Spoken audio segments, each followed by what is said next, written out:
Hello, everybody, and welcome back to the Weird Science DC Comics podcast. It's episode 581, and I have tried to do this intro multiple times, and I'm going to get through it. I'm going to, steamroll through this bitch, and we're going to get it done. And I am having problems. You can already tell I'm already cursing. What the heck? And I'm having problems not in the way of not having fun. I had a lot of fun this week, but boy, it was a lot of recording. A ton of recording, including a Friday where I did keep track and I did record over 10 hours of podcasts with a bunch of different people, not even stuff that's all for my stuff. End up doing a lot of other things as well. But one of the things I did end up doing was going on our YouTube channel, Weird Science Comics, and talking the Absolute books, the new Absolute Flash, #1, and Absolute Batman, I believe #6, maybe. Ended up talking with my man Gray about those. And seriously, if you didn't like or laugh or love Batman punning that baby, you're no friend of mine, as Elvis once said about that, because that Twi'lek knife brandishing baby deserved to be punted into the ocean, and it made me laugh so much I end up saying a new punter each time I go. So I'm going to say Todd Sauerbrunn. There you go, a little WVU alum. I was going to say Reggie Roby. We'll go with Sauerbrunn. And so all of this going on, that was hilarious. But please check out, and if you're not aware, we do a live stream every Friday night if there is an Absolute book. And it looks like from now on, we'll probably get one each week, if not more than one each week. And it's at 7:15 p.m. Eastern Standard Time. Everything that I'm going to mention here quickly will be in the show notes. You can end up clicking it there. But I do want to bring up the idea that, hey, come and join us on the Patreon. It'd be great. It's such a fun time. If Stork can do it, anybody can. I mean, that's what his wife said, I think there. Stork. But you end up having a ton of shows. And I'm not going to mention them all because as we go through, a lot of the people, including Stork, they end up doing shows with me, and we'll bring them up as each guest star becomes more guest starry than the next. So we'll talk about that. But one of the things I do want to mention really quick, because I want to get out of this intro because I've recorded it multiple times and I just need to get going because I have to edit this craziness of a podcast. 10 books, I think, that we have this week, and a little news and this intro and then an outro and everything else in between. There's a lot of stuff going on, though, and I got to get going. I can't, lose track here. But one of the things that we do each week is a badass Patreon Spotlight show. It is a exclusive show, mainly on Thursdays. I had a bit of a problem that I'll talk about in a second. And it's 2 books picked on a poll by the badasses of the Get Fresh crew. The highest levels of the Patreon. They get to pick which books will only be on the Patreon. So if you are looking for, say, a New Gods #4 or a question all along the Watchtower #5, the question all along the Watchtower #5, you could go and listen to that discussion over on the Patreon. It's almost close to 2 hours, maybe like an hour, 45 minutes or something like that. I end up talking with Gabe about the New Gods. We had a fun time with that. And then I struggled to find anybody who was reading the question all along the Watchtower. And it's something that I brought up to Eric that scares me a lot, where you're taking a lot of time going through some books and nobody's read them. Now, a lot of times people will skip those books and then, it's a way. But I do know that a lot of people say, well, I'm not reading it, but I listen to you guys talk about it so I know what's going on. So it's like the surrogate thing. And also we're taking a bullet for you. But that question all along the Watchtower is not good. This issue had so much hand waving. I thought reading it, I was going to take off like Tinkerbell, like 5 feet off the air. It was crazy. But finally, and a little later, this is why I said that usually the Patreon Spotlight comes out on Thursday night, but I didn't even get to record the Question All Alone in the Watchtower till afternoon on Friday because Brad stepped up, one of the patrons, and said, hey, I'll do it. And it was great. We had a lot of fun. And Brad ended up messaging me. And one of the things that I kind of lose track of a lot of times is the play of, I do like, we like to poke fun at books. I like to have fun and we make jokes and, we pick out it almost, some people have said it's like almost like a mystery science theater attitude towards the book. So I do like that. But I also get angry. That's not fun. It's not fun for me. It's not fun for people listening, maybe. Maybe they're like losing my mind, but it's not fun for me. I get a headache. I get upset.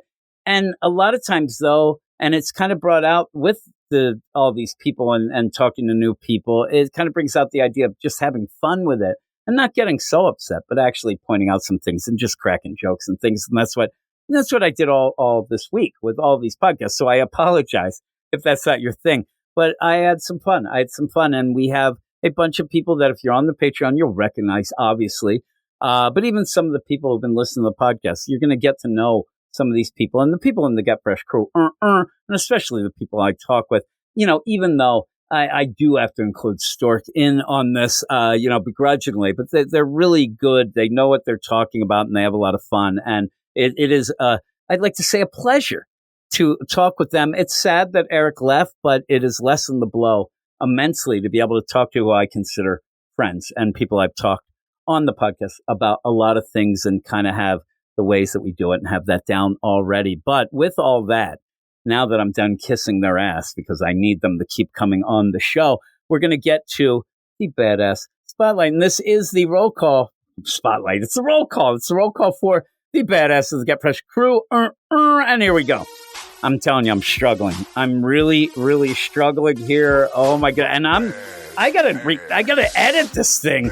Ay. Here we go. Sean M., Edward Hawa, Andrew at Belfast, don't mention it. D-Man 3001, David Fink, Jack Halsey, Brandon, Jack and Brandon were both in the live chat of The Absolute Deal. I appreciate that and they had a lot of good comments. Nick Rust, Trevitt, Tom Johnson, Dan Smith, JLG, Big Z, The Mark Claire Show, The Annihilator, Ted Probst, I Love Punchline, Stork, Michael S., Stork, really? Michael S., Matt Razor, Dr. Matt, Niels T-Wart, Stephen Baum, Jason Colby, Sue42, to you and me, Mike G., Ken Halleck. We have then, I'm losing my spot, Comic Boom Rocky, great guy, maybe a Freemason coming up, Mark Jager, Ruben, Carlos, Two of Marv, Luke Hollywood, Simon, Luis, Van Ship, Swati, Josh Million, Batman Beyond Mark, Brandon B. Muir up there in Canada, Buffalo, Canada, and Double A Run doxing his sweet ass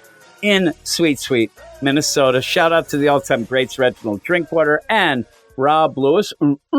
And pour one out for our missing homie, Eric Shea.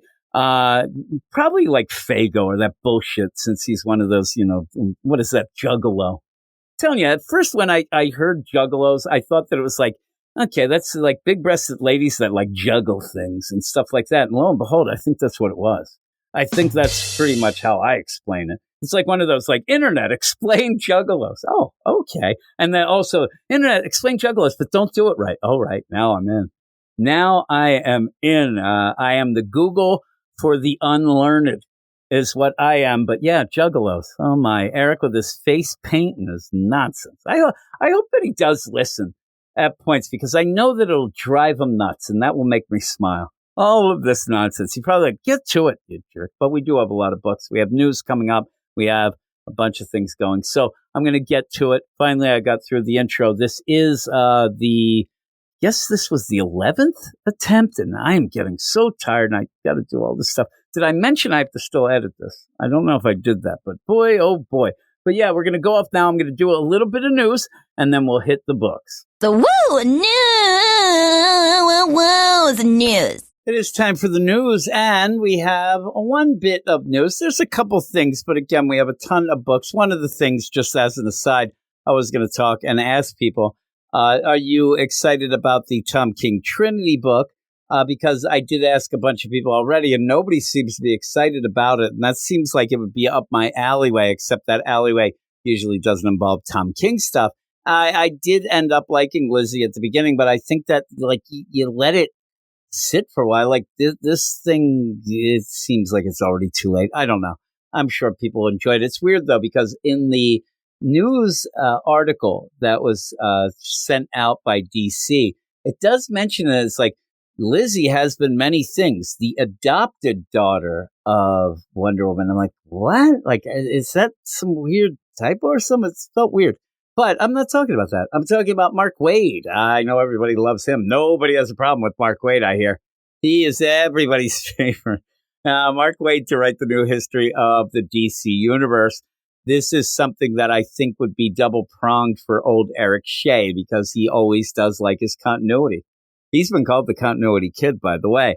But he doesn't quite like Mark Waid's explanation of a lot of continuity. Something like a World's Finest. That we'll be talking about later on. Actually, at the very end, I'll be talking about it with my man Matt. But the idea where he kind of like, right away, Eric, the one thing is like, well, you can't have the Supergirl post-crisis like this. It doesn't make sense with how old, Robin is, whatnot. And then Mark Waid tried to tell Eric, like, oh, it's this, this, and this, and it made it worse. And then Eric got a headache, and he didn't want any parts of it. So I do think that if he was here, we were doing this, he'd say, that's cool that they're trying to nail down some continuity, but he better do it better than he's doing now. And this is a weird play, because if you do remember, if we go back in the Wayback Machine, the idea of a continuity after a death metal, because remember, death metal, Wonder Woman opened up the timeline to win the day. Perpetua's taken care of. Wonder Woman dies. She goes off on her little adventures in the Kloonrads nonsense. But in the meantime, a lot of characters who were gone are back. A lot of characters who are back are different. It's an amalgam of different things and whatnot. And I said at that point, what they should have done is, instead of having that future state nonsense, what they should have done is each book should have taken that 2-issue space. And I'm talking the ongoings, Batman, Superman, actually, all those should have a 2-issue deal of, hey, everybody, this is what's going on with the continuity in this book. Play that game. Something almost like what some people say Marvel has a continuity, but a lot of it is a continuity that runs through the books itself, and it kind of gets wonky if you combine or whatever. But in the meantime, it would have been nice to see what's going on with this. So with this release, and this ends up coming out in June, the solicits came out this week. This is why you have a lot of these things like that. Mark Waid says it's his dream project. I mean, there it is. Breaking news.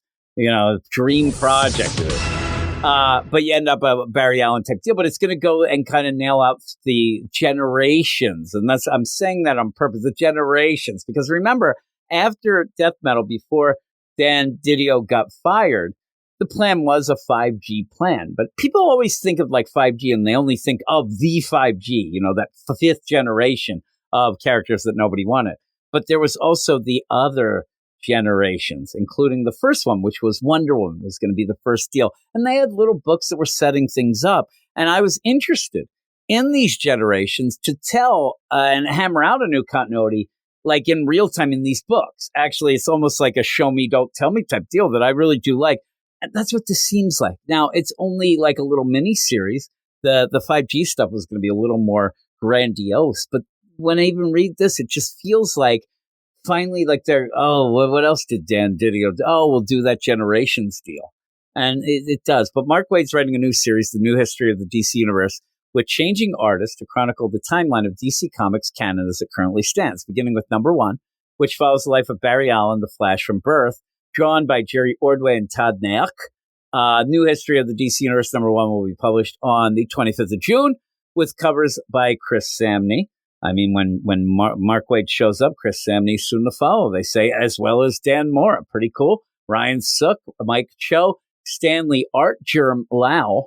That's in air quotes. I haven't really seen a lot of Art Germ stuff recently. That stuff like flies off them shelves. And Scott Koblish, whose wraparound variants of the series will depict DC characters chronologically with each issue. And you do have a couple things released. And it's always cool when you have those like really big covers and spreads with like a million characters, and like, oh my God, there's Liberty Bell.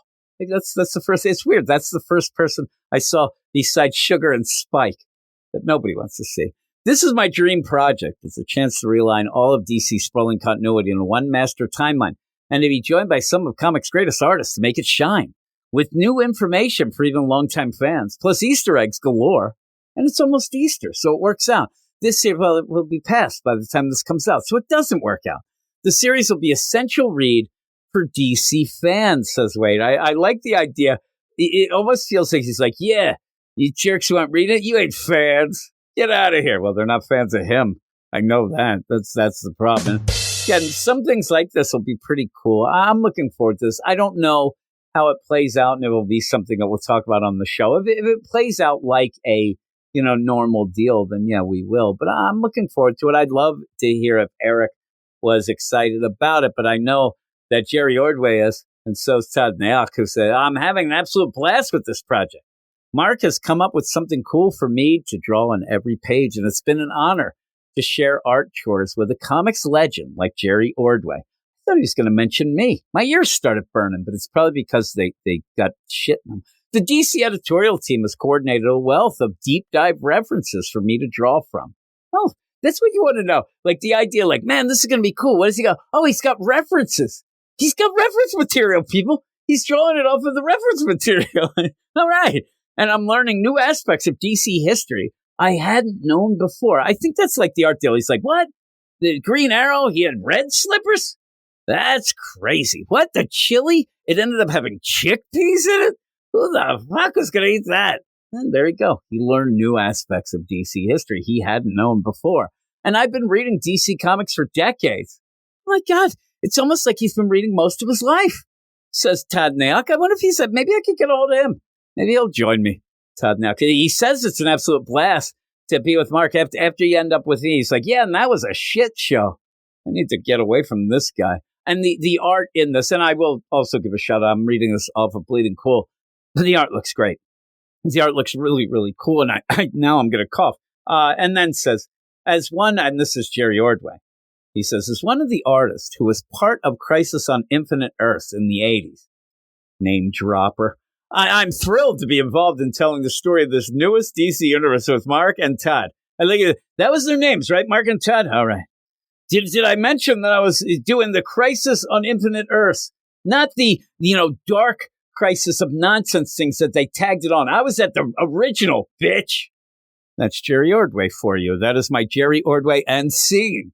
And then he's like, get me my Chipwich, whore. I don't know who he's talking to. He might be talking to me. I don't know why he's so allegedly hateful the way he wants. Everybody likes a Chipwich, Jerry, but you don't have to insult people to get it. Nice things ends up, you can win them more with honey than with the vinegar. Yeah, shut your mouth, you jerk. I was on the Crisis on Infinite Earths, and you're infinitely annoying. Oh, Jerry, you always end up like this, don't you? But there you go. That's the news. That's the news. And scene again.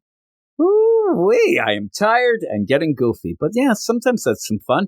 I was having a little fun. You don't realize that while I was doing that, I had these little puppets going with my hands, and I almost hit my mic. I almost ended up doing that, and I was doing little Jerry's here.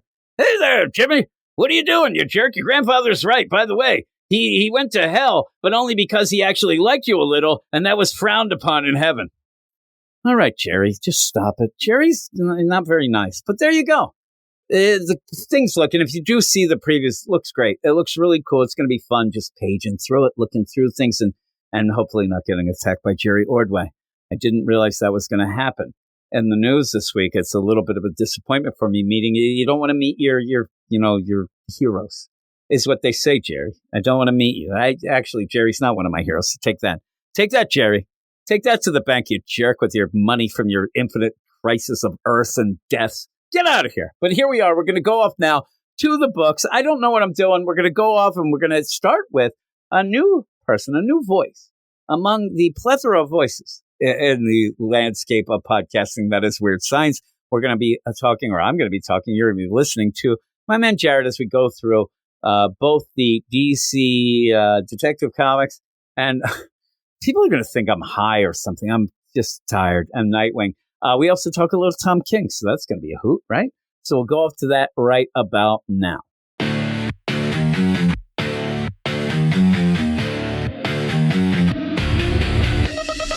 Nobody knows just how you feel. Your head's still filled with all those squeals.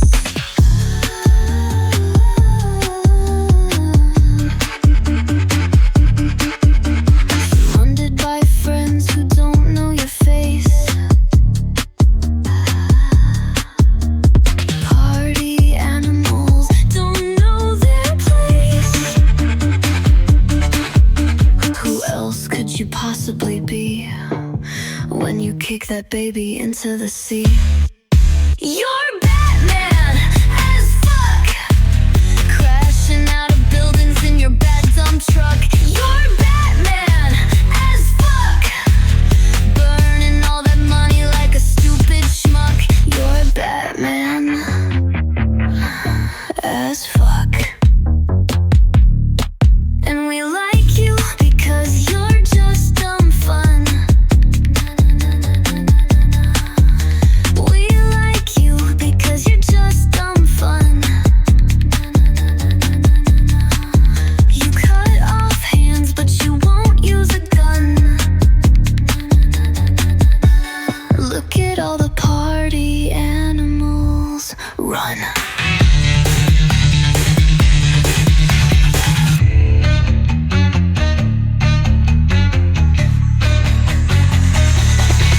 You're Batman as fuck, crashing out of buildings in your bad dump truck. You're Batman as fuck, burning all that money like a stupid schmuck. You're Batman as fuck. Run.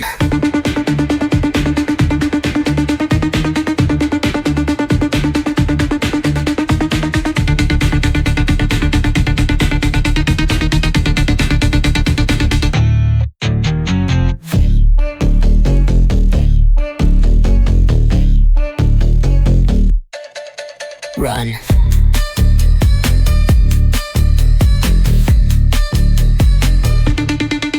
Run.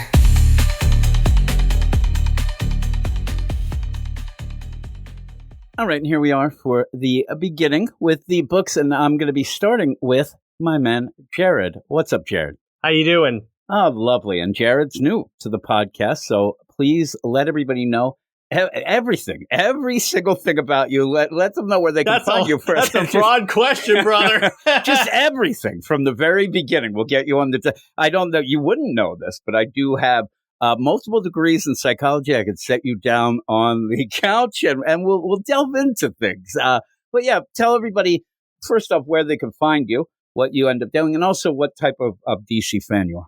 Well, you can find me on YouTube, on Comics League. I host like a variety of podcasts on there, mostly revolving around Wonder Woman, and that kind of gets into what more of a fan I am. I'm more of a Superman, Batman, Wonder Woman fan, particularly Wonder Woman, which makes the Tom King run of Wonder Woman particularly painful. You love it, don't you? No. Okay. Yeah, I'm gonna ask you if this makes sense to you, because I did say, because I have a good friend, an online friend, but somebody who loves Supergirl, and he kept saying to me, because I kept saying, oh my God, this Tom King, and he's like, oh no, I'm enjoying things. And I said, listen, you may enjoy some things, but the worst thing that can happen to a fan is for Tom King to write your character. Because you end up realizing that I never understood it.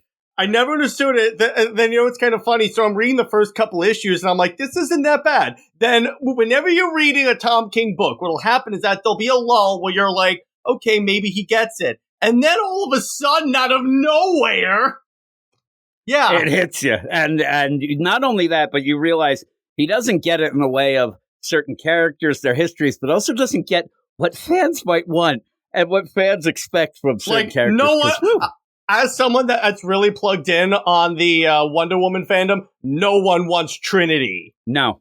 Actually, right before we got on, I was actually a couple minutes late because the guy ended up sending me a link, and I guess it was bleeding cool. But again, we knew a Trinity book was coming out, and I ended up sending him a gif of a bomb exploding. I don't anticipate that book doing very well, because no one wants her. When I see people talk about like those backups, they're mostly talking about John and Damian. So I'm like, yeah, nothing about this character. Plus the fact, here's my problem. So King markets himself as like this comic book expert, and I'm like, show me it. Yeah, he ends up. Well, here's my other thing that I say about Tom King to people, and again, me and you haven't talked, so this is just the idea that Tom King's annoying, right? What he does to your character. But then you have the Tom King fans come in and try to tell you that they know more about the character that you followed all your life because just followed 3 issues. buddy Max Priestley once said that, I'm a buddy with Max as well. Yeah, he's cool. So one of the things he said is Tom King writes for stupid people who think they are smart. And I'm like, that is so true. It is true. Yeah, so you're in welcome area here with Tom King, and especially Wonder Woman. It's driving me nuts because I, too, am a Wonder Woman fan.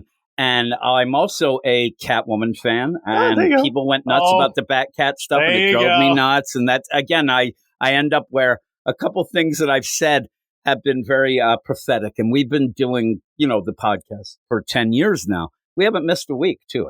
I'd like to throw that in to toot my own horn. So with that was also a 13-hour podcast at one point each week, but because we talked about every book, but the idea where we've gone through the stages of Tom King, and I've been attacked so much and stuff like that. But it sucks. And now that's the thing. We're still trying to figure out who does what and what books we're going to go. Well, whether you like it or not, me and you will be talking Wonder Woman from here on out. Here we go. That'll be pretty cool. And the other book that I am loving, two books I am absolutely adoring: Green Lantern and Aquaman. Jeremy Adams is fantastic. He can do no wrong. Apparently, he wants to write Wonder Woman, so I'm like, do it! He does. They won't let him. They actually, he has talked to me about it. He talked to my man, Rocky, who I talk with, and both of us have been told, and even Gabe, he has said that he has a pitch, and he gave them the pitch, and they just said basically the optics aren't right because he's not a woman, but then they gave the book to Tom King, so it doesn't make any sense. So what happens now, maybe that he gets to do it eventually because I think that what's going to happen is that the run will probably last 30 to 50 issues, and then he'll be off.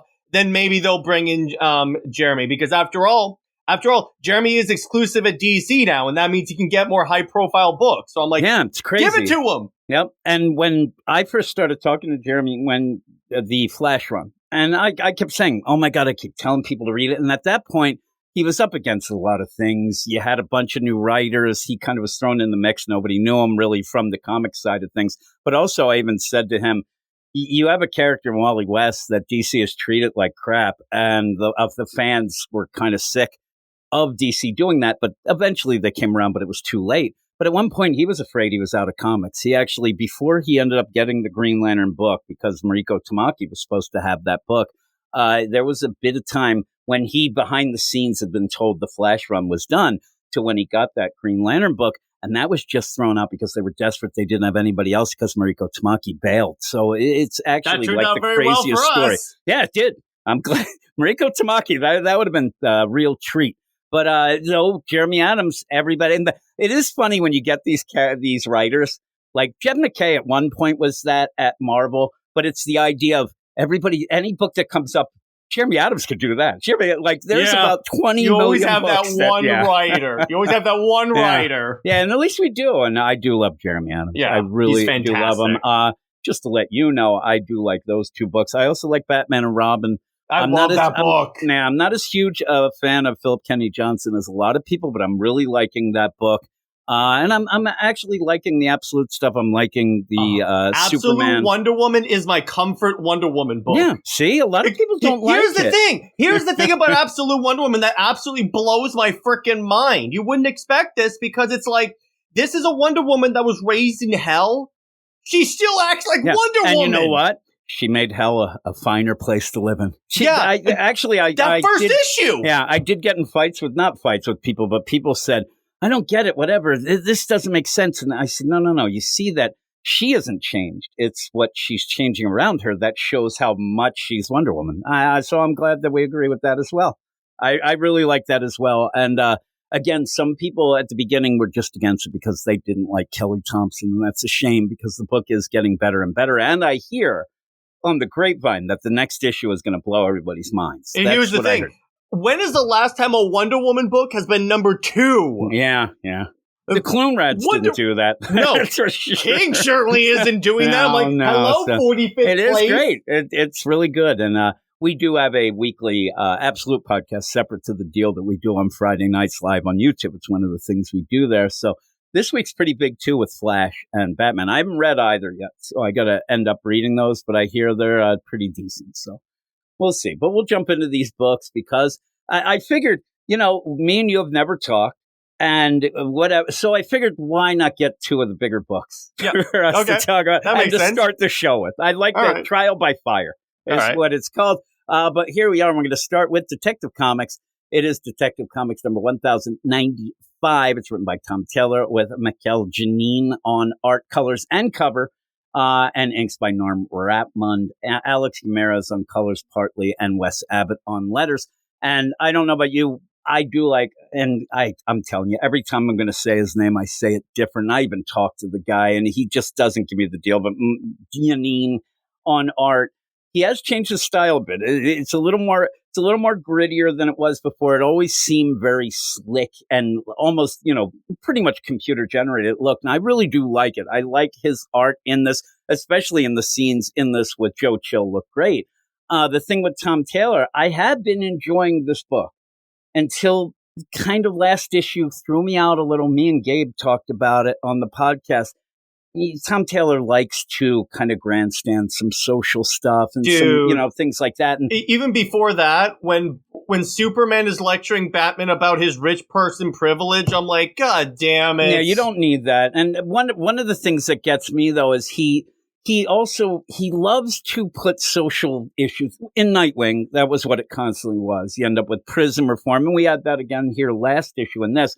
But what he does is he ends up having the characters talk out of character to kind of give you the point. Bullock, last issue, I don't know what that Bullock was. It looked like somebody bought him a thesaurus, mentioning words I've never even heard in my life. But the idea where I think even in this issue, when you go into it, which this issue is kind of like a transition type issue. It didn't feel like a ton is happening except for the idea of, hey, we're going to finally, kind of put to light what is going on with this whole drug and things like that and the Scarlet. So when you do this, though, out of nowhere, Leslie Tompkins shows up and it's just like grandstand, like telling us, it feels like Tom Taylor always seems to want to tell you how much he likes the character and how much he knows the character, but it often feels weird for the characters to just say, oh my, you're the greatest thing, Bruce. You've been doing this and that. We kind of know that. So it kind of gets you like, okay, we get it. This is what happened in Nightwing a lot. Nightwing's my favorite character. So and Dick Grayson in general. And so I liked it at first. And then eventually people who listen to the podcast would know this, that eventually I kept saying, he's playing PR agent more than writer. He's just there showing how great the character is, but you already know that. In this...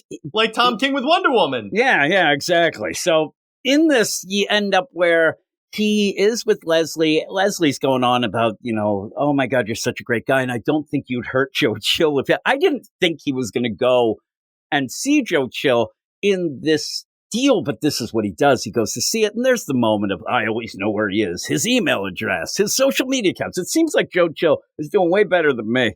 I'm sitting there, I'm like, geez, this guy has it all. I know where he eats. It almost gets to the point where, okay, we get it, you're obsessed. But yeah, we get it. It's a little too much. But he goes and he does go, and he wants to know if Joe Chill ended up killing his mom and dad because of what happened, what we saw with Tom Taylor, changing the things with the surgery and taking his, girlfriend and daughter or unborn child away.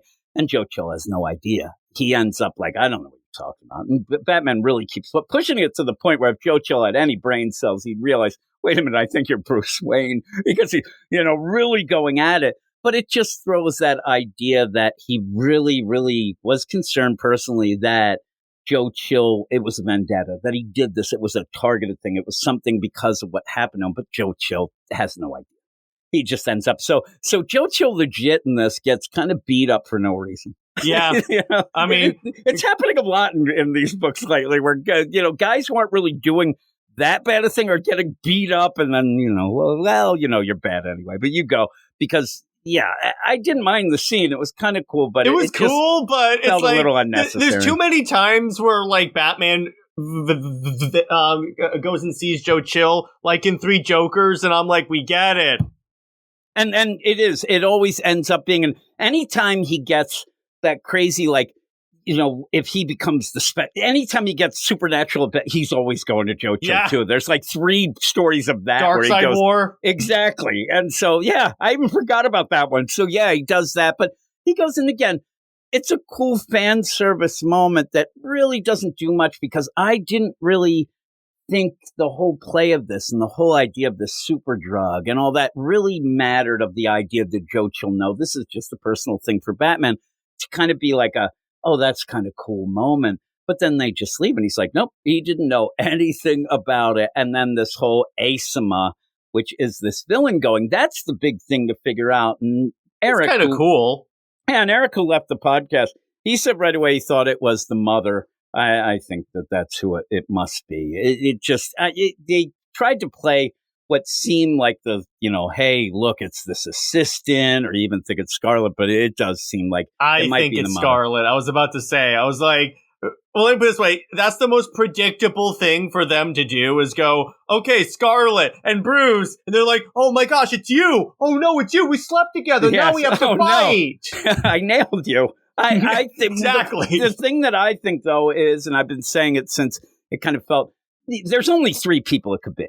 You know what I mean? It's Scarlet Mom or who's Evelyn, which the name comes up here, and that's what I'm saying. It's getting more and more towards her, I thought. But the idea of that assistant, if it's the assistant, that's the dud, right? It would be like, oh, it's her. Okay. Mm-hmm. But the thing that I go with is the idea of this drug.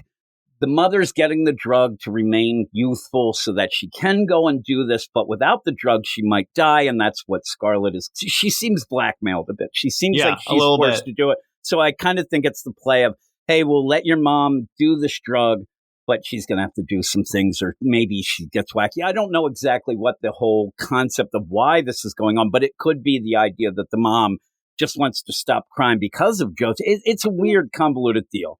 I mean, it works from a story perspective if it's the mom, but it also is the more predictable and, quite honestly, Tom Taylor thing to do. Oh, the healthcare CEO is the villain. Yeah. Well, I said right away with Scarlet, and I said this to Eric, that Tom Taylor does not love to have, villains. At the end, it's always going to be something else. So it's going to, oh my God, Scarlet, no. She's not the villain. She's being used. She's being manipulated. It kind of even says at the end. And then in this issue, the weird thing is that Batman ends up doing some things.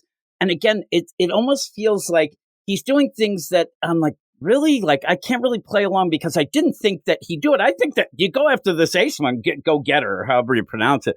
Instead, he's going and putting out articles, and when he says, we're going to root the people out of the darkness, I'm like, yep, Scarlet is not going to be blamed for any of this. It's going to be Court of Owls, or it's going to be, like you said, CEOs of Big Pharma and things like that. And so if it ends up being really surface level, I'll roll my eyes because I have been liking it. I actually have been enjoying, and the idea of Bruce, hey, I'm a little older. That's been going back to Detective Comics with Mariko Tamaki even, and the stuff like that. And at least it would disappear for a while. Anytime you take the money away from Bruce Wayne, he always has just enough money to do anything he wants. He's always rich, but he's not ridiculously rich. I love that they say that. It's like, yeah, he's not that rich. And you're like, well, what does that really mean? I don't know. Yeah. I mean, but instead of $9 billion, he has $4 billion. I'm like, what a difference. Yeah, really. And that's what it always seems like. So when they say, oh, he's getting older, that's only a kind of a thing that is a story beat sometimes. So all of a sudden, if you want him to not be able to catch a guy, his knee goes out. Yeah, you know what I mean? It never is the idea. Oh my gosh, can I be Batman? Dick, I need you to be Batman. Yeah, exactly. And then Damian's pissed off again because he wants it. But in this, though, you then go off and you see Aceman go to Joe Chill. And he just ends up, and this is where I thought he was going to be like, he says he didn't even remember this Evelyn's name. So this is a long time ago, really didn't matter to him, the whole play of Evelyn Scott. And so when I actually expected all of a sudden this woman's going to come in and he's like, oh my God, is that you, Evelyn? But now he just kind of gets attacked, and we'll have to see what that means. Or they'll do the really stereotypical thing where she takes off her mask, but it's off panel, and he'll go, oh, it's you! Yes. Next scene! Yes, exactly, because we do have that this week at points, too. So you end up with that, or it would be the classic where you end up where when Lex ended up switching bodies with Flash, and he's like, finally, he takes off the mask. Yeah. I don't know who the hell this is. Yeah, exactly. That'd be great if all of a sudden she takes the mask off and goes, hey, look at this. He's like, I don't know who you are. He's like, who are you? Now, that would be good. That would piss her off. But then we go off to Penguin. And you end up, because Penguin has been trying to figure out about this Ace, or trying to figure out things. And he ended up saying in the issue, kids are getting killed. He needs the kids to do this groundwork, this dirty work. It's affecting his business. So he ends up wanting to stop it. But it's been stopped from higher up. And Vandal Savage shows up and says, hey, I'm the one who's kind of putting a stop to the things, but we can kind of work together with this. And I don't want you to, prod into things you shouldn't prod. And it's kind of a weird little deal. I don't mind it. But again, some of these things don't feel very integral to exactly what is going on, but it's nice enough. I always like seeing Penguin. It's a little more world building, it's if you will. It's showing about what's around. Though, which I'm fine with. I'm sure I'm not the only one who's like, oh shit, he's got Blade with him. That's that guy. Yeah, exactly. Well, here's exactly the other thing. Here's what keeps me reading Detective Comics despite all of Taylor's BS. As opposed to the Ram V run, I can understand what the hell is going on. Oh yeah, you mean you don't have the asthma and the reality engine? last run, I was like, what the hell is going on, baby? Because I review the stuff on my channel too, and all the times I was like, I have no idea what just happened. Yeah. Oh, I got in a fight with Ram V on Twitter, and it got got heated when he just basically told me that he writes, I say this all the time. I talked about it this week on our Spotlight. The idea that he said he writes only for himself. He doesn't care if people like it. He doesn't care if they understand. I'm like, that's kind very of bullshit. Entitled. Yeah, that's very. Yeah, I talk about that as well. He's got luscious hair, though. That guy, yeah, that hair to the. I mean, I wish I had that set of hair. There you go. But so when you're doing this though, and I agree, the Ram V stuff, it went nowhere slow. Is what happened. It took a long time to get through that, and I was glad. So yeah, this is actually more of a, like you said, it's more readable. You can understand what's going on. And I think that the mystery is still pretty good. It's just he steps in with some things lately in the past couple issues of just, okay, we don't really need that soapbox, and we don't need you to, get people to pat you on the back or whatnot. But my thinking on that is like it happens rare enough. Like it's not like all the time where it's like, okay, I expect this, so it's like, okay, I'm willing to overlook it a little more. Mm-hmm. Oh, I'm actually at a point. I was a really big Tom Taylor fan.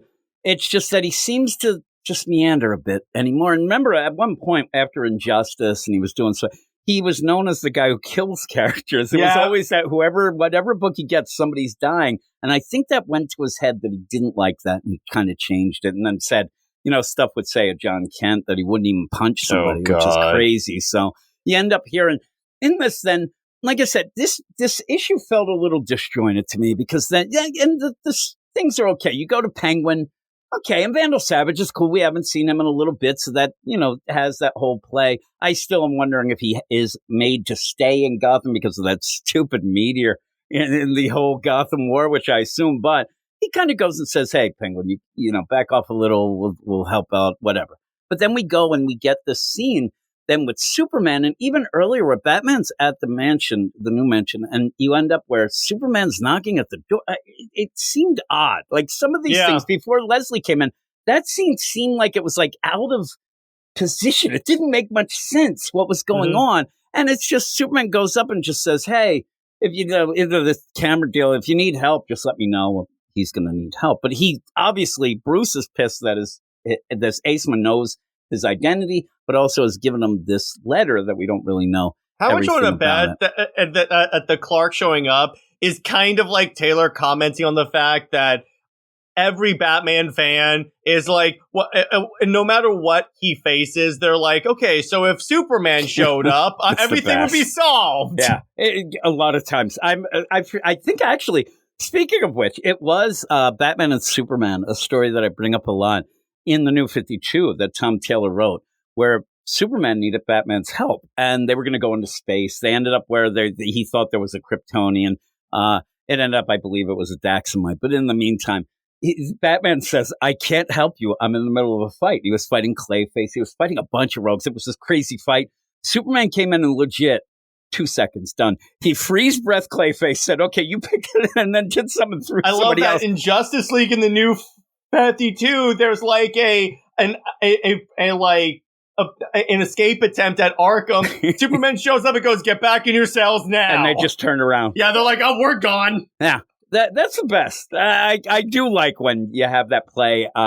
Obviously, Batman doesn't want Superman to get involved because it makes him look bad.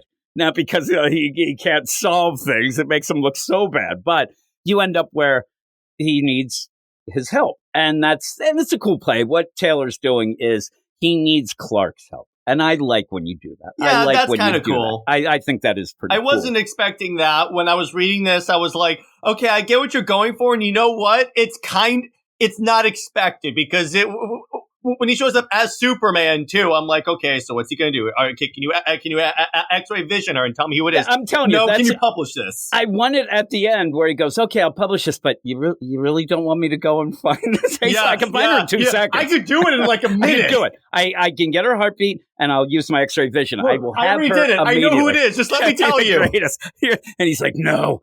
I need to prove it to myself. I need to prove I'm the greatest detective. I love it. But yeah, and you do have some really cool set pieces. Michael Giannini is doing a pretty good deal. But once he gets the word, he says, okay, Clark, you release the story. The story is released that this pharmaceutical is doing some bad things in a vampire. It's very of the conspiracy theory of, Hollywood actors are drinking the spinal fluid of baby, that whole thing. And so it plays out okay.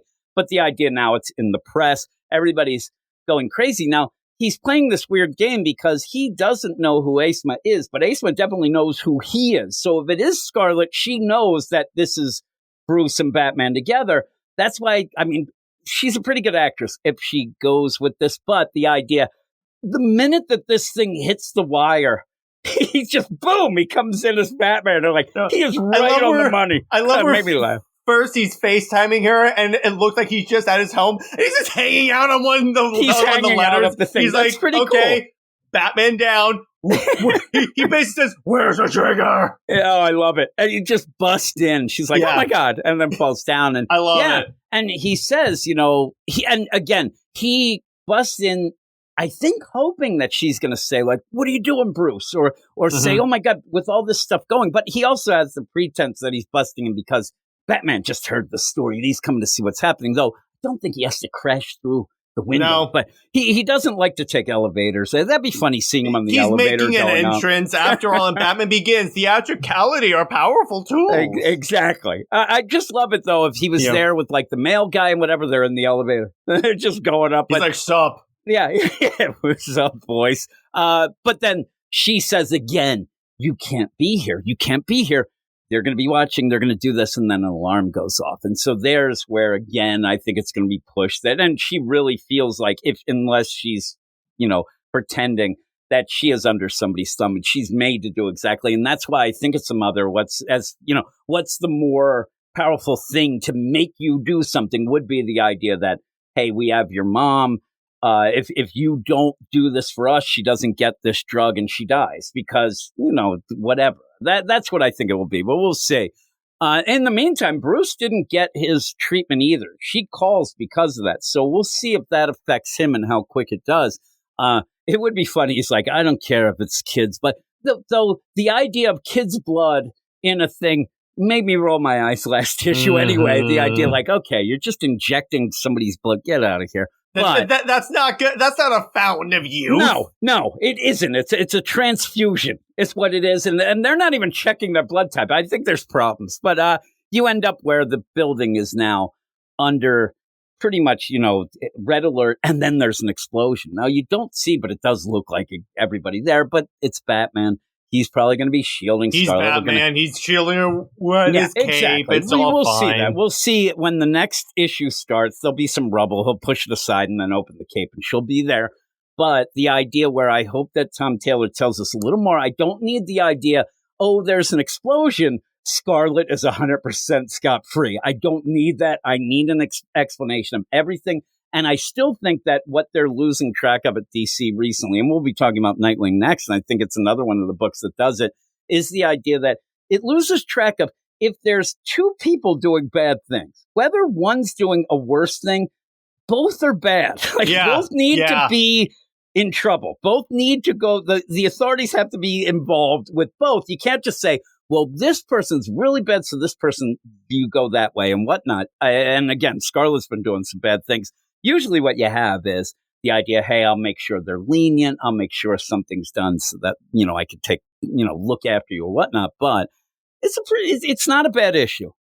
The Leslie Tompkins stuff, again, it's fan service of Bruce, you're the greatest. I knew this, and I always trust you. I know that you won't do something. Everyone at DC in any book is telling how Batman is great. They're even doing that in Wonder Woman. Yeah, exactly. And I would hope that if Tom Taylor said to me, well, I do that because I want people to know that I like Batman. Well, I hope you do. You write the book. But also, you could like Batman, but you also like Bruce Wayne. Yeah, exactly. There's a difference.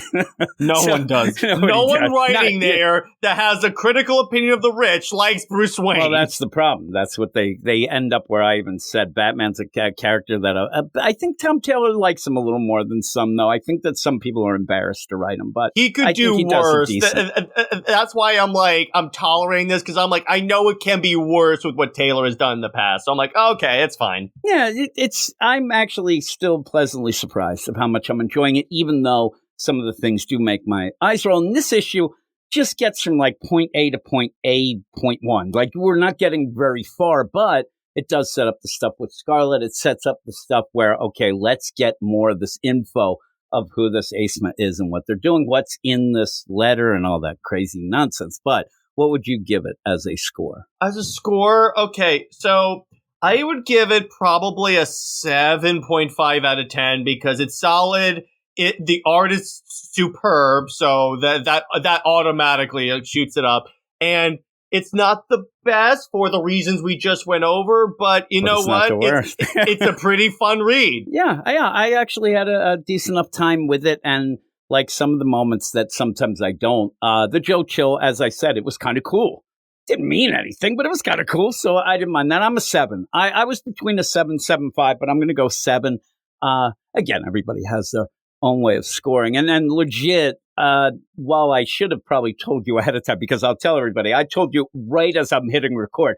By the way, we rated 0 to 10, not knowing exactly how you rate stuff and whatever. But for me, I've been doing it, and it's more of a gut reaction. I don't sit there and go technical. Some people, I ended up talking to people on different sites, and they're like, well, we have to decide, and we get like a half a point for letters, and we get this. I'm like, yeah, then that's a little wacky, but still. But again, with me, it's more of, did I enjoy reading it? Was I taken out by the author's BS? And it's like, was the art good? Because if the art's superb, I give it automatically a 5. So like the first half of my score is art. Okay, and I'm like, yeah, there you go. Art is superb in this. Well, I'll tell you, one of my favorite things to joke around is if, say, I give something a 3, and then I do mention, but I gave the art a 5. That's how much I hated the writing. There you go. So with that, we'll move on to Nightwing, and it is Nightwing, number 124. And it is written by Dan Waters, Dexter Soya on art, Veronica Gandini on colors, Wes Abbott on letters. We're going to continue this gang war type deal. This one really still going with the Fly Boys and the furries, I like to call them. But the idea, I mean, from the very beginning, this has been, damn it, that's great. It's been really goofy. I can't unsee that now. Yeah, it is. It's that, and that's why I think Dick Grayson gave him that calm, because he's a furry himself. But you end up where the Flyboys are just monstrosities, and they're even more so. We discovered last issue that some of the Flyboys are actually being irradiated. Kind of a cool callback on past Nightwing deal, and they are being mutated. And so in this, we're going to get another one of these deals of, it can just be helped by somebody's blood. This happens to be Nightwing. And here's my problem reading this. He gives way too much blood and hops on a motorcycle and he's way fine. Too much. I'm like, too you're much. A dude. Superman is one thing, but you're a dude. Yeah, and the thing is, again, I get the idea what he's saying, but Dan Waters, I mean, it's not just going to be one little transfusion. These guys are monstrosities, and they're now irradiated. And I love Barbara. She's like, get back in the chair. You're delirious, bro. Yeah, Barbara seems weird. She seems like very distant at points in this. A little bit. She's a little bit concerned, obviously, but he ends up where, again, this continues. Then you end up having Dan Waters doing a little bit of what Tom Taylor did, the idea that Dick Grayson's the greatest thing ever. He can solve all the problems. He's a good guy. Everybody loves him. That's why I love him. But again, you go into this and I'm like, we got to get out of this furry flyboy deal. Even when they even go into the idea of, oh my God, my brother, he was shot. You continue that deal. And me and Eric on the podcast, we had gotten into some arguments about this because he says, well, the police excessive force. And I say, the kid had a gun and he pulled it out on the cops and had a mask on. They're going to shoot you. And it sucks. But in this, it just keeps going with, I don't really know who we're really supposed to be rooting for because I'm not rooting for these monstrosities. And you end up where the one guy even takes off his Teddy helmet. And I'm like, oh God, put that back on. Yeah. His nose is off. I'm like, hello, Voldemort. God. I'm looking, yeah, really. It's like that or Michael Jackson. He ends up where the whole play is the Teddies don't like the Flyboys. Flyboys don't like the Teddies, but they're all being used. But they can't realize this, and the Nightwing's just in the middle. And I just think the story doesn't really move forward very much at all in any issue because it just keeps going back to Nightwing saying, hey, listen, we can all get along. And them saying, no, we're not going to get along. We hate them. Look at those guys. And again, I just want to point out again, I hate these flyboys. I wouldn't deal with them. They're monstrosities. They're fly people, and it's just bad. But in the meantime, the whole play with his sister as the mayor, and it feels like it's part RoboCop meets the Fly, meets the Warriors, meets whatever. And I just don't feel like anything is really going forward. And then we get this guy again. We end up getting, what's his name? Zani, who ends up showing up as this fourth wall breaking crazy deal of this Cirque du Sin. And even then I'm like, yeah, I'm just not that into it. But what about you? Are you enjoying the book? I didn't even ask you, but all right. This was my first issue on Nightwing, so I was checking it out, and I'm like, first off, I love Dexter Soy's art. I've always been like a fan of his. I think he does a great job. Again, the blood part, I'm like, what? Because it's like, you should not be, they tell you, try not to be operating a motor vehicle when you give that much blood. Oh yeah, and he gives half his blood. Yeah, I mean, he gives half. They legit give you an amount, and I'm like, you should be dead now. The problem is they give you too much info. If you just said, oh man, that's a lot of blood, then okay, but they're like, you gave it all. Even the Cirque du Sin Zani's like, you gave so much, you are now dying. His heart stopped. And then he just jumps on the motorcycle. And he's fine. This takes the Bat God thing and just ramps it up to a level, and I'm like, what the hell? And again, what I laugh about the idea, you didn't really need, he could still give a trance. They just forced the idea of, oh my God, 3 people, you'll never be able to do this. Plus the idea that 2 of them died still. One lived, and that's where this girl says, well, at least one lived. But in the meantime, this Zani, who even plays up in this fourth wall breaking deal, he hasn't been in the book that much. He was in the very beginning. He has the connection deal with this circus from the bit, but it hasn't been really anything. And breaking the fourth wall, I hate in something like this, but also says, you forgot about me. You thought I was a villain. I'm like, I really don't care about you. I'm really not concerned. But again, what am I concerned about? Though I do think, again, this isn't a horrible issue. It just is so kind of eye-rolling ridiculous. A little bit. Some people would probably argue and say, well, it is comics. But this is like, there has to be some set of reality. Like, let me put it to you this way. I had that issue when in the Zdarsky run when Batman falls from space. Yeah, exactly. I'm like, yes, I get that this is comics and there's like Superboy Prime punching reality and Jason Todd coming back to life. That's comics. Not when you have someone that has 0 powers falling from space or this. Bat God. But this is the thing. The idea where this is something I talk about Tom King at points too when he does some nonsense. You do have to have a base level in your book of some sort of reality. It's your reality in your book. And Nightwing being a street level character, when you go against it. Yeah, and when you go against that, it feels worse than, say, if it is a Superman or even a Batman. I'll give you, because Nightwing to me, like, he knows that the idea of this is just to try to make him seem like he's such a great guy that he's going to give so much blood that he's going to die. But it almost hampers the story because you end up rolling your eyes. But it is what it is. Though one of one of the flyboys lives, and it's like, oh, great. And then he's hallucinating, and the Zani says, you can only see me because, I'm between life and death. And I'm like, all right, whatever. Let's move on. Even when it is funny at one point, the thing that made me laugh is when Nightwing does jump on the motorcycle because he's like, oh, I got to get going. And then Zani's like riding shotgun with him. Yeah. And I'm like, what is he doing? I wanted him to have like hugging him. That would be great. He has his arms around him. That's so He's good. Like, come on, Sonny, you're getting a little too personal here. Yeah, exactly. His hands go up and grasp his upper chest. Oh, it'd be great. It'd be so great. He's like, what's that poking me, son? Yeah, Stop it, dude. Like, he's like, I'm not poking you. That's your Eskrima stick. Yeah, he's like, I left those back at the Teddy's thing. Yeah. You're not fooling me. But yeah, so this whole play still goes with Teddy's versus Flyboys. We hate you. We hate you. Look at what you did to my buddy's face. Oh, my God. And then you go and you have that Bryce, that little kid whose brother did get shot.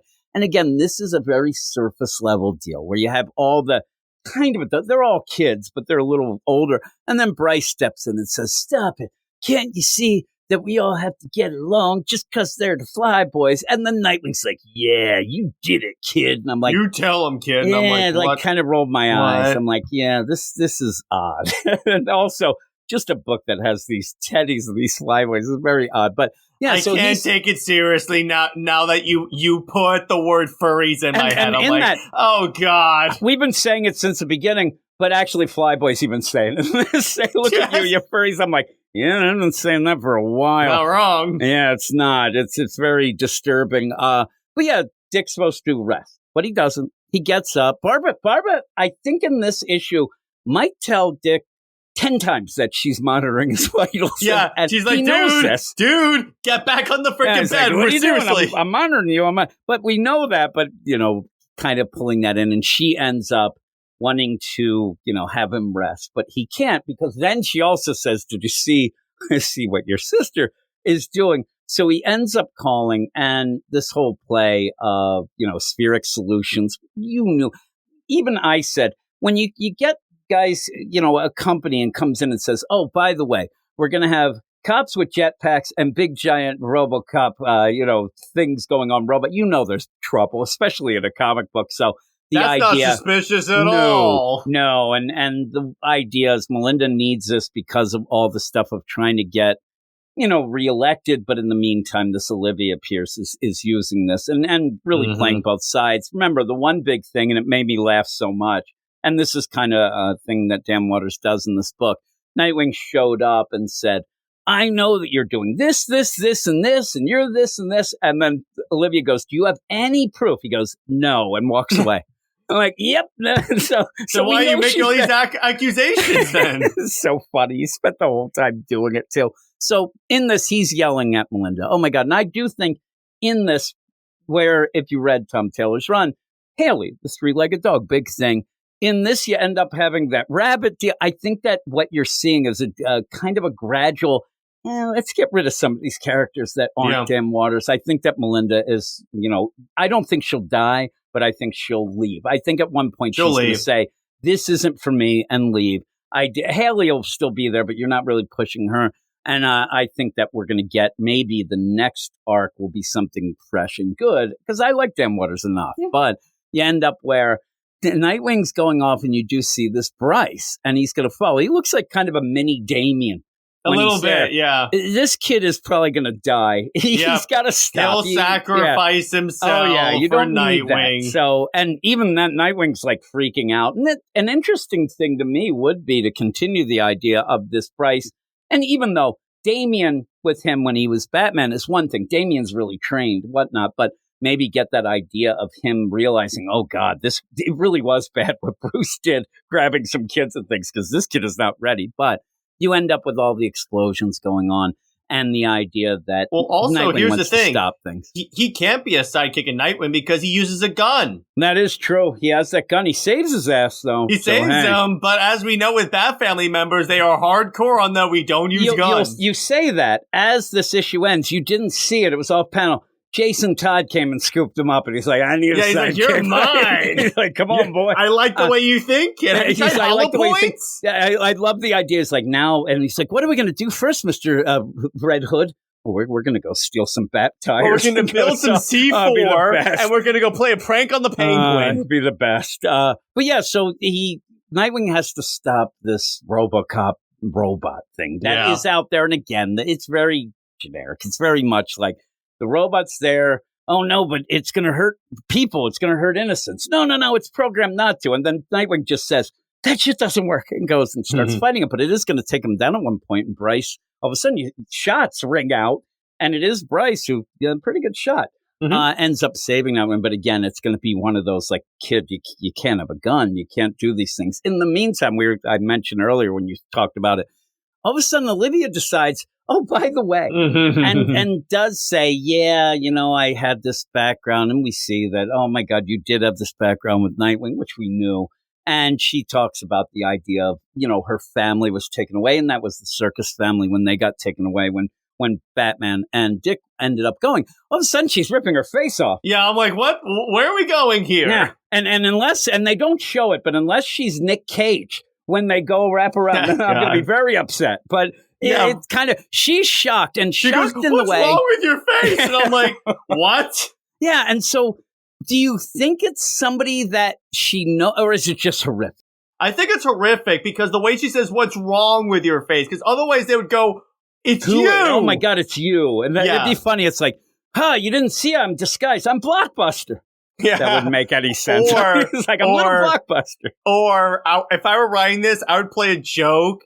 And she says, oh, it's you. And then I hype it up. And then it turns out it's a new supervillain just named You. Yeah, You. With just with people. That'd be funny. Actually has a big tattoo of a U on her forehead. Yeah, that'd be awesome. Exactly. That'd be awesome. It's You?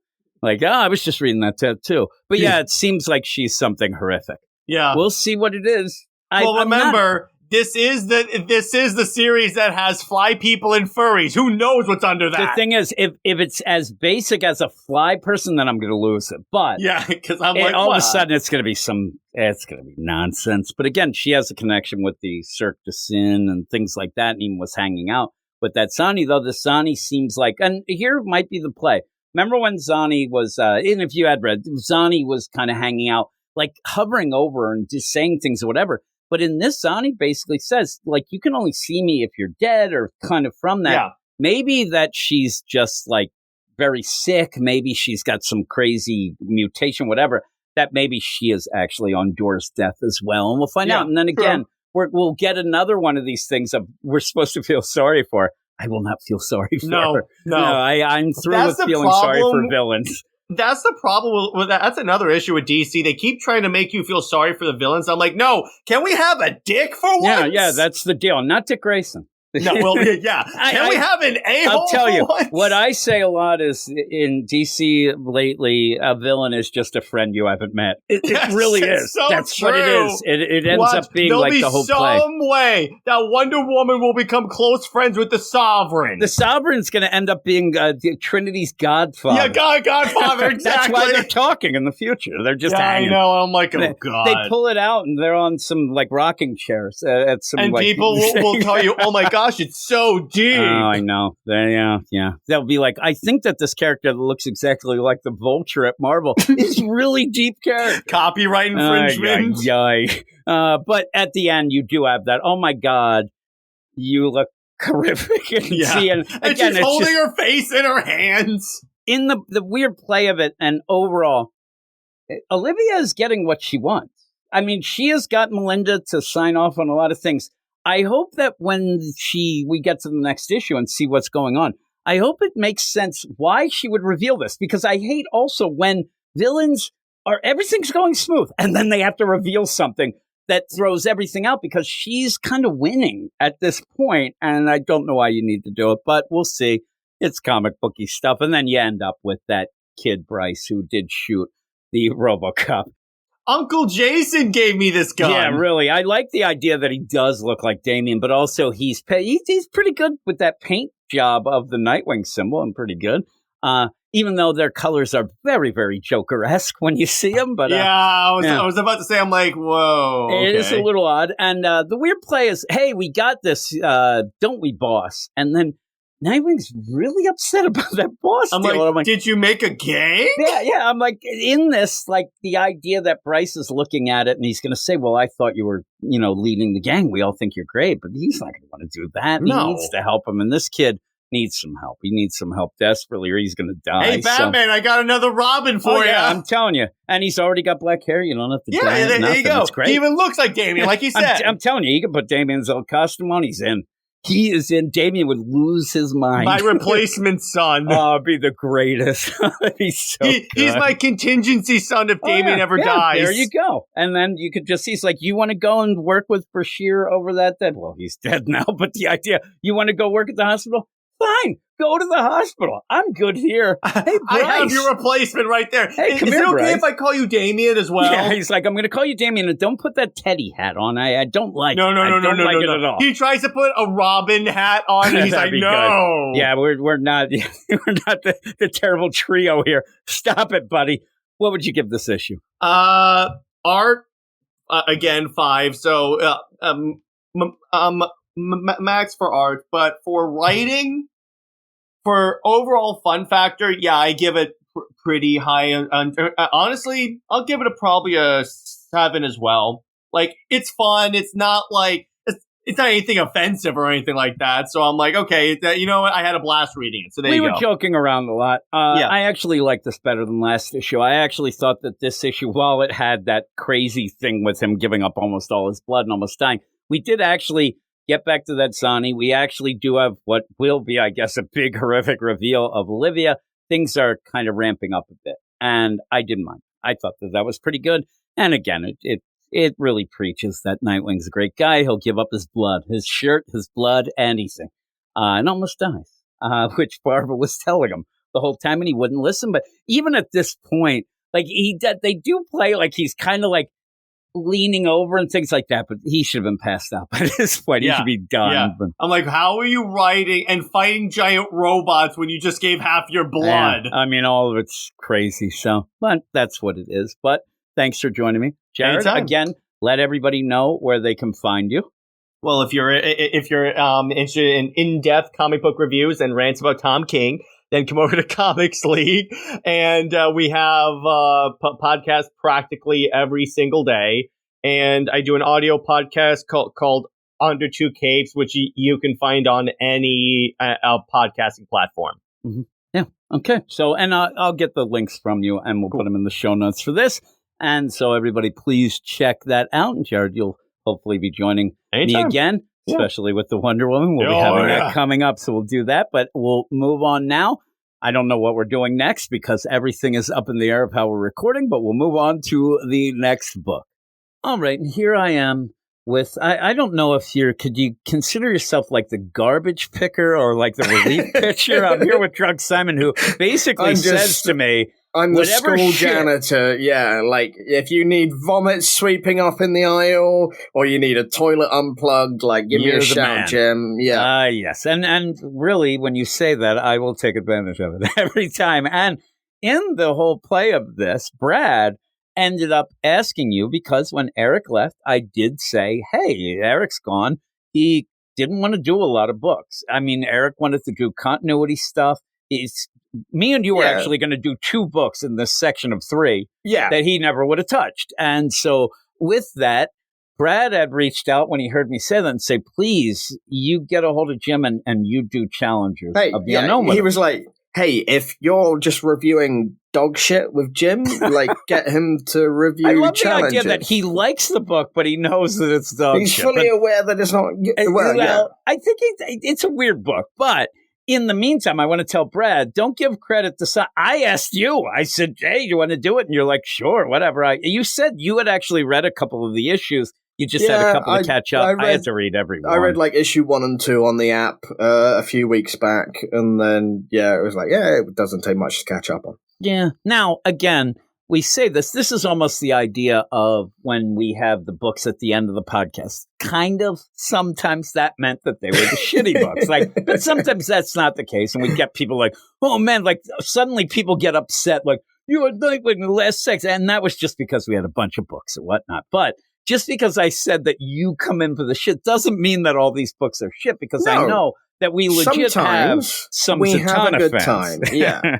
Well, we're going to have a good time. But yeah, me and you are actually going to talk Zatanna, and we're going to talk Challenge of the Unknown. And then, out of nowhere, Sonic meets DC. What is the actual title of DC X Sonic the Hedgehog. DC X Sonic the Hedgehog #1. It doesn't exactly roll off the tongue. No, it does not. And that was a book we kind of kept on the down low. I said to you, we had decided, you asked who's doing it. I said, nobody said anything. I said, okay. But I didn't want to put it, I mean, maybe people get mad, and I don't even have to admit this, but we didn't put it on the spotlight poll. Because number one, we weren't really sure we were going to do it. I wasn't sure if we could get it. And then if it happened, it happened. But we will be talking about it. It's a little odd. But we're going to go in with Zatanna #2. And all these books have something going on. This isn't exactly the most straightforward section that you've ever done, is it? It is weird, too, because usually we have theme sections. This is Drunk Simon. That's the theme. Is the Drunk Simon section. Yeah. It feels like you have just randomly picked this at the pub to just throw in here, because none of these books really go into each other. But no. Zatanna #2. A bunch of people gave me some guff on both YouTube and the Patreon because of the first issue of Zatanna. Now, the funny thing is, it was a Patreon spotlight when we did it. So the people on the Patreon, that's fine. But then I mentioned, I think, on something else of not really loving Zatanna, and those people just attack me that way. And I say attack, and it's in quotes. They kind of were kind of giving me shit about it. You're a sensitive man, Jim, and anyone that comes at you online, anybody who says anything. Somebody could say, oh man, that was a okay review of Zatanna. I'm like, what the fuck are they talking about? And then a week later, you'll be bitching in my ear before we record, this son of a bitch. This guy said okay. This fucking guy, he came at me. What does that mean? Okay. What does Since Eric left, I am a little more sensitive on things, because I do hope that things are, good in a different way. But I get sensitive and stuff like that. With that, it's something that always happens. But with the Zatanna book, most of the people who do like it end up. And one of the guys, I'll give you my snapper. I don't even know what your snapper comment. My snapper comment. I was going to say that doesn't even make sense. But the guy said, I really like Zatanna because I'm a fan of the character. And I said, I really didn't like it because I'm a fan of the character. And the guy goes, and the guy said, I get you. I'm like, yes. Yes, that's really interesting. I think this book isn't bad. I think Zatanna's characterization in this book is bad. She comes across as really combative and aggressive with everyone around her. I think she does that because the book doesn't have transitions. She is going from one part of screaming to the next of a dead body. No, for her to go from scene A to B other than just fucking being angry and storming out somewhere. And to point it out, and to point out what you're saying, I mean, you could even go as far to say that she's a bitch at points. Yeah. Only because when you're there with the character she's there with, Blue Devil, and I'll give you the credits in a minute, Madame Xanadu Bobo, but especially Blue Devil, she's there. Blue Devil, he knows what he's doing. Right? He can handle himself, right? But she seems to think that he doesn't, in a way of no, you can't be involved. But it doesn't feel like all the time of, she doesn't want him to get. It feels like she just doesn't want him involved. It's and she, so you know what frustrating I mean? Because Zatanna, Madame Xanadu, Bobo, Blue Devil, they're all characters that should really help. They have a long history of interacting with each other. They are all trusted within the magic community in DC Comics. When Zatanna shows up and I've got this weird shit happening, the idea that she would then immediately bail and That's what got me angry. I don't want you involved in helping me sort this out. I'm just going to storm off and do my own thing. That isn't Zatanna. That isn't how the magic community and DC really interact with each other. They are constantly working together to find out these difficulties. And you stole my thunder, Simon, you drunkard. Every the thing is, every time. You end up with, the magic, it's a community. They always go to each other for help. They always And it's one of my favorite parts about the dark corner of the DC universe. I love the Oblivion Bar. I love the interaction that all of these characters have with each other. I love the history that they've spent all of that time together and they rely on each other. It's a community and a mini Justice League, and like I will bang on about it endlessly. There's rarely, now, first off, I'll give you my hot take. Most of the magical-based characters are very singular as characters. You know, you end up Constantine, but he does a lot of things on his own. So what they end up having to do is go to, because you want to have a variety, you just don't want. So that's kind of ingrained in me that when you have some problems in the magic community, you're always going to get one or two people. But in this, you have them, but she doesn't. It's weird. She doesn't feel like she's worried about them getting involved, because I'm telling you, Blue Devil can handle himself, right? Yeah, these guys know what's going on. She shows up at the Oblivion Bar almost semi by accident. She's like, I'm here because like I invoked the thing and it brought me here. Like whenever anyone's out of options, you can go to the Oblivion Bar. So she didn't come here by choice to speak to these people, to get their information. She just needed to get the hell out of the situation she was in. And then the first opportunity she gets, she then absconds again. It's weird. And it's so frustrating. Like, these are characters that shouldn't act like this. And again, I'll give the credits now, and then I'll tell you what it's like. You end up with Zatanna number 2. It's everything by Jamal Campbell with letters by Ariana Mayer, and then the art looks great, and that's why people will like this book. This book is one of those looking book. Couple of weird faces here and there, but it's a gorgeous looking book. Earlier, I talked to Jared that people would have heard, and afterwards he said, "Oh, what are you doing?" When I said, "We're doing basically every book, but next I'm doing with my drunkard friend here from London town. We're going to be doing Zatanna, Sonic, and challenges." And he goes, "Oh, how's the Zatanna book?" And I said, "Well, it looks great." And he's a guy, he's more into art and how you do the score. And I said, legit, if you're going to score it, you might be able to say you score the art from 1 to 7. Like, it could be a 7. The writing, though, it just can't catch up. And the thing where I was going to say, when Zatanna comes in and you end up, because right away, she's in trouble. She's having problems. She ended up getting stabbed by that atom. You kind of go into this. It really threw me off. It already is one of those books that I have to sit at the beginning and say, okay, what the hell happened? Because, I see the sword. I remember that. But I'm like, light tie-in, a lighthouse or whatever. And then she uses this deal because you have this little fairy tale that she ends up remembering and was told in a very cute deal. I did like that. Yeah, it's the same opening, like, gambit we had in the first issue. I'm assuming this is going to be a recurring thing now.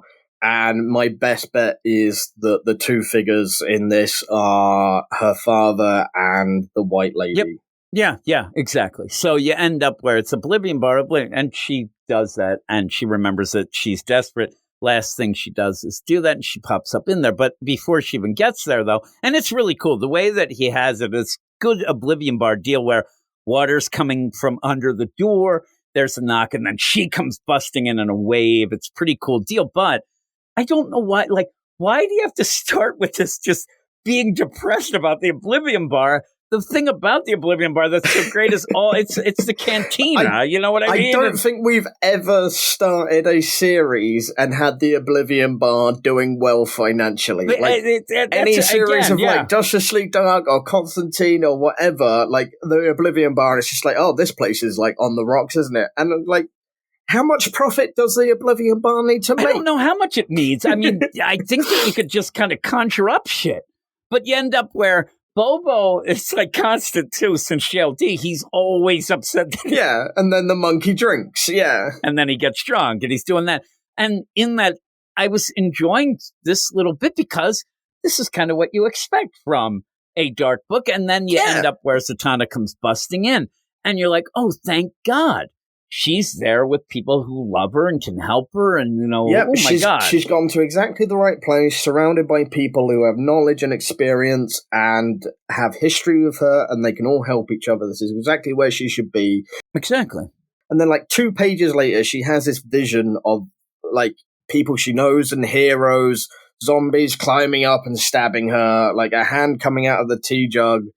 and she just shuts down and refuses to tell people and there's what no she's reason experiencing. And it doesn't make any sense. It doesn't make any sense. And I'll get to the thing I was going to say, but one of the things where she's doing this and she has that vision, she's there. She's more like the idea that she's with friends. This is more than that. This is the idea where I am injured.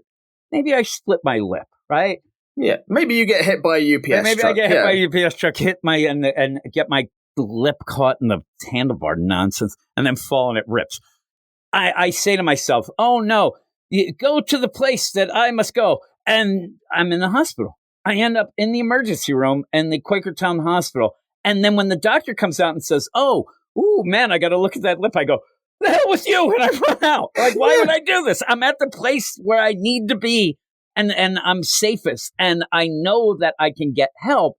Again, the way that Jamal Campbell is not getting the subtlety of the idea of, oh, I don't want them to get hurt. I get that, but it doesn't feel that way because you're with characters that these doesn't make any sense. If she ends up at a hospital and they can't help and they could be in danger. If she's surrounded by normal people who don't have a history and a connection to magic, they could be in danger and they'll know nothing. Then she wants to bail out. Yeah, she's absolutely. Not going to want to explain things Yeah. and things like that. So even when they say, oh, she's like, oh, I stabbed, but, there's no thing there. Oh, it's still there, right? She almost acts as if Xanadu and them are like morons. Like, they won't understand. Like, why wouldn't you want to talk about this? And then you have that play, and the art's great. The art is that Jamal Campbell art, obviously. But when you have that vision, and later she's like, it's almost like the Wizard of Oz. I saw you, and I didn't get that from that. In that, I'm like looking, I'm like, I don't really see them. I guess I see Blue Devil I can see right Blue now. Devil and Constantine and Wonder Woman. But yeah, actually, to me, I think you have to really Adam, sit and look. It didn't push out in the way of like, oh shit. And even then, it just got. There's a lot of scenes in that first issue, and I think there are in this as well, that just are. Again, sometimes you have a writer who will write something like, "Ooh, Simon, you're my artist." I'm like, I know Simon always loves dinosaurs. Ooh, we're going to do this. I'll be honest with you, that first issue had a lot of really strong visual stuff when they were bouncing through the movie history of the White Lady. It was all really visually impressive. Now, and so I think that you get that play. And if I would sit there, I want Simon to be able to draw.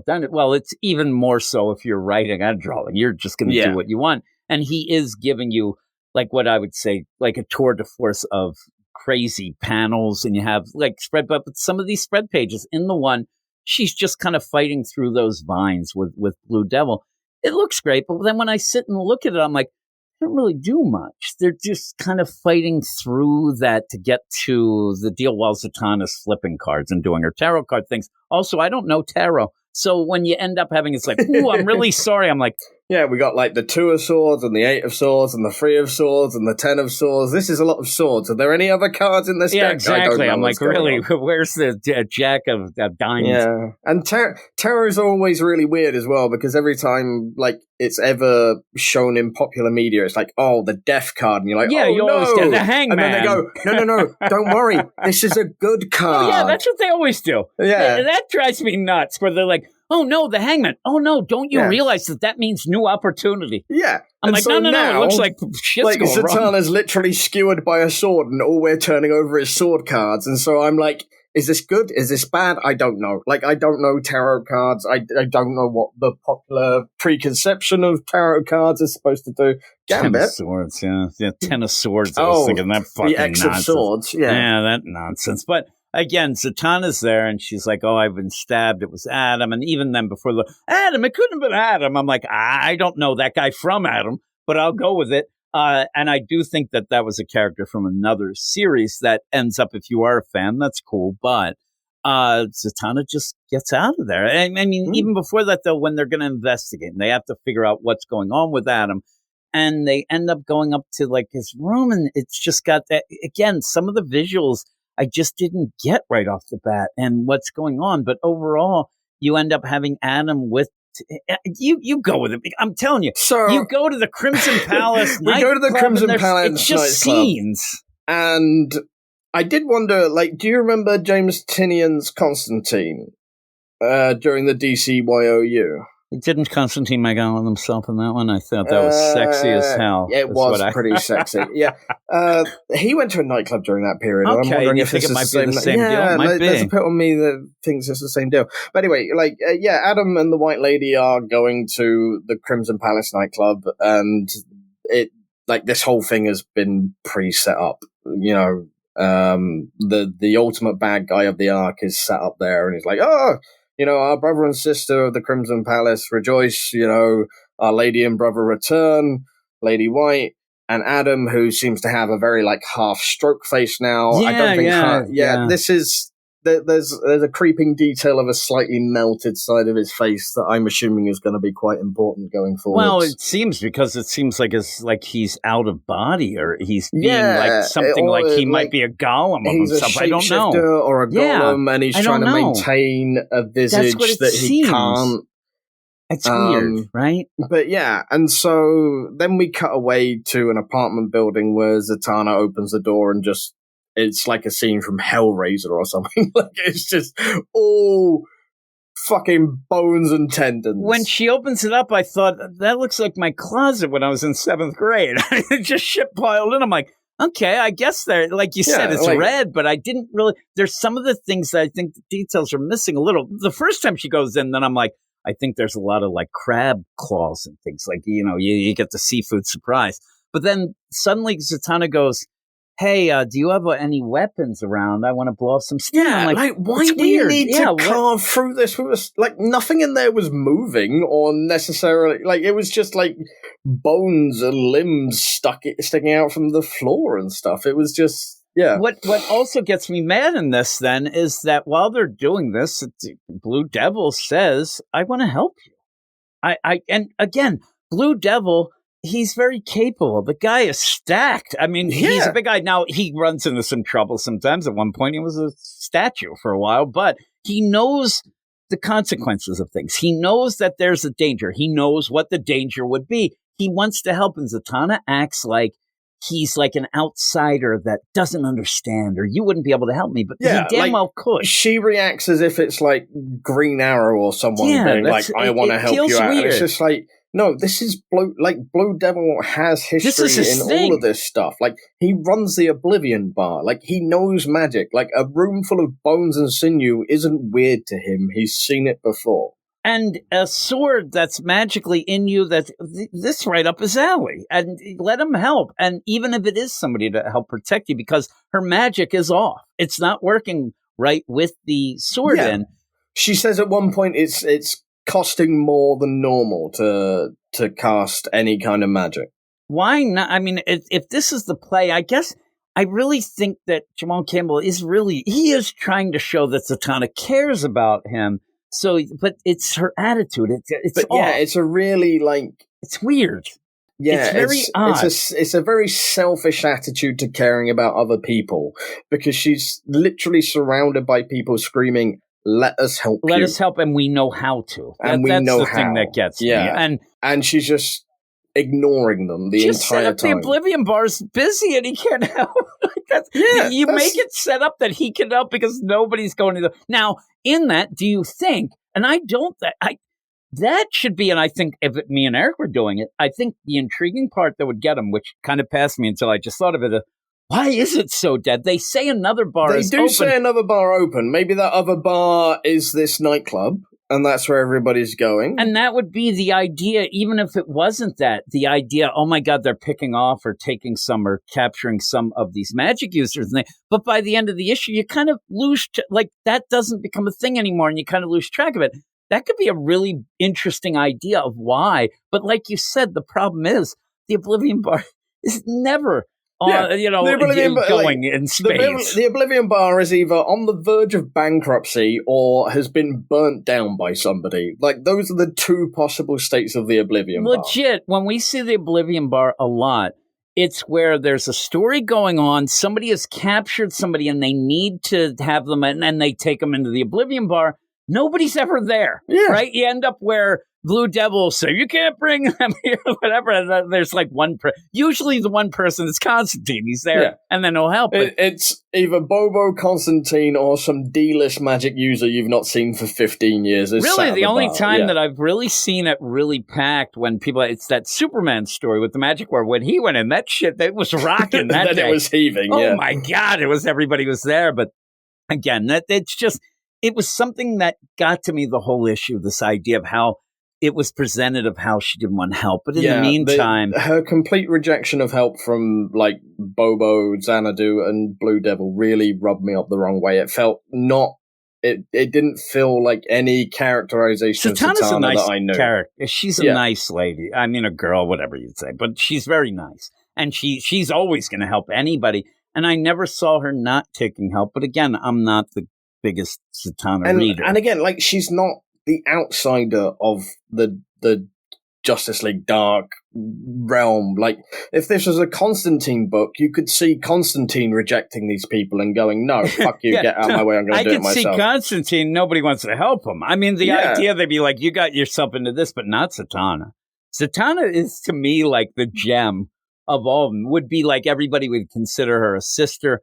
Yeah, she's like the older sister or the mother figure of the group. Like, she's up there as a senior figure. Xanadu probably gets upset because people like Zatanna a little more. Xanadu, they're kind of like, when they're in a scene together, they're very similar. But she's always doing her tarot cards. She's like the crazy aunt. She's the hippie aunt that crops around occasionally, I do like Xanadu a lot, and you don't get a lot of her because she's always this. She's always pulling the cards again, and she's worried about Zatanna, so at least we have that. But Zatanna says, do you have a weapon back at the deal? Because I really want to rip through these meat tentacles. And like I need to fucking smash up someone's apartment for some reason. Like, I don't, nothing in this apartment is posing a threat, but she's just like... No, she just wants to blow off steam. Then she gets to Adam, who is tied up, and I didn't quite get that he was dead. I know he looks horrific, but I didn't think he was dead right away.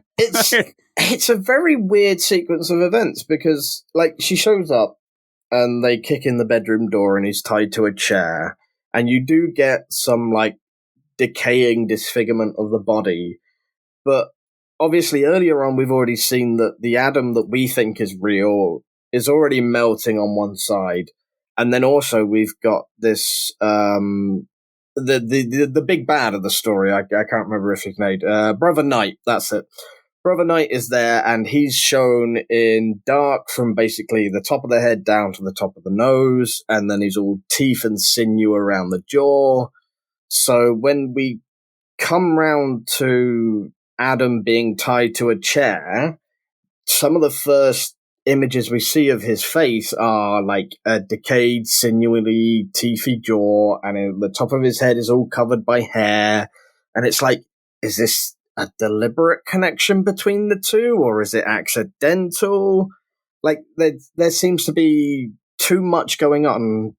I think there is, and I think that the pacing of the book is off. And Jamal Campbell's normally an artist, so I think that he hasn't got the pacing quite down. And also, even being an artist, I don't think he's got the idea of not confusing things. I mean, we even said the first issue you had like 5 characters with names that were almost identical. That is a problem. You can't she's do that. Just bouncing around saving backstage members of the cast that we've only just been introduced to, and it's like, they're all the same kind of deal. So when you get to this, there is a weird disconnect, because I do think that maybe with that crazy face, though, the people that are around him, they don't seem to recognize that as something, but it almost feels like Adam. And it's so frustrating as well, because kicks the door and is just sort of like, oh, Adam, like, who did this to you? And Blue Devil's like, just like, he's been dead 2 weeks, woman. Like, wake up. Like, and she's like, no, he did this yesterday. And they said at the beginning. It's such an obvious thing that this guy's been tied to a chair for weeks, and it takes Blue Devil being like, let me bust out the chalkboard and draw the entire thing for you. I'm surprised they're not looking for like mayflies or those flies or whatever, because you don't need that. The guy is dead, and he's been dead a while. She comes across as like so stupid and too headstrong throughout the entire issue. The thing though is with this whole play, and again, I think you kind of gets lost a bit. The idea that when she does come in and say, "Yeah, I got stabbed by Adam."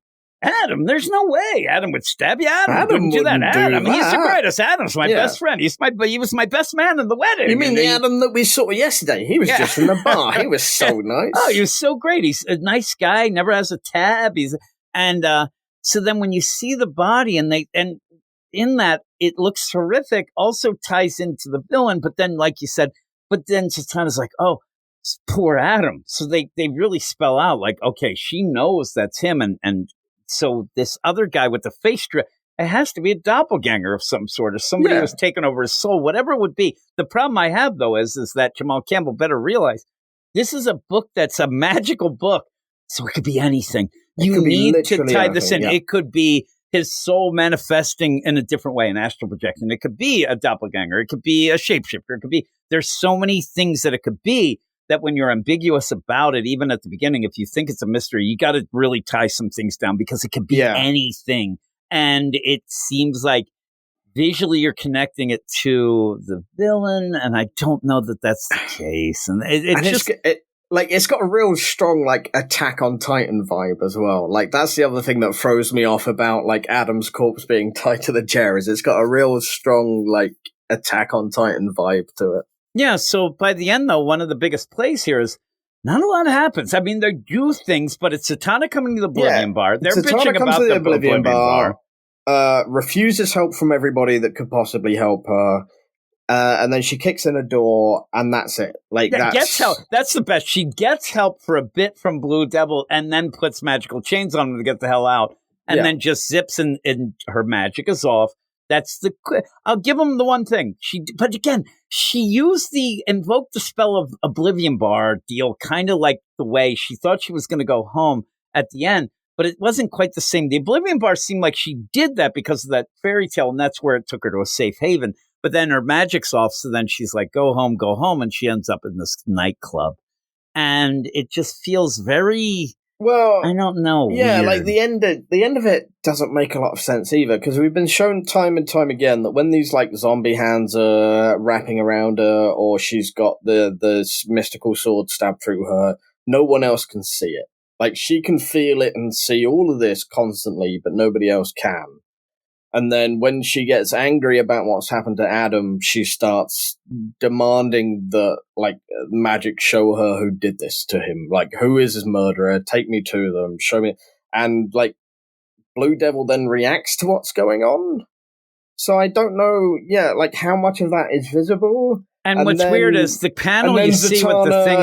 And then Zatanna reverse rings into a TV to go talk to Bruce Wayne. And I'm like, what is just... why, what is happening? I don't know. and then it's like, you get almost like, oh, we're going back to the swinging 30s, the 20s, and you get that visual where it's that sepia type deal that I think it's something that he wants to have fun with. And then she's like, oh, Bruce, hi, beautiful. I'm like, whoa, what's happened in this book? Because I actually thought she was going to the big bad, and then it's just Bruce and the past. She demanded to see who the murderer was, and the TV shows a picture of the White Lady and presumably the big bad, but it looks a little bit like her dad, because everything looks like her dad, because her dad was just a white dude with a mustache, so every white dude with a mustache is her dad.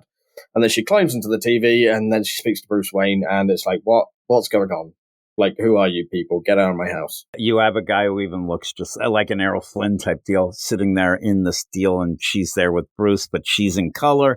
He's still in the black and white. And I'm like, okay. And again, I think if you go into this just wanting to look at cool art, whether or not it completely makes sense. And I actually thought that some of the art in this was a little bit confusing in some of the paneling. Some of the panel transitions are a bit off, yeah. Worse than the deal, but it's okay. It's one of those that I don't hate it. It's just I'm confused of what Jamal Campbell thinks he's doing. I like the core story idea. I like this whole white lady nonsense and the guy over at the nightclub and whatever's going on with it's just the execution that's really falling flat in a lot of places. Yeah, I think that you need to do a little more character work with the white lady and see what's going on. You with need to stop Zatanna acting like an incredible ass the entire time. And again, I know that some people will be upset that I mean it in the way of it kind of annoys me that he's writing her that way, that I do think that she'd accept somehow. This isn't Zatanna. This isn't the Zatanna that I have known and read for years. Like, she wouldn't reject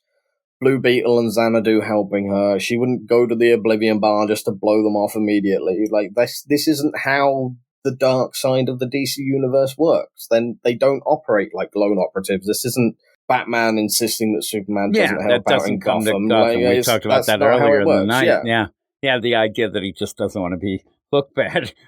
He wants to do it himself. But yeah, it's different in the magic stuff. But what would you give it? 6 out of 10. I'm a 6 as well. Yeah, the art's great. The art's really good. At some points, looks really great. But again, even that is just, the storytelling's just off. There's a couple of real problems that just detract from what could be a really interesting story. Yeah, and we say that the first issue, me and Eric were saying, okay, we're doing the same old. This seems like it's doing a little something different, but you're just not getting it. It's by the end. I'm going to have the same problem in the next book. The Challenges book is when I get done reading, say people who love Zatanna, you're going to read it, right? You love Zatanna. But if you don't love Zatanna, she's not your favorite, why would you read it? And I don't really have an answer. I really don't, except, hey, it's cool art. And I think by the end, if somebody would say, hey, should I read that Zatanna? People will end up saying, oh, yeah, the art's really cool. I don't think they're going to say that the story's just mind-bending. Being an excuse for Jamal Campbell to bounce through various time periods in Hollywood history. Like you said, the Hollywood history deal, especially the last issue, was really neat. I love that stuff. I do. If we just do that for 4 more issues, okay, fine. It's what it is. It's 6 out of 10. Let's wrap it all up and move on to the next series. Yeah. It would be something that I wouldn't read again so far. And again, I don't really read things the first time. I'm now going to... It's like, I never read these books. Too many words. Why are there so many words on these pages? With that... Speaking of too many words, let's move on to Challenges of the Unknown. Well, we're going to move on to Challenges of the Unknown, and I will ask you, are you reading the private logs of Mr. Terrific? Because if you aren't, then neither of us are. Because I was like, really?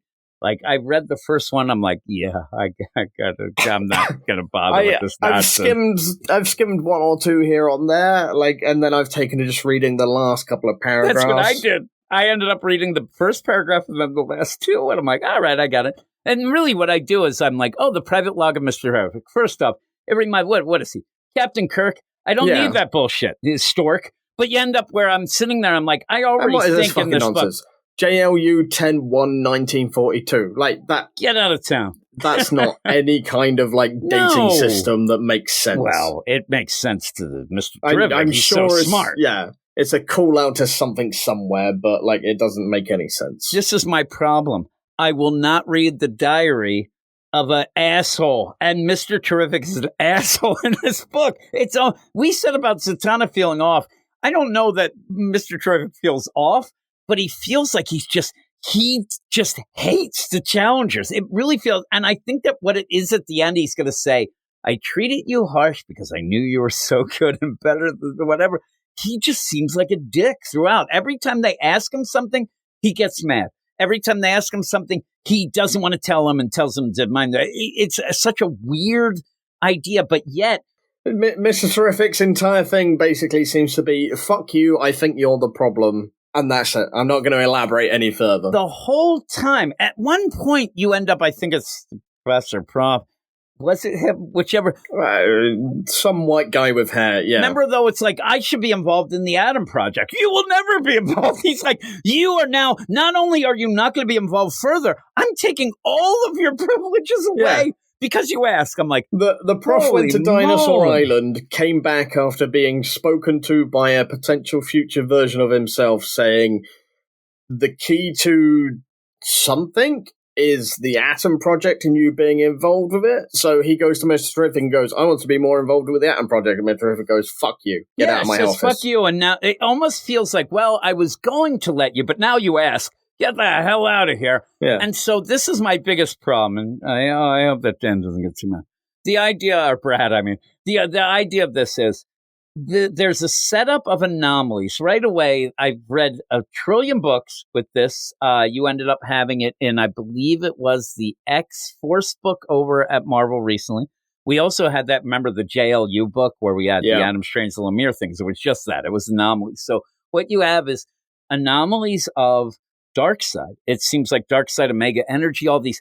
This should be humongous. When I started reading this book, I thought, boy, this book should be big. And yet it's also really frustrating because at the start it's like there's these like 5 anomalies. We're going to split you up and send you out to various places to investigate them. And you're like, okay, like they're all going to go off and do their separate thing, come back and group back together. But then it seems like they've just gone off and come back, and then the next one's gone off and come back, and the next one's gone off and come back. They let go, and it's like sending BTS into the army over there in Korea. They should all just go together. You just go in, and then you're all out. Like, hey, you guys, if this is such a big thing, why aren't you on it? They've not gone off to various different places and then shit's gone wrong, and then so when they come back together, Mr. Terrific's like, fuck, like we sent all these people off and it's all gone to shit. Yeah, oh my god, everybody's having problems. Like, 2 of them went off and come back and now they're covered in Omega Energy, so the Justice League is sat there going, shall we just send the others off and see if they... Mr. Terrific's supposed to be smart, right? Yeah. He's mad that they keep going off and being affected by the Omega Energy of the anomalies. Stop sending them on these missions, you Why are they still doing it? And then not only do they... It's not that they come back hurt or sick. They come back and they put them in a cell. They're completely fine, but they've got some weird readings on the scanners, so we're going to just jail them because that's what the Justice League does and then, now. I mean, this issue, when we get into it, we'll do it now. Red, that guy comes back. He's in a wheelchair. Like, why? He can't even walk anymore. He's the 4th one there. Why? When are you going to get the idea that Chico? And then they even say, I mean, legitimately saying this. Well, Rocky isn't affected. Ooh, why isn't he affected? Why isn't he affected? Because we didn't send him anywhere. Didn't send him anywhere. He was the guy, and he was the one odd man out. Jesus there wasn't a thing to go. I'm like, holy crap! What are you doing? Ay. Brad, you son of a gun. Challengers of the Unknown. Now, with all this yelling, I don't hate the book. It actually has... So, it's one of those, it's frustrating because I see that it could be kind of fun, and I would have liked it if Christopher Cantwell, which some have said should be named Christopher Can't Write Well, should have dealt with more so I knew the Challengers. The Challengers are not a really well-known team. And what you're doing is you're teaming them up with anybody that you think more of. And that you're never going to learn. The biggest problem with the Challengers is they're not individually distinct enough. Like, we've already touched on it. Like, these people go away, come back. You stick 4 of them in a cell and you go, well, that one's different because he's in a wheelchair. But the rest of them, I couldn't name them. Like, I don't know. We have Red here. He has red hair. But he's got red hair. With the color palette, it's not as striking as I think it should be. And It really does end up where it is the Fantastic Four before they ended up having anything happen to them. So they're just people and you don't really get who they are. And again, they were more popular back in the day. And I think people, they had a lack of entertainment. So they deal with them, but it's rough. It is rough. Yeah. It's not hard. It should be bigger though. You're talking a lot of dark side stuff. You're talking about the idea of the anti-life. You're doing all that stuff in this, in a landscape where Darkseid is dead, and you bring up a bunch of things with that, and it just doesn't feel as big as it should. It's a real fine idea for a series, but it constantly undercuts itself, because you've got, Darkseid's died, there's these weird anomalies, we think the best people to investigate it are the Challengers. Like, whatever justification you want to do that, we're going to sit here and go, that's a weird idea, but fine, whatever. Remember, the justification seemed to be well, they're just doing janitor work. Yeah. We want them to do things. Like the first couple of issues almost came across as like really condescending because they're like, we'll send a member of the Justice League along to help you out and babysit you, but you're in charge, so we'll wear your uniforms. Don't worry. Yeah, it really feels like it's like a little kid and you're like, oh, that's a really good drawing. I'm going to put it here right on the refrigerator. Also, in that Rocky is left behind. And they end up explaining that somebody has to plunge the toilets. He even says like, oh, man, I still have to do that shit. But yet he wasn't affected, so he won out. But here's the credits. It's okay. Challenge is Unknown number 4, written by Christopher Cantwell, art by Sean Isaacs, Ammon K. Napolon, colors by Romulo Fardo, junior letters by Hassan Atsmei El Hao, who is a really good colors. And I do apologize to I keep forgetting to do the editors. We have editor Chris Rosa and group editor Paul Kaminsky. So again, in the bare basics, hey, write a script, get some art. It's okay. There isn't, me and Gabe talk about it at points, and me and you have too. There's no real hook here. There's not a hook to get me. And the problem is, you already realize Christopher Cantwell coming from Marvel to DC, I think that they even said, you end up Chris Rosa saying, nobody knows these characters, so we're going to put them and you team anybody up with Superman.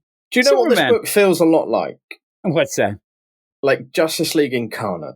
Yeah, it does. Yeah. Like those 2 books that were written in the lead up to the fucking Dark Crisis bullshit. Yep, the Infinite Frontier stuff. The Infinite Frontier stuff. Where you just threw shit in. It feels like a lead into an event like nobody's told us is happening and it's never going to happen. Yeah. Like, you know what else it reminds me of is that Justice League Odyssey, before Joshua Williamson got kicked off, like it was going nowhere and it meandered and you needed some direction. So it landed with some real big ideas. And was just like, this is really important. We're going to put the worst possible team together to investigate this really important thing. And your brain immediately goes, why? All right. So you have the challengers. And again, the dark side stuff that would feel big, but it also is a scavenger hunt, which is, and really I'll ask you and I'll tell you, is any of the, like, if I said to you right now, we're issue 4, we've had these, like, ooh, what was your favorite anomaly? I think I'm blank. I'm like, what were there was they? that one they went to the rock planet and then they saw a thing that wasn't there. Yeah, that. And so when you go with that, I don't even know what these anomalies are at the most part. And they end up getting there and they have to figure it out, but nothing's ever figured out. What it always ends up being is just waiting for that challenger to be affected by the Omega so that they see something. And in this, you have Red, who he's going about flying. Hey, I jumped off my roof. He thought he was Peter Pan, for crying out loud. And then he's an Olympic gymnast. Yeah, but it's an okay way to give you a little background of him, but it's not going to stick. We get some very basic writers 101 repetition of the idea of sticking the landing, learning to hit the ground, learning to fly. Yeah, and then twist of twists. He can't walk at the end of the issue. He ain't flying nowhere. Jesus Christ. I don't want to laugh at him. Get your shit together. Yeah. He's unlegged is what he is. He's unmobile. I don't know what words you're supposed to use anymore. But yeah, by the end, the idea, and he keeps, you're in the air, you're on the ground. There you go. It reminds me of the Paul Correa, you probably wouldn't get this hockey deal from the floor to the board or whatever it was when he got knocked out and scored. But again, it's a phrase that he keeps using just to really oomph at him when he gets on that wheelchair.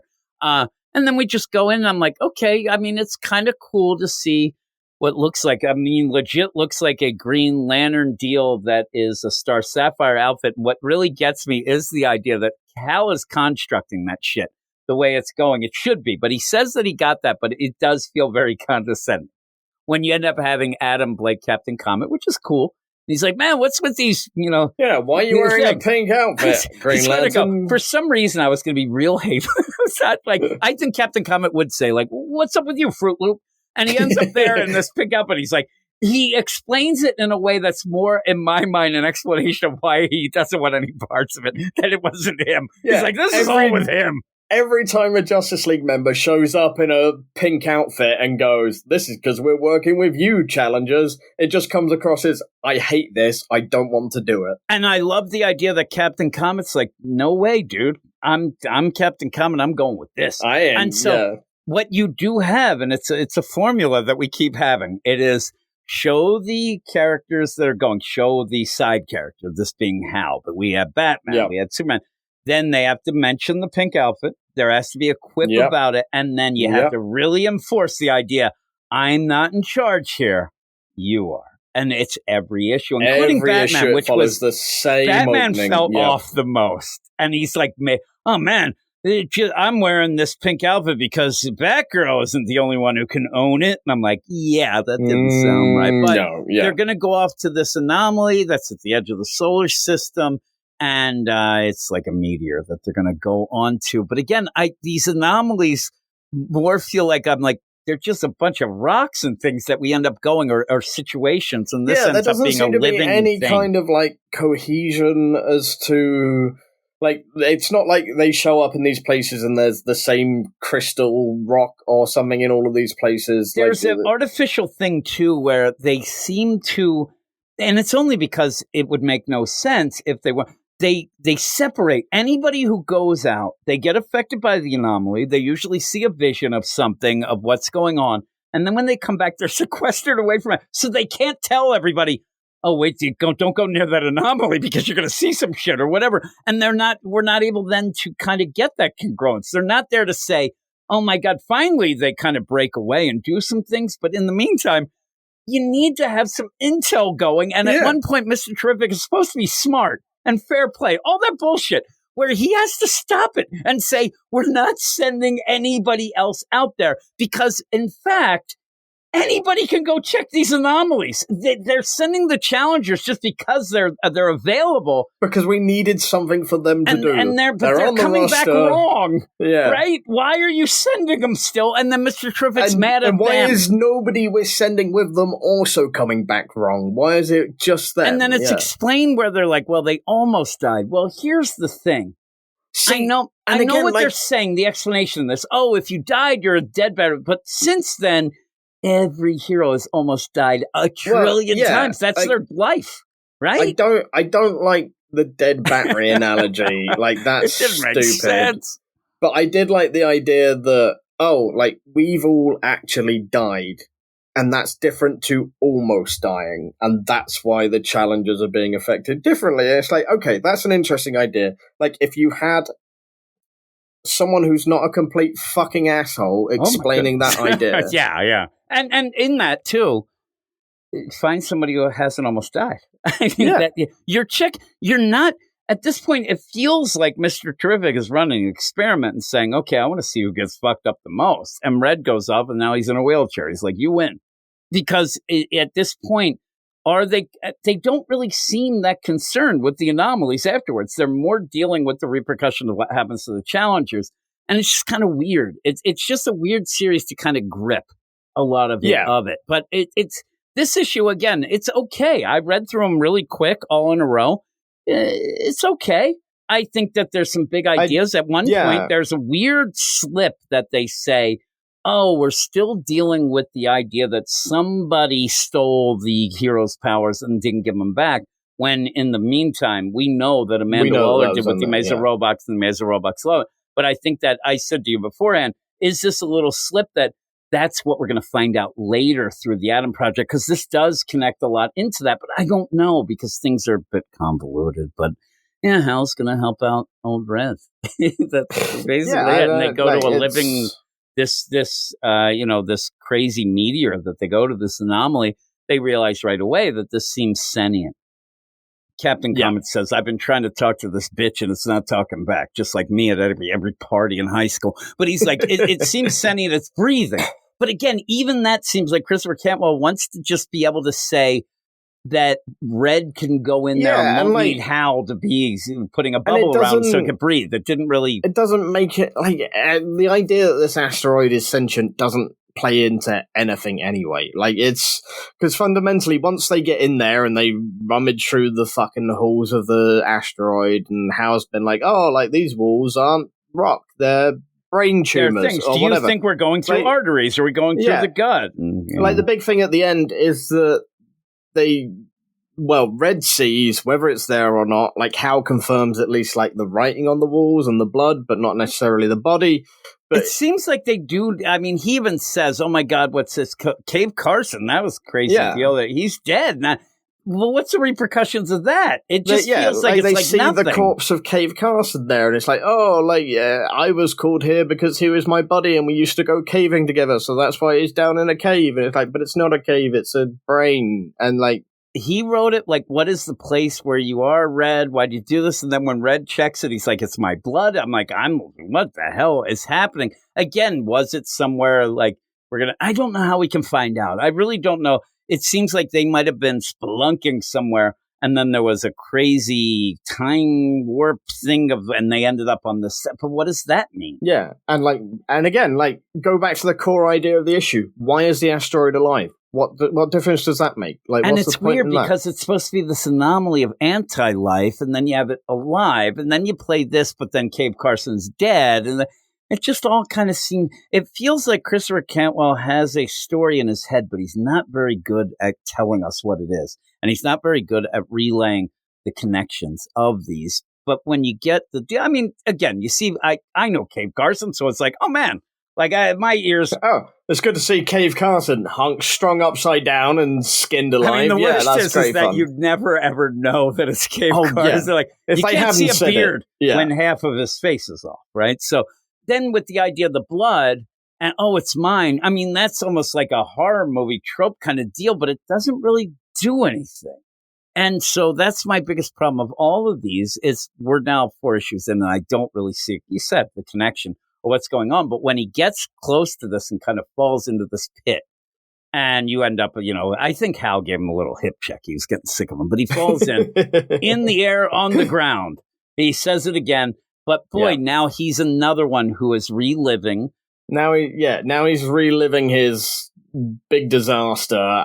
But the difference is this time, for some reason, he sees Black Manta and everyone's very confused about why Black Manta's there. Black Manta.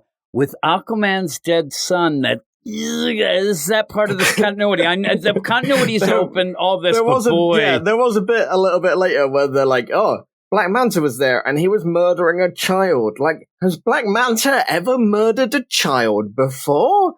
It's like, have you met Black Manta? Like, that's his second favorite thing to do is murdering children. I think it might be his second favorite. Number one is kidnapping them first. Yeah. So I love the idea. Like, it really is where it's like, Black Manta killing a child? Let me think. I think that happened one time at least with Aquaman's kid. That was a very long time ago. And again, that is something that the timeline is open. You have some things going on, but that might, again, we might be even playing with the idea. This is the problem. And this is where if you're not really on the money with your explanations and things, this could be even playing out an alternate deal or something that was erased in the continuity or something along those lines with it. It goes back to the classic idea of Grant Morrison's Psycho Pirates. This is a group of people that, for some reason, exist outside of the wider continuity and are aware of changes. And it's always a fun thing to do. Like, it's not the most original, especially within the DC universe at this point. But like it's fun enough thing to do. But I can go with it, and it's kind of fun. When they actually start talking about Black Manta, it's like, I saw Black Manta there. I don't know why. But yeah, and even in this book that you did have the Sea Devils and things involved. And again, there's some of these, I say classic teams. I'm not going to say popular because they really aren't anymore. And the only, I think it's about like 65 years too late to call them popular. Yeah, really. Yeah, Eric, I remember when this book was announced, he sent me the link of the deal and just to tell me we're not doing this. I'm like, all right, whatever. I always kind of get a kick of things. Again, Reggie would have been all over this fucking book. He would probably loved it. Mio and Reggie would have been talking, and boy, he would have loved every second of it. It's his type of deal. It would have been great. Yeah, he would have been laughing, and then we would have made fun of Eric. But in that, though, you do have Hal saves Red. And then basically you end up where Captain Comet's like, sayonara sucker. He yells, hey, what happened down there? I'm like, why were you here? Just to show up, just to be what there. Did he add to the story other than just like, hey, here's another nobody character that people don't know of? You even explain the idea, and Red says, hey, where's Captain Common? He's like, oh, he's still up there. He's our lifeline back. He's a lifeline in case we need to get out. The thing blows up and he does nothing. Hal saves... You have a Green Lantern. You don't need a lifeline. But he ends up... They go back, and what is continually happening in this, where one person will have a headache, but it can't really be explained. And now this is the idea where Red is paralyzed, waist down, whatnot, but he has nothing wrong with him. You keep getting... I think that basically they need to get somebody other than Dr. Midnight checking out these people. Yeah, he doesn't seem to be a particularly up-to-date doctor at this point, Check the degree. I think it might have been in some weird place because it's an online degree. We brought a guy back. He's paralyzed from the waist down. It seems fine to me. No, guy's paralyzed from the waist down. Double check that one. He still has legs. Hey, I didn't go to the University of Phoenix for no reason online. They know what it's at. It just keeps being that deal. And then we just get fighting. With Mr. Terrific is flexing. A lot of arguments around like what Mr. Terrific wants to do, and the rest of the Justice League are like, no, that doesn't make any sense. It's just like, I mean, these are they dumb? I'm not even joking, because when you end up having this deal and you're like, hey, every member of the Challenger Command team is now showing clear signs of Omega energy activity at the cellular level. It's increasing. And then you have, except Rocky Davis, he's clear. We don't know why. Superman looks at him, and look at that look. He looks and is like, you fucking moron. He's the only one that didn't go out. There's the reason why these anomalies are doing it, you freaking moron. Yeah, he's all mad. The thing that annoys me is we've not been shown why this is an issue either. Like, the Challengers are showing Omega energy and not... Like, what are the consequences of that? Yeah, what they all seem fine. Like, nobody's got a weird mutation. Nobody's flickered in and out of reality. Fine, they've all had weird flashbacks, but like... And Red's in a wheelchair. I mean, Simon, you're really, okay. Maybe there are some consequences. The poor guy is in a wheelchair, but actually... He doesn't need to be, I guess. I don't know. Like, other than this weird insinuation that this is bad, nobody's been like, if we wind up with 5 of them in the same room, the entire universe is going to explode. Like, nobody's told us why them having Omega energy is a bad thing. They're going to make up these ideas, and Batman says, well, Omega energy, it seems to be biological, and it's trying to get back into the universe. It ended up being taken when Darkseid died, and you could go with the idea of matter doesn't just disappear. You can play a lot of comic booky things. Superman just comes up with a theory. I mean, really, he can leap over tall buildings, but he also jumps to many a conclusion. He can leap over a clear logical bound as well at the same time. Says, the theory, who came up with it? Like, I think that he's one of those guys that like often says, well, they said. A lot of people are talking. Yeah. He says the theory. I'm like, whose theory? But he says Superman right here is like one of those bad comics TikToks where it's just like, we're going to take 3 panels out of context and like bring up some bullshit explanation for half the universe. And so what he said, he says the theory is, now you're basically in a room with everybody that you would think would be involved. Mr. Terrific, Batman especially, Hal, all these. Yeah. And yet Superman's saying it as if they don't know this yet. So who the fuck is he talking to? Yeah, who came up with this theory? They've sent Justice Leaguers out to all of these anomalies with Challengers of the Unknown, and the Challengers of the Unknown have come back infected, and the Justice Leaguers haven't. It's like, well, why? Why is this? Well, we're dead batteries. I love where he says this, and I swear to God, Batman, next panel should be like, that sounds like a bunch of bullshit. Also, I think Batman would say, whoa. Theory. Yeah, I don't like it. My theory is we're dead batteries because we died. He just repeats it because it wants to be his. But he says we're dead batteries. Also, Superman, for the record, I didn't die. I got sent back in time. Exactly. So that is true. Actually, that is very true. Yeah. So maybe, and that is almost dying. He should have ended up being the deal, though he's died like 17 other times because of Grant Morrison says you have to kill Batman every time you ride him. Every writer has to kill Batman. Yeah. One of the worst things he ever said. And so then you go off, and that's the big thing here is, and the challengers have gotten together in points. Like we got to kind of go. That when they found out Ken was, injured in the question book, and they weren't told, they're being separated. But again, it seems like they're being separated not to help them. It feels like they're being separated because Mr. Terrific has like a weird hard-on. All of the challengers are coming back, and they've got a weird level of like Omega radiation with them. Just stick them all in the same room. This will be fine. Like, don't worry about it. Just dump them all together. Like, what's the worst thing that can happen if these weird irradiated people get together in the same room? Like, what are you doing? Like, if you think this is a concern, you're doing a bad job about mitigating that concern. Here's the thing, too. When you have the challengers together and you end up with the Aquaman. Yeah, Aquaman was there. Black Manta. Black Manta was there, and he had a dead kid. Like, oh, man, did Black Manta ever kill a child? Yeah, hey, Pruff, right? It was Aquaman's son, right? And he's like, yes, indeed it was. And this means that Old Red saw the past. I'm like, when you see it, does that just mean he remembers shit? Because I can see the past in my mind right now and think of when my kids are born. It felt like a weird play of then, he's out of space. No. He seemed to have a PTSD flashback having of the idea of crashing. Overlapping memory of your own crash and Black Manta. And then Black Manta there. That doesn't mean that, but again, that's like, that shows maybe that shift in time, like you said. But again, it's what is you remembering something in a deal or traveling back in time of the mind? Because it's kind of the same thing. It's a weird play. And then you end up where I love the idea where Wonder Woman shows up.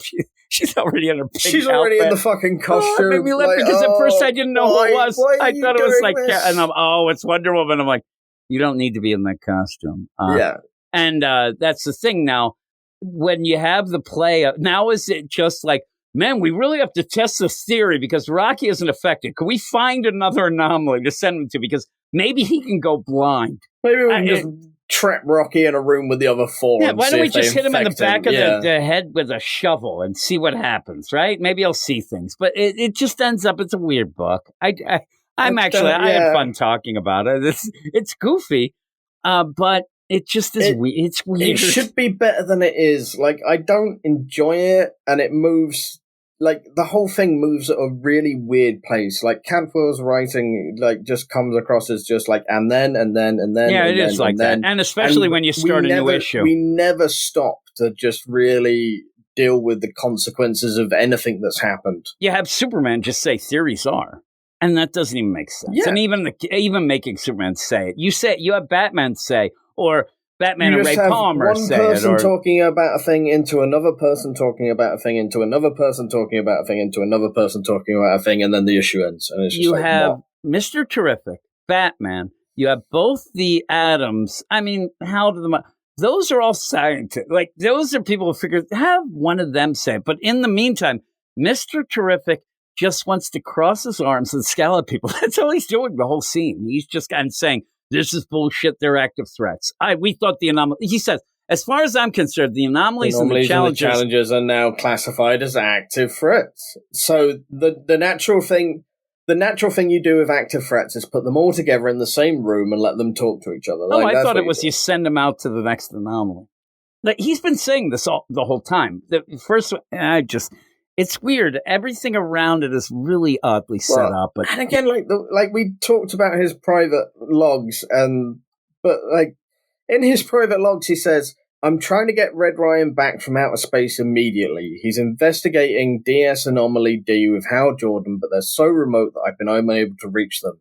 It's either that or something else is blocking my communication." But Hal never, and we never touch any of that. No. At no point does Hal say, "Oh, I can't connect." That's what I'm saying. He never says it, and that's what he would say. At no point does Mr. Terrific go, like, "You guys are out of communication reach. What was happening out there?" There's no insinuation that there's an outside force ever trying to interfere with what's going on. No, and at this point, not that you do it a lot of times anymore, but Hal's ring would tell him that shit like that's going on. If somebody's blocking it, if something has gone down, the ring would pop up and say. Yeah. weird thing detected, lost connection. Quite frankly, starting it out with that happening and having Hal say, oh man, well, let's get this done quick because I've lost communication. And then he'd say, it might be a sunspot or it might be this or the distance, whatever it would be. But he does have a Green Lantern ring, and that shit doesn't just get blocked. That is something where distance doesn't really matter. I think they'd be able to get to it, so he doesn't bring it up. But again, Christopher Cantwell is mostly a Marvel writer, so I don't know how much he knows. If you didn't read that weird intro page and just read the actual comic, you would never know that they had lost. Find out that there was any kind of communication issue, that they were ever isolated away from the tower, that there was any suspicion of anything weird going on. And it's just like, why include that and not actually make it part of anything else that's happening? Yeah, it's very odd. Very odd. But the art's okay. It fits the book. It actually, what me and Eric would normally say about this, it feels like one of those digital first books that came out, or like one of the Walmart big giant books or things. That's what it feels like to me, but it should be bigger. Talking about dark side stuff, but what would you give it? 6 out of 10. I'm a 6 out of 10. We got a lot of 6 out of 10s this week because I think the first section I went 7s. It has a quirkiness to it that makes me giggle, especially when we talk about it, because it's written in a weird way.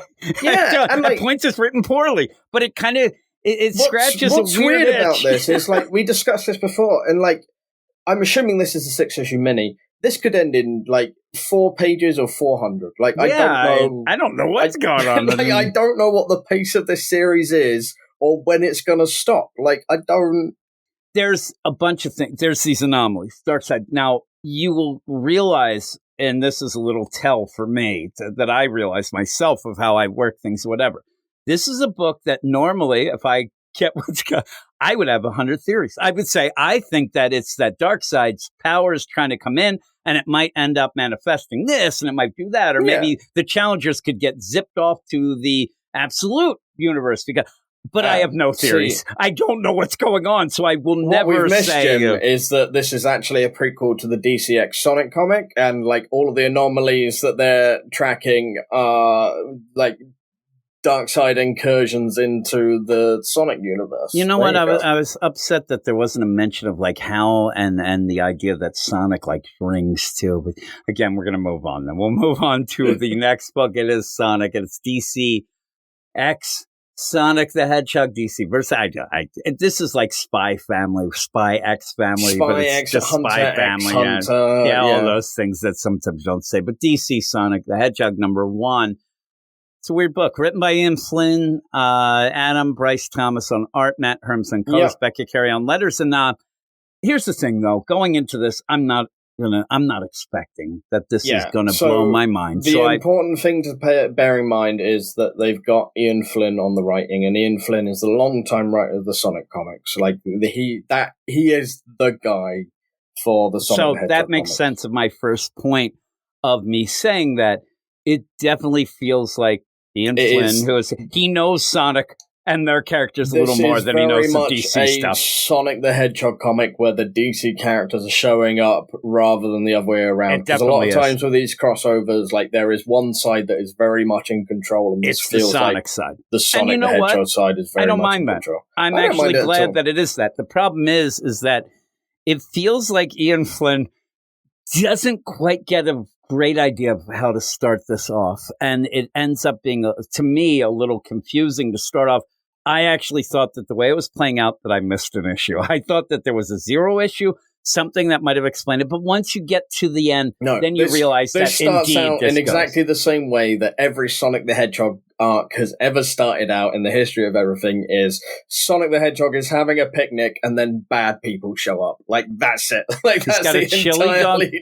Yeah, he's got his chili dogs. Like it's chili with a little bit of onion, and he's got one of those seeded buns. So I'll go with that. Though I put a little spicy mustard on that. But again, when I went into this, you said, "Hey, are you doing it with anybody?" I said, "No, I wasn't planning on doing it, but you wanted to do it." So we go in, and I realized, like, I kind of know these characters. It's so weird because, again, it almost feels like, well, I don't play games anymore, but I played a ton of Sonic games. The core cast you're going to know. Like, everybody knows Sonic, everyone knows Tails, everyone knows Amy at this point.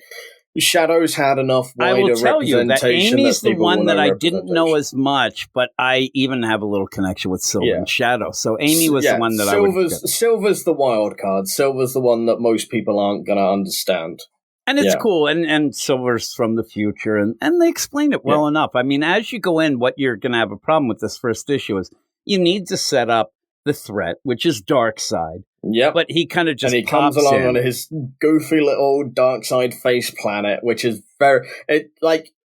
it's stupid for Darkseid. Well, it's stupid for Darkseid, but it's like so on brand for the Sonic universe. Like, that's the thing. Like, it's... If Dr. Robotnik built a giant fucking... Like, this is what he would build. Like, this is where it So he comes in with it, and it's kind of funny. And when you have it, again, it also leads the idea of them getting... they're upset. Sonic's like, oh my God, let's go. And, Amy's ready to go, and Tails...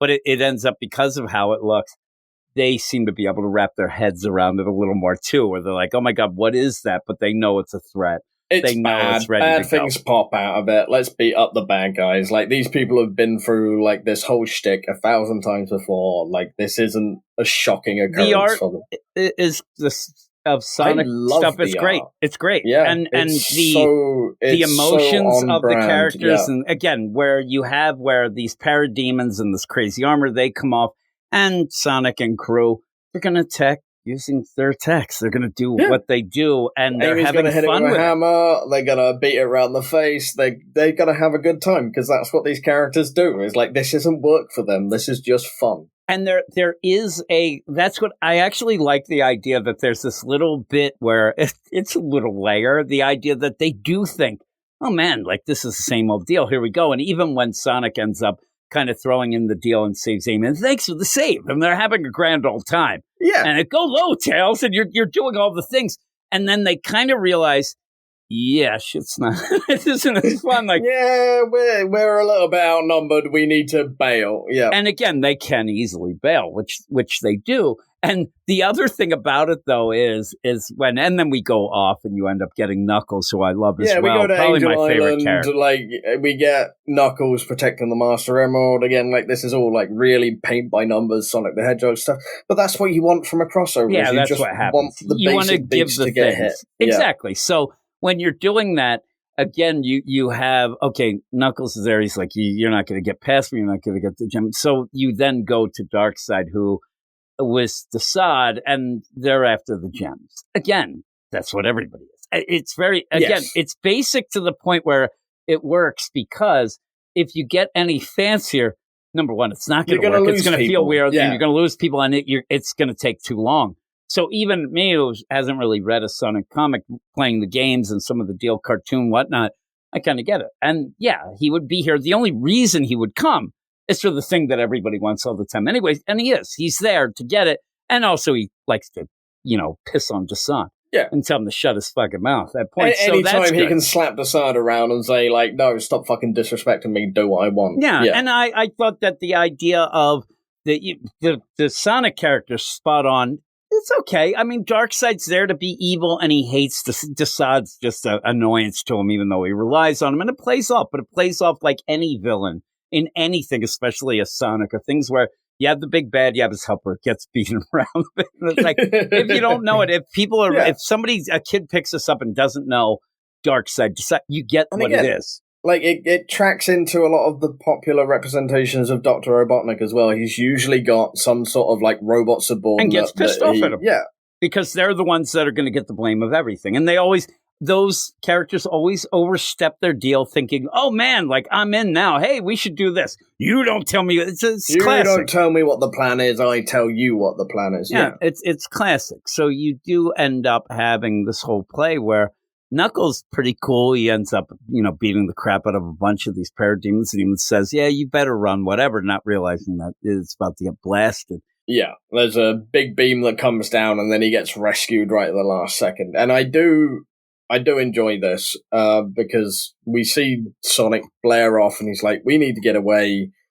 And then we cut to Knuckles, and the Knuckles get rescued by a blue streak. So the initial assumption is that Sonic's just swung by and grabbed Knuckles, because, like, that's what you would do. But we find out later on that actually it's Superman that comes around Superman and rescues that comes around. Yep, Knuckles. And I thought that was just a wonderful little bit of writing that just recontextualized a lot of what we saw earlier on in the issue. And with that, what you need to do in these things is to get the characters that are going to kind of team up. You're going to get the like characters. And so you have Sonic and Flash. The problem is when I'm thinking about it, I'm like, oh, what else are they going to do with that? And they do a really good job. They end up where, especially when you have Shadow and Batman. Yeah, they do the whole like Lord of the Rings thing by the end of it, where it's like, well, that only counts for one type thing. Yeah, and you have Flash and Sonic. They're going to race. They're going to say, oh, and I'm the fastest man alive. Well, I'm the fastest thing alive. Yeah, thing alive, and I end up this. But I'm Speed this, and I'm Speed Incarnate. I'm Speed personified, I'm Speed perfected. And the best part of it is, again, it's a goofy little thing, but it's great because you realize they're already best friends, and you're like, that's what you do when somebody does the thing that you're known for and things. But even having Tails go and end up with Cyborg, and then end up having, these things, Amy and Wonder Woman will be the deal. Silver and Green Lantern, Shadow and Batman. Shadow and Batman's the best. Shadow and Batman is the best. It's so good because, again, they're both broody, I love the fact that the vast majority of their panels are, like, entirely silent as well. Like, everybody else is, like, nattering away at each other's, and just, like, Shadow and Batman just sort of, like, glare at each other and then move on. So when they kind of come in, and again, you're not going to give a full explanation. It's that Darkseid came here, and then the Mother Box with Cyborg kind of got them there as well. So they're there to kind of stop them. They're trying to warn them and things like that. But it's the Sonic characters that, just looking at them, they're so great. And a couple of the panels when they're all together are really, really cool. But then they introduce themselves to the Justice League. They go back and forth with that. But you could say, everybody reading the show, but it's kind of fun, and you end up where you get a little personality. You have to do it. There's certain things you have to do in every crossover. You have to establish both sides of the crossover. You have to do the introduction. You have to establish why these two worlds are meeting, and then you have to pair everybody up and go, right, this is everybody paired up by personality and or power set. Go. And you know what? The reason why I think that Ian Flynn does a good job too.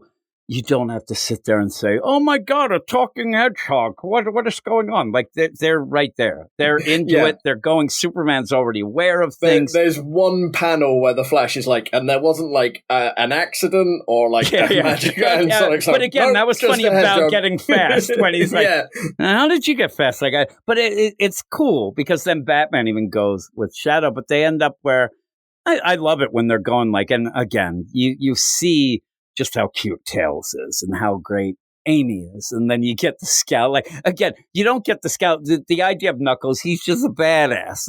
I love it. I thought it was really cool. Like, the Knuckles Superman team up is interesting. It's the one thing I wasn't kind of expecting. Like, part of me was expecting a Sonic Superman team up as they're the two, like, big headline characters. But it's fun now, like, Flash, right? But, yeah, like, in hindsight, the obvious pairing is Sonic and Flash. So what do you do with Superman? Well, he's very strong pairing with Knuckles, and like it works a lot better than I was expecting. I think there's going to be something going on, and I think that the reason why they showed Batman or Superman saving Knuckles is I think that by the end we're going to have Superman actually reveal he's the fastest because of the idea of and that whole age-old deal. But I think Sonic and Flash, they're going to keep going. Superman and Flash racing, Sonic and Flash racing. And I'm telling you, I think that it's just going to be one of those where they're going to see Superman as faster because he's not going to point it out, but he'll do something that, man, you can't do that. That's faster than me. And then that'll be a giggle because, again, that was really subtle when you ended up having him save him. But yeah, when they kind of get teamed up, they're like, hey, we're going to team up. We'll go with this. And you get the explanation. They tell him, hey, this is Darkseid. This is what he's doing. It's very quick, but done fairly well, and then you end up where we got to protect the gemstones. That's basically the deal. We got the Chaos Emeralds. Darkseid's got the first of them. That's the cliffhanger for the end of the issue. Bish bash bosh, done. Because it feels like what happens then is very similar to the Challengers, but yet this is just fun when you get these combos and you get them together and they go off. It's really, really cool. Yeah, like Ian Flynn understands, like he's got a lot of groundwork to lay, and he's going to get it all out in the first issue. And so we can just get on with it from issue 2. I wonder if people are going to be shocked that we like this so much, because I fucking love it. When Shadow walks off and they're like, Superman even is kind of taken aback because they're all trying to figure out what's happening, and they're trying to tell, hey, this is what we know. Tell us what you know. The gemstones, they must be that. And then as they go down the line, you do end up having Shadow's like, I don't have time. I'm not sticking around for this. I've got better things to do. Yeah. And Superman thinks it's like just a thing of, well, we like almost like we didn't ask him a question. He's like, well, we value everyone's input because he's pretty silent. And maybe he thought that. Batman knows. And Batman says, I'll handle him. I like the side eye that Superman gives, like, you don't handle shit at all. But it's that Batman realizes right away that he sees somebody who's very similar. He sees them as kindred spirits. This is actually a really good... If anybody can argue this with me, this is a really, really good Batman moment when he goes and says, who was it? And Shadow goes, what? And this guy, if this was... Again, this isn't a Sonic DC book, but if this was in just a regular book, if this was like a Detective Comics and there was some new sidekick bouncing around Gotham that was acting this way, and Batman turned around and was just like, who was it? Like, who did you fail to protect? Like, I've been there. I know what it feels like. I know the fire that it lights inside of you, and I know that you are forever determined to see it never happen again. And he says, who was the one you couldn't protect? And he's, how would you? And he's like, for me, it was my parents. I was 2 years. And that's the thing, too. It really does play down to the basics of Batman. People might say, well, obviously, we know all this.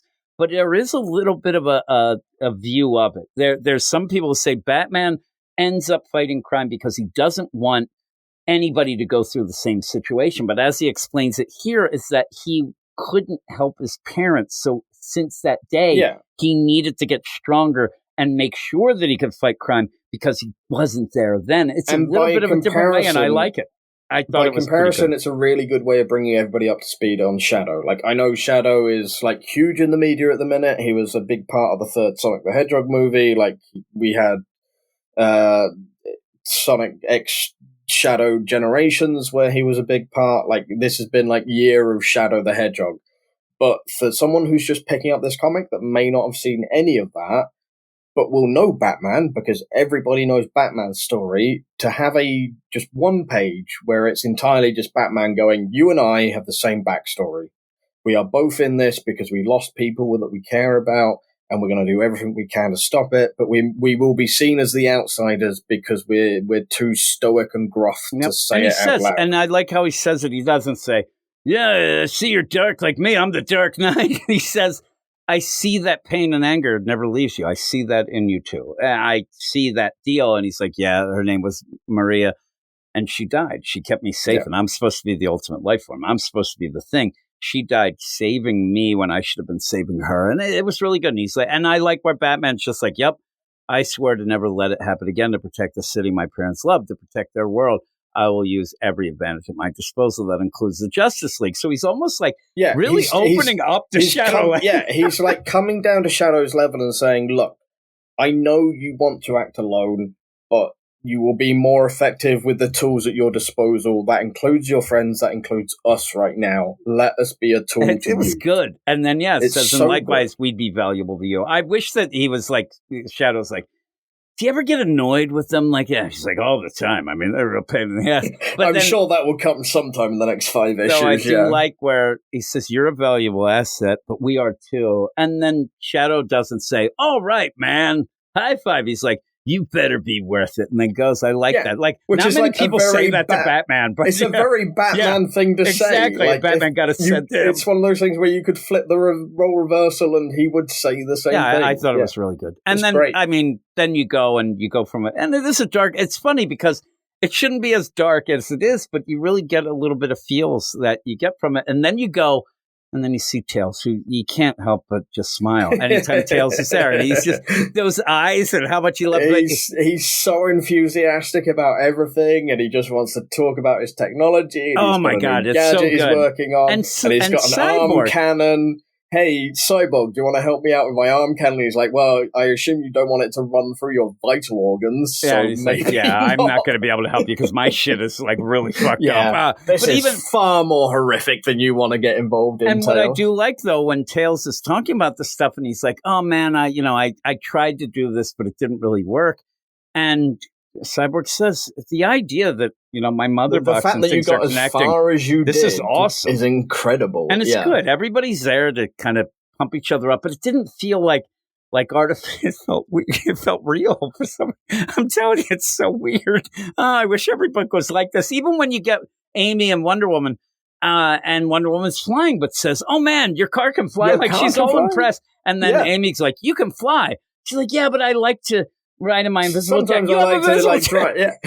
It's so good. It's so funny, and I do like it. And then, the best part is, again, you've got all this, back and forth between everybody. You got Superman and Knuckles, you got Diana and Amy, and you got, Silver and John Stewart, and then, the panel with Batman and Shadow is just silent. Nothing just silent. They're just standing there. Just on to the next it's right. And even then, I love the idea that when you do have Knuckles and Superman, they're flying, and Knuckles, you go into the conversation, Knuckles you really told me that your planet blew up with everybody on it, and then the rocks of it that's poisoning you? He's like, yep, it's that's such up, a weird conversation to have. That was so funny. Can you imagine the first time you meet someone, they're like, oh yeah, and then the hometown I was from just exploded, and now, I'm poisoned by everything I've ever known. I love the idea that he just says it now again. If and you want to go. It's just we've just met. I don't know you. We've not even done it. And that's the thing, though. Is there a layer there that Superman trusts him enough to tell him his weakness? I don't know. It's fun, though. And then Superman says, maybe, because he's like, man, that's too cruel. He says, maybe, but I cherish my life on Earth. It makes it all the more important to keep it safe. And then Knuckles like, yeah, you're right.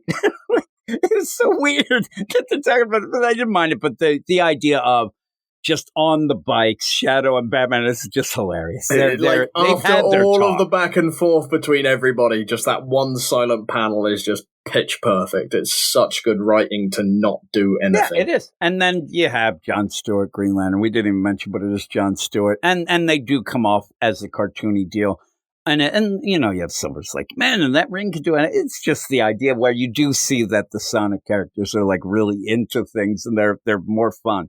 And, going into the whole play. But then you get Flash and Sonic just racing. And again, they seem to really like each other now. They do seem to be having fun, but they're going to go off and they end up running right in the dark side. That's the big play. And they do the wonderful meta thing where it's if we want to start, we need to go to level 1. We need to go to Angel Island / Green Hills / wherever it is. We're going to the first level in the zone, and that's where we're going. And the zones look great.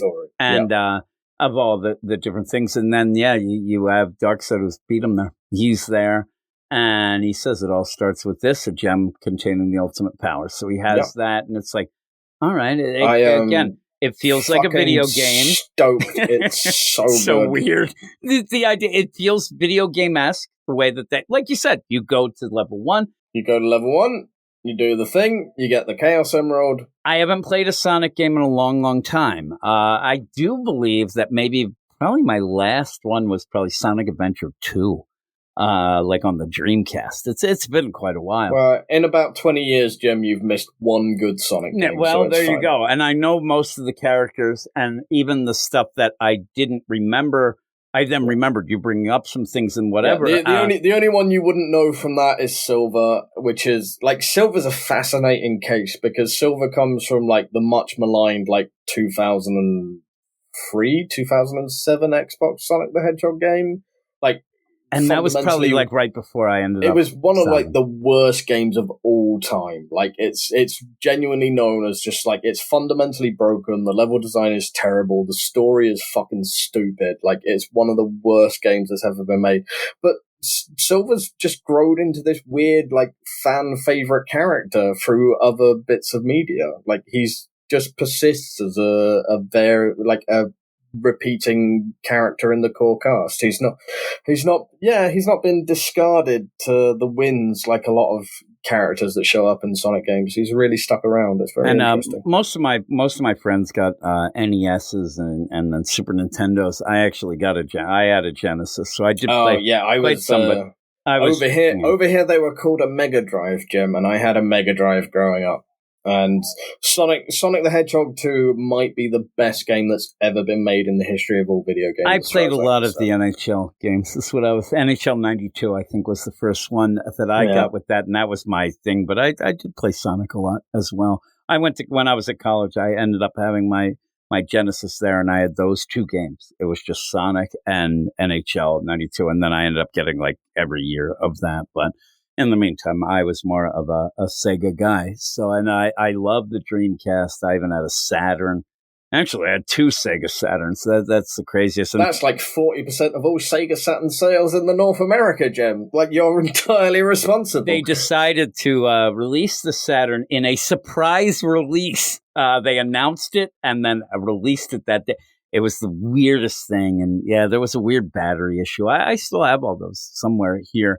But there was a weird thing of battery replacement issue that I had, and I had Panzer Dragoon Saga, the game, which was like now is worth tons of money. Now is worth a lot of money. My wife and kids pawned it for like $10 at one point, and that kind of gets me very upset when I talk about it. Dragon Force. The Sega Saturn was pretty weird, but it was cool. It was, the Dreamcast. I loved it. I loved the Dreamcast. I loved most of the Sega systems. So with that, though, what would you give this? I'm giving this a 9 out of 10. Maybe a 9.5. It's like almost perfect. And like, you go 9.5. I'll go 9. Because I'm going to go 9. I don't want to have every score like we this. Have to disagree at some point, even if yes, that's what I'm saying. Now, the thing is, I think that your score should be a little bit higher because it does bring up a lot of things that you are more aware of than me. I liked it, though, in my own deal, and really thought that some of the moments were really good. The Batman was spot on. I loved it. It leaves me so excited for what's coming as well. Yeah, we're good.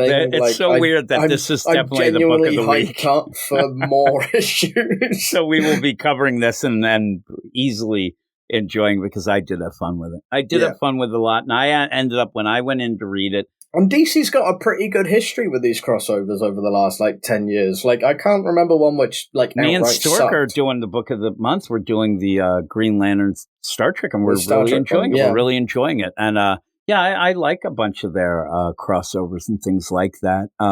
So yeah. Now, I'm telling you, one of the best. I'm not joking. And maybe sometime me and you could cover it. I don't know why, but the KFC books. The KFC, the little mini comics they did through the various crises. When they had the kernels of the multiverse, the was the craziest thing. Chickens or whatever. Yeah, the crisis of infinite kernels. I think it was the greatest, and they were really well done. And I have them in my Dropbox that I'm like, I might read that again today, and I always want to read it again just to get a chuckle because those were so fun. Maybe I'll put that. I don't know. I have to see how long they were. I think they were a bunch of issues, but they're very quick. But maybe put those up for a book of the month on the poll because boy, they were funny. But yeah, this was good. It was a very pleasant surprise, and we enjoyed something. So people can stick it, is what I say. They could go. I love the idea. Like there's Zatanna fans are like, you sons of bitches. You like this, but Zatanna was better than this. No, it wasn't. It wasn't. It was. This was again. Some of the books aren't going to equal out on the idea of what they mean or how much they should mean or whatever. But every book has a mission statement of what it should do or what it's trying to do, and books like these often are the ones that nail it because the writer goes in and is into it. This is again. They made the exact right choice. They got the creative team from the Sonic side of things to just run with it. There's a difference when you read a book from somebody who is invested in the material and really likes it to somebody who's been assigned who's a book. Just doing it as a hired gun. An assigned deal. And it's not his fault, but I think that, say, the challengers. I don't know that Christopher Cantwell out of nowhere came and had a pitch for the challenges of the unknown with anomalies of dark side of mega energy. This was something he was told, and you're never going to get that spark because most of the stuff is he's giving us secondhand from what the editors probably told him he needs to do. And then he writes a script, he gets that. But this this seems like there is no one on this planet better qualified to write this book. Yeah, so I didn't even know that. And what I was going to tell you is right away, it really nails the Sonic stuff. You can tell it's through the Sonic deal, and you said it definitely. So that shows how smart I am. So with all of that, we're going to go off and thanks for joining me, Simon. I would say a lot of times when I end a section now with a bunch of people, I say, where can they find you? Obviously, it's at the pub. Literally nowhere. It's obviously at the pub. You and can at your find house me sending me recipes. Pub. Yeah. I did end up, Gabe, it's funny, when people end up listening to this week's Spotlight on the Patreon, I get on with Gabe, we're doing New Gods. I tell him like 10 times, listen, Gabe, hey, this is going to be the first book of the Patreon Spotlight. It's the Spotlight. We get in, and I'm like, hey, everybody, Spotlight on. Here we go. Gabe, hey, we're here for the Spotlight.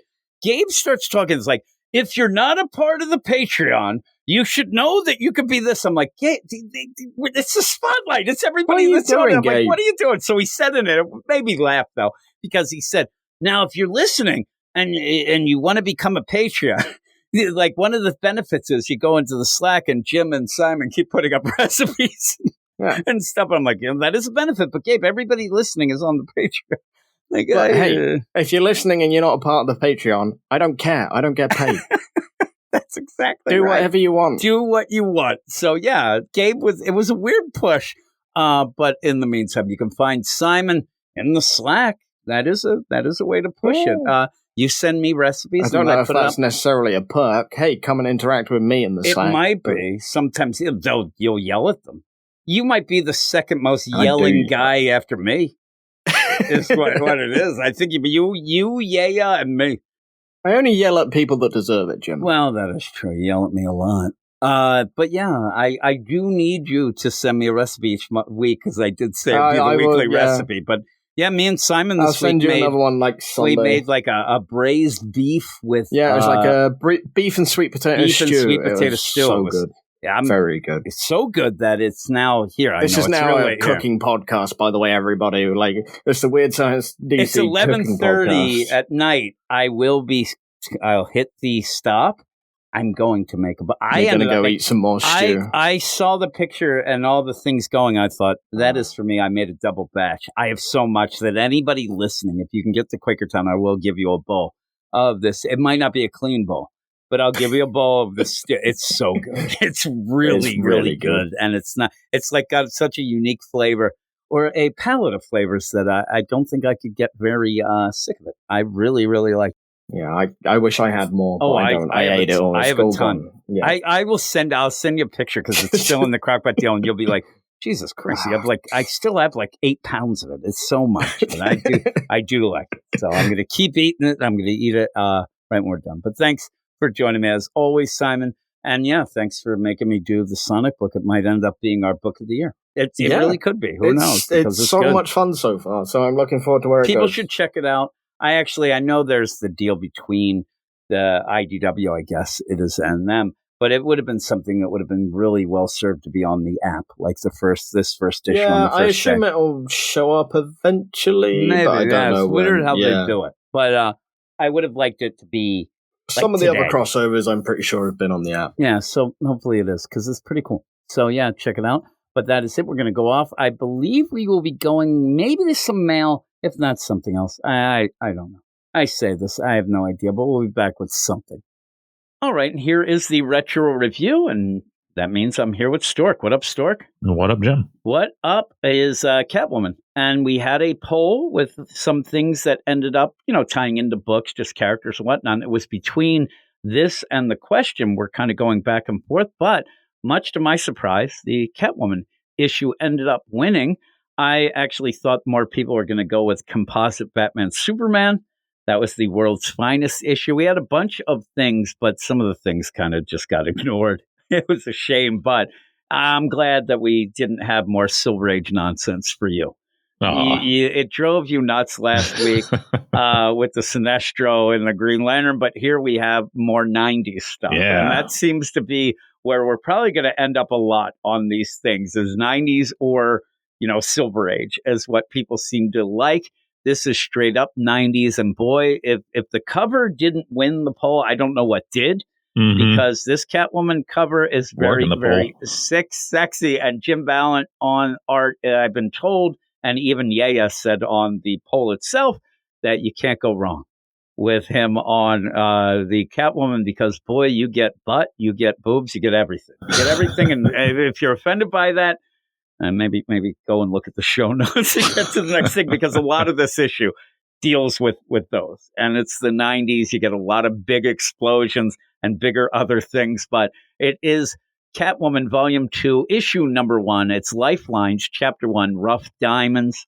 It came out August 1993. It actually came out on the shelves July 6th, 1993, cover date of August 1993. Usually you get more of a space between that, but it's written by Joe Duffy, pencils by Jim Ballant, inks by Dick Giordano, but a colorist by Buzz Setzer. I like him. Isn't he a stray cat? And letters by Bob Pinaha. I almost said Pinata. But we jump into this, and it is a number 1 issue. So you get some, again, it's the lay of the land and how this is going to work out. And this is a Gotham City that's being controlled by Bane. He is controlling. We don't get a ton of exactly how that happened or what was going on, but he is definitely the crime boss of Gotham. And he's using Catwoman to go and do Catwoman things. Obviously, this is going to be centered on Catwoman, so we don't know like his full operation or whatnot, but he just wants Catwoman to go steal stuff for him. And in that, Catwoman is doing it, but also she has to go through a guy, her partner here, Leopold, and then we'll even get more of the classic Bane, Trog, Zombie, and Bird. But in the meantime, she's stealing things for Bane, so she has to get them and then give them to Bane and then get paid for them after the fact, which is something that you don't really see a lot with Selina. And she even mentions at a point, but it seems like she wants to just lay on the down low at this point, right? I mean, it really feels like at this point you get the play where she just wants to kind of hide out a bit and kind of not be, seen or known. She ends up saying she scrubbed her ID from anywhere, so nobody knows the Selina Kyle deal. It's kind of something from the last Bale Batman with Catwoman about this secret thing that scrubbed her ID, which was a Bane movie also. So I assume they got that from this. Yeah, so that's pretty cool. And you do have classic,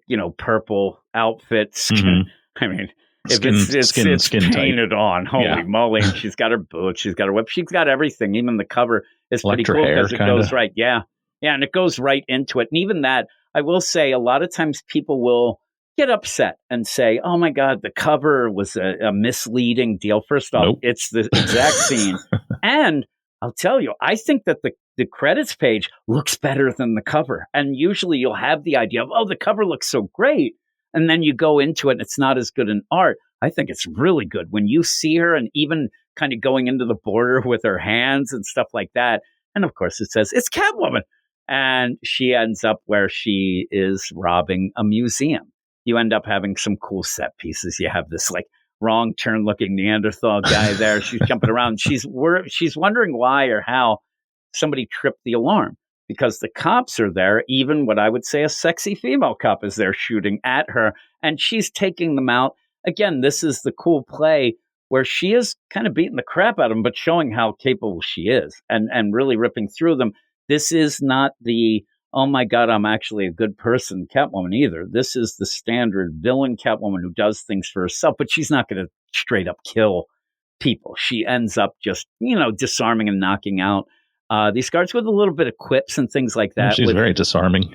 Oh, yeah, she is. And I do like, too, where you even have almost like it's not quite a Juan Ferreira thing, but even one panel, you almost have a panel break, but it's actually an exhibit, and she jumps from one to the other to take down these cops. I thought was really, really cool. Yeah, the art is just really good. It's pretty dynamic with the fight scenes and things like that. Yeah, and I mean, these guys are firing guns at her. She's kicking them away, and then you end up with one guy left who says, basically, I'm going to take it down, grabs a spear from one of the Neanderthal, what would you call statues or whatever, diorama nonsense. I do like that you do see like that flash of light to see that he did that. It works out well.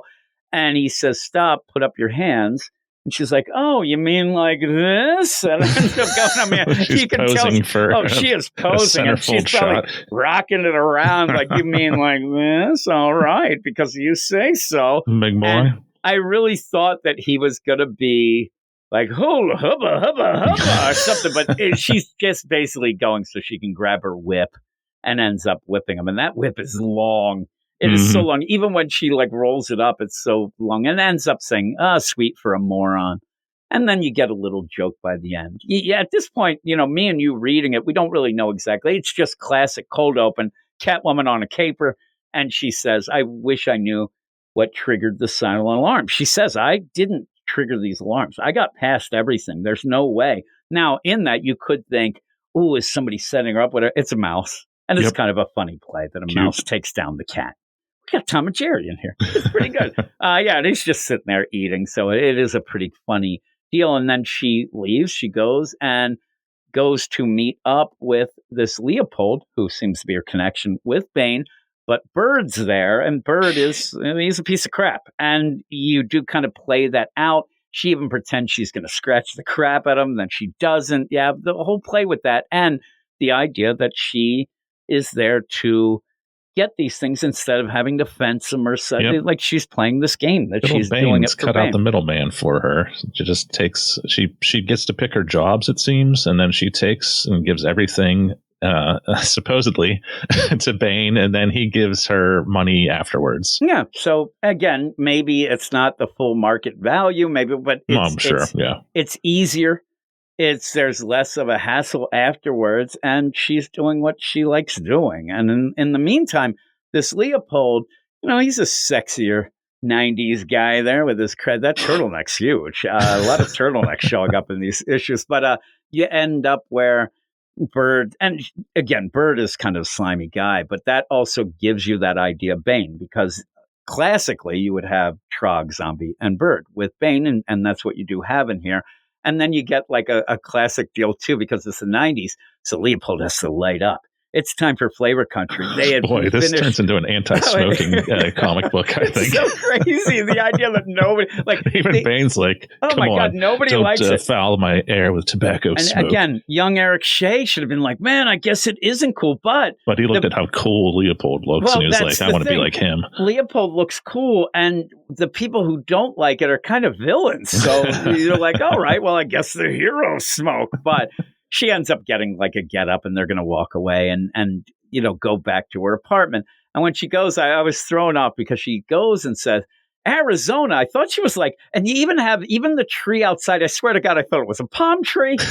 And I thought she was I love this place. "Arizona, we're here." It's a dry heat. Yeah, exactly. She's like, but it's still 140 degrees. It's bad.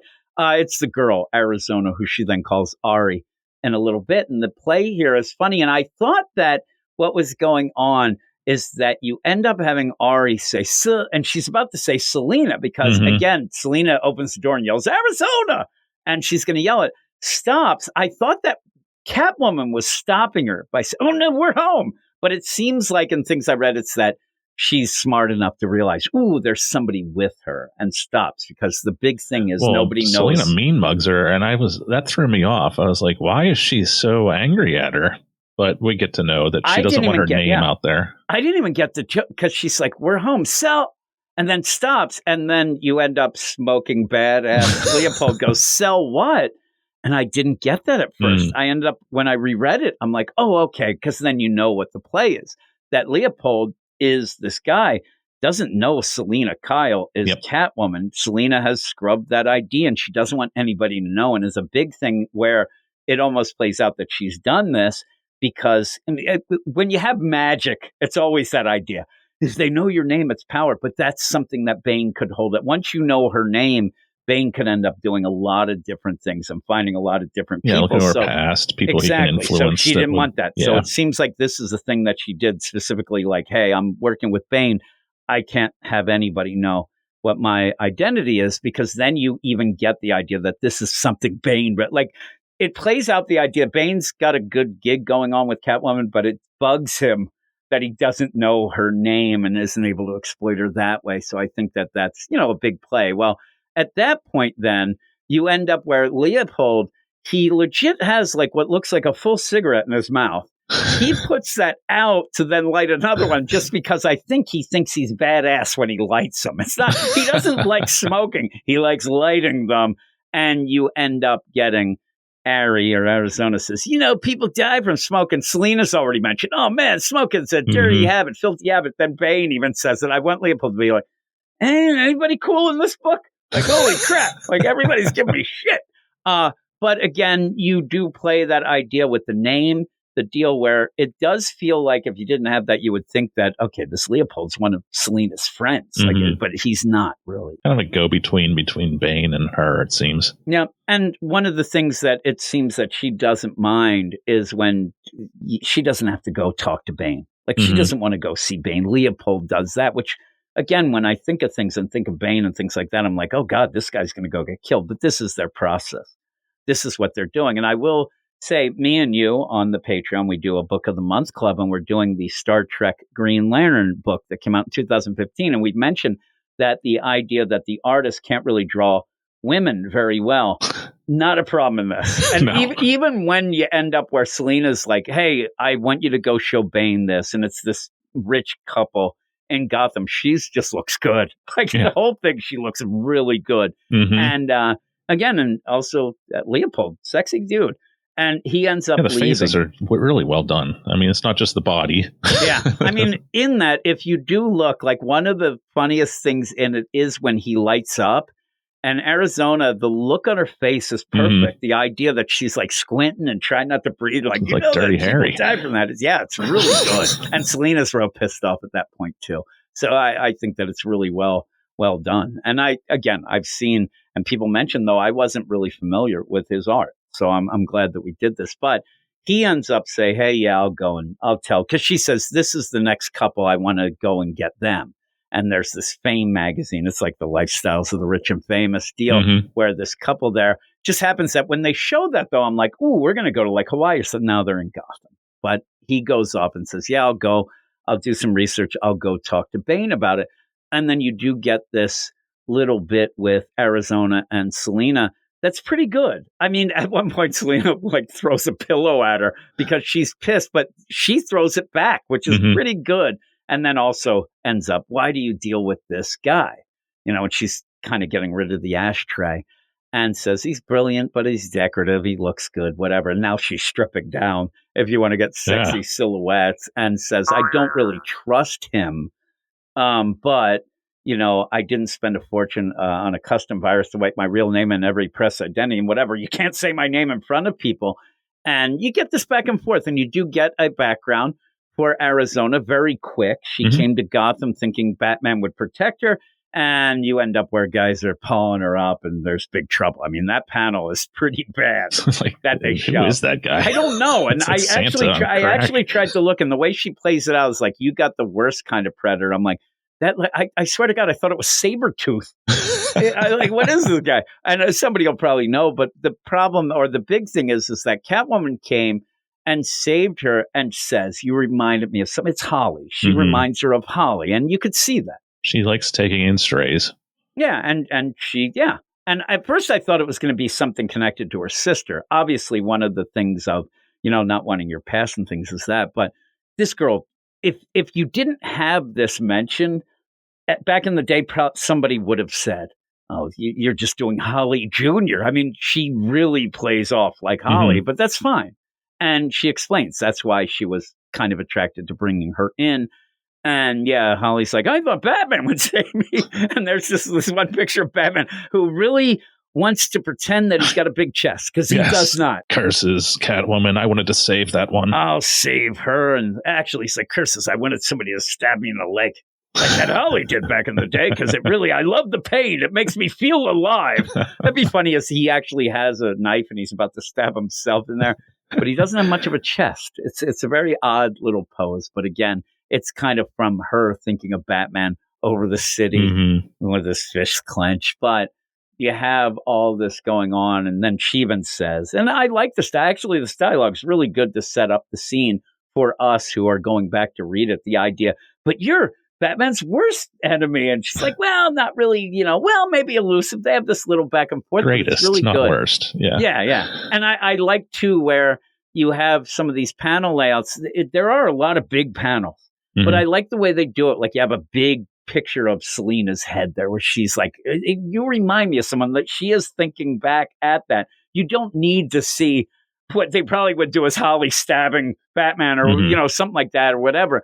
But the idea that she's like, yeah, I end up where you remind me of somebody, my birth name's part of those memories. So I kind of don't want that out there. That's my thing. But then she reveals that they kept a necklace. Thing looks uglier than anything, but she gives it to the one cat. She puts it on the cat. This is going to, and it's what, Quan Quan's going to sell them out as it goes on. This is really a dangerous game you're playing, yeah, Selina. You don't need to play this game, Selina. Now, it's one of those things, again, you play that it is a game. She's not selling this. She's not. And in fact, I know that the play with Bane would be, you stole it from me. But Selina's like, not. She just wants to. She can't take it. I think that everything goes to Bane. Something has to be her, and that's a caper. It's not dangerous enough. Yeah, or something. And so you need that. It's almost too easy for her. So she does this. So she gives it to the cat. And then, again, very Holly-esque. Arizona's like, you stole that, and held it back. And then Selina gets so riled up. So what? And starts yelling, I didn't take the crime, but somebody else can get it. And she just goes, but you get it. It's pretty good. And then we go to Bane. I'll give it to you because Bane, it does throw you off at first because Bane is not wearing his mask. No. He's just hanging out. Sexy It looks like Bane. Negan and Wolverine having a conversation here. I've never seen Bane without the mask. So it does look like Negan and Wolverine kind of in the deal.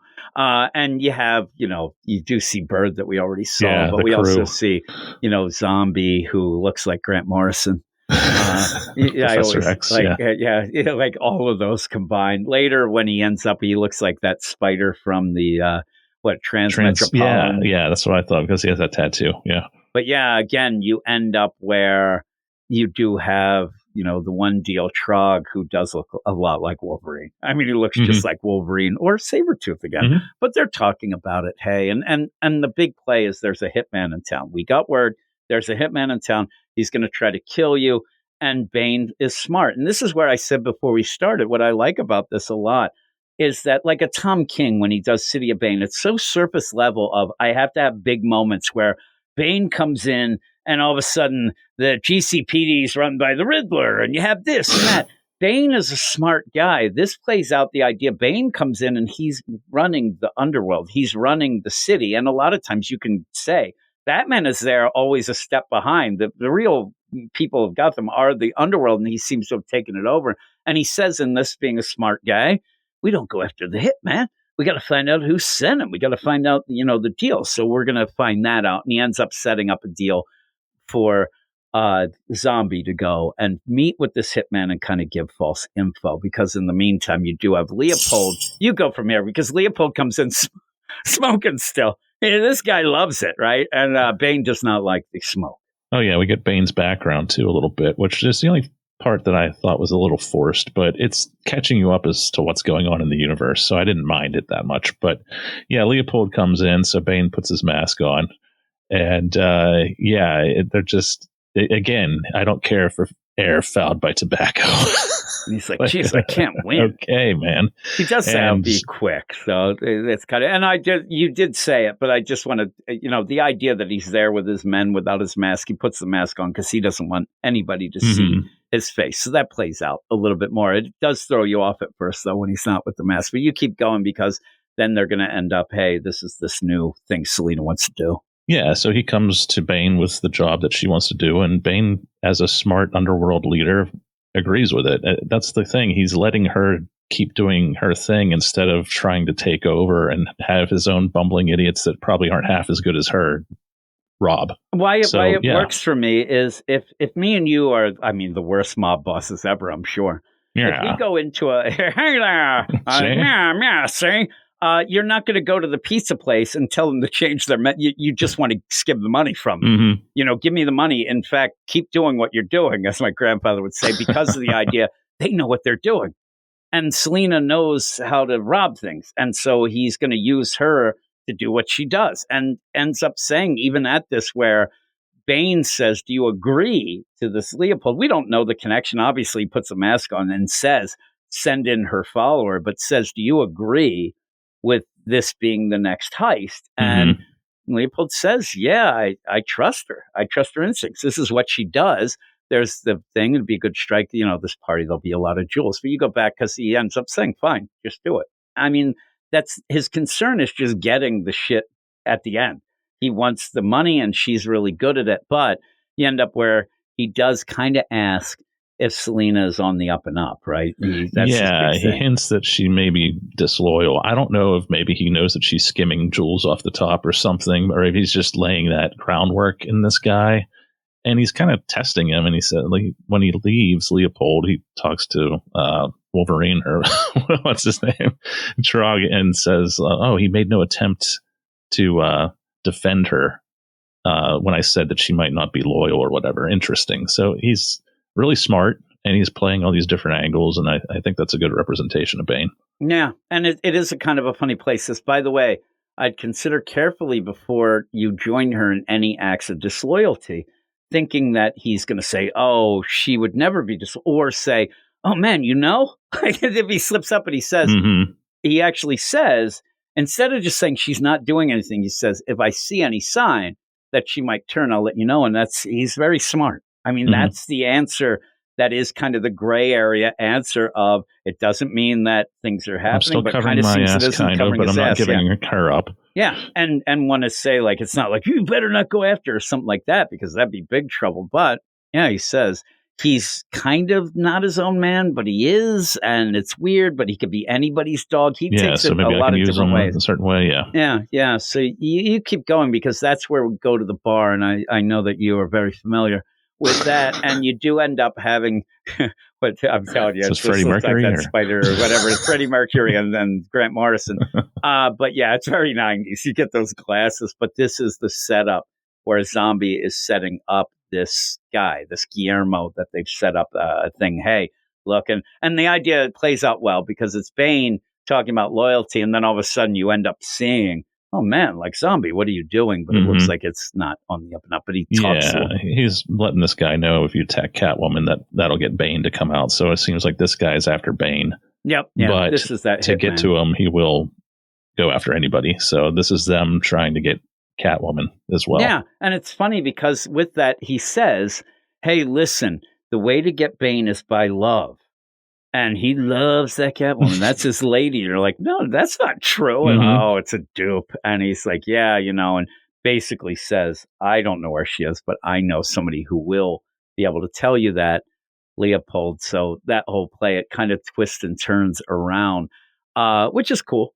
And it plays out very quick. And, you get the idea of what's happening. And then you go right to this big soiree that this couple, the Deracourts, are having this. It's a weird day, but you end up having this big thing. Everybody's, the paparazzi are out. Everybody's to the nines and all that. And you end up where even Leopold says to Selina, who is already in doing her thing, oh man, you should have went through the front door. Everybody would love you. They'd think you're the hottest. You're like, things about secret identities, asshole. This is why. And I went in, it's easier with the caterers, and she's already doing something, which we didn't find out, but Guillermo comes and says, Leopold, I have some questions, with a gun right to Leopold's head. So that's pretty crazy. But we're at the end. Yeah. I'm gonna go to you because this scene is pretty funny. This thing is because she's gonna rob this couple, and she's gonna do it in the sexy spy type way almost. But boy, this husband is a piece of crap. He is in so much trouble. You tell him, because these jewels, and the jewels show up separately. It's got its own, Secret Service around them. The armored truck delivers them. The Deracourt family jewels, I assume. So Mr. Deracourt's standing in the penthouse, I suppose, in the dark for some reason, looking out the window, and his wife Tiffany appears silhouetted in the bathroom window with just a towel, 2 towels, one on her head and one elsewhere, and. Oh, you're not dressed yet, dear. And, I wanted to be perfect for you. You are. So they start making out a little bit. And oh good, my jewels are here. So keep in mind, he's kissing this woman. He's kissing her. His wife. She's talking. Yes, she's talking. She says the only thing that she says, "Don't turn on the lights. I like the shadows." I'm like, I wanted the guy to be like, "Since when? Like, what are you talking about? You like the shadows? What, you're cheating on me?"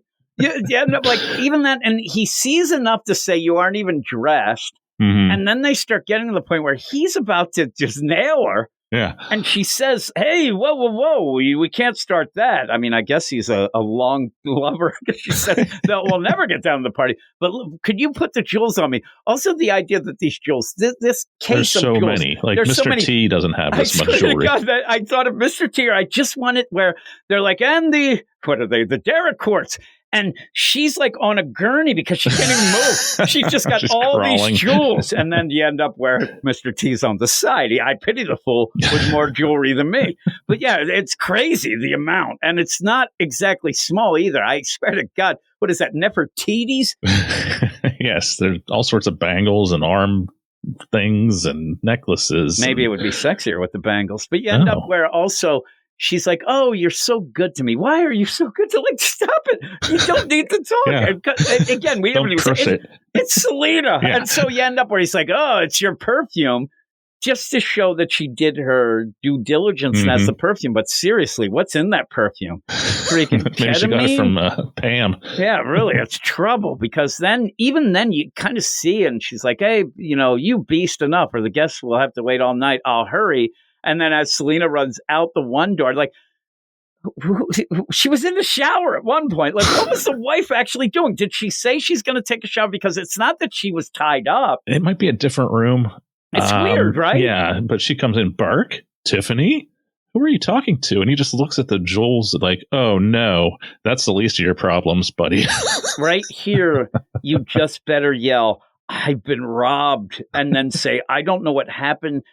Somebody was in the room and they kicked me." I don't know what you would say because if you're there, now I will go with the idea maybe one little thing have happened would be the idea of on the magazine maybe, or somebody say paparazzi, "Oh my God, this Derek Court.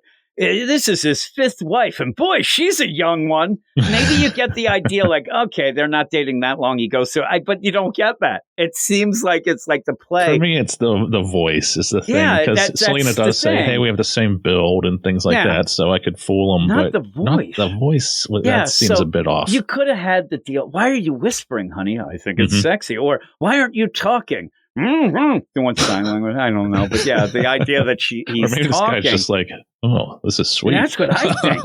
The guy's like, "Man, this Tiffany, she ain't putting out. This lady, holy moly, she's pretending that she's my wife. I'll go with it, and I'll be in the clear." And that's not so much, dude. But so with that all, you end up, Selena goes off. She has the joy. She's laughing it up. Like, "Oh man," and then she goes off, and they have the jewels. They end up having the jewels, and they give it to Leopold, who's there, saying, "Oh my God, you did it! You got all this." And then you do see then, and I'll give Leopold. Do you think that you give him some credit? He looks sad. He looks sad that he sees that Selena had taken something. Though, would he know that? Like, she's been a thief for a long time, and also the way that this thing looks. First off, I swear to God, the thing's lighting up like those shoes that kids have or whatever. I think this is like a 10-cent thing you get. It does not look that fancy, but it's to show you. It's very shiny. And cats, they are distracted by stuff like that. But you end up where she ends up saying, "Oh, yeah, that's why I picked this and that's why I got that." We ended up getting everybody. But the idea that she did keep that necklace that she has on the cat, Leopold definitely sees it, looks sad. Also, you have where Arizona, you realize, she's going full in. She has a cat's shirt on. Yes, earlier she had a cat face. Exactly. On I like t-shirt. That the cat still. She's like, "Yep, she is one of those people who will just be a chameleon with anybody." Like the idea, all right, here we go. Wild dog comes and gets her. She's like, "All right, I got to get dog shit now." But you end up where that's played, and Selena again keeps something. She ends up wanting to keep something from every little thing, it seems. But the play here is that, the Guillermo I guess it was. What I thought was, oh my God, he's got a laser gun, because obviously Leopold did, and he's also seems sad too, because maybe that's he's like, I'm going out for smokes, and we all know what that means. He's gone. Yeah. Sayonara sucker. All of a sudden, Eric's sitting on the stoop with his little suitcase, nobody's showing up, and his formal jacket. That's what he has. But you do end up where he skedaddles out. Now, Leopold did have a gun to his head. You know, that's one of the things that maybe he had to do it. If he didn't, he'd probably be dead. But I don't know why Guillermo even lets him live anyway. And definitely Terminator glasses on at this point, too. It's Freddie Mercury with Terminator glasses. It's pretty good. But yeah, you end up where all of a sudden the cats freak out. And she says, oh my God, something's scaring the cats.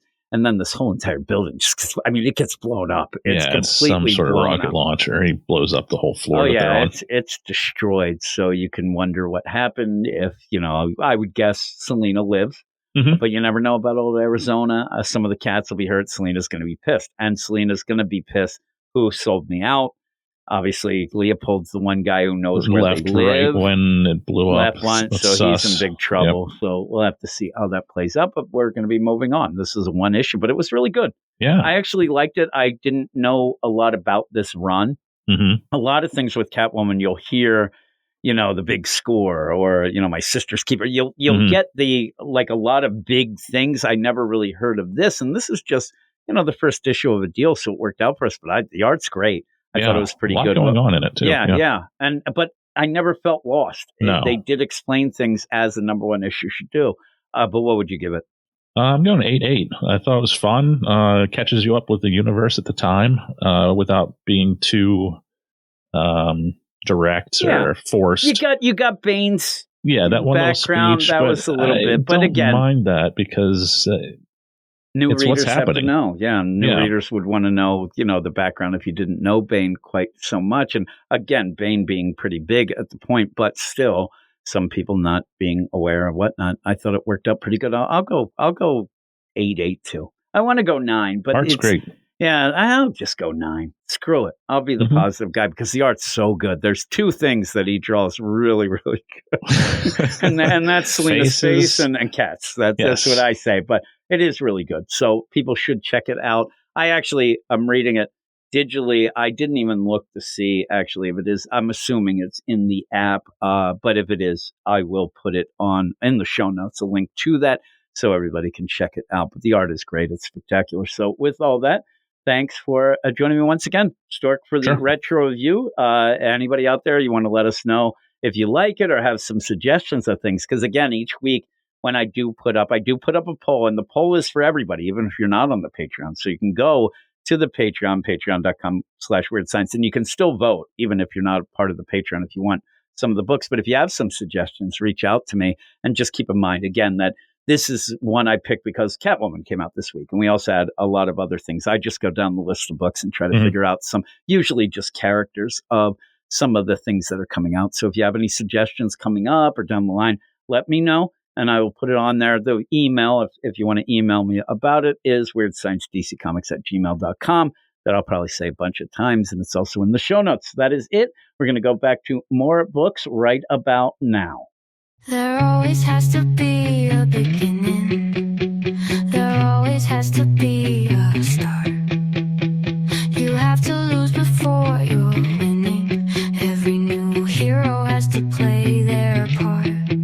So let's go back in time and see how our heroes start fighting crime. Year 1, origins and brand new tales. Year 1, old costumes but new details. Year 1, they can always be undone, but year 1s are a lot of fun.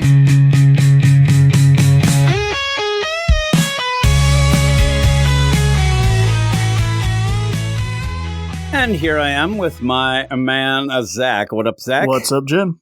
What is up is year 1 stuff. And if people aren't aware, me and you do a year 1 podcast on the Patreon. So this is right up our alley, but we're also going to be doing the Titans book as well. But we will start with and get right to the Batman and Robin year 1. It's issue number 6. It is written by Mark Waid with art by Chris Samney. and the colors. They throw these things all around. For some reason, it's right in the middle there.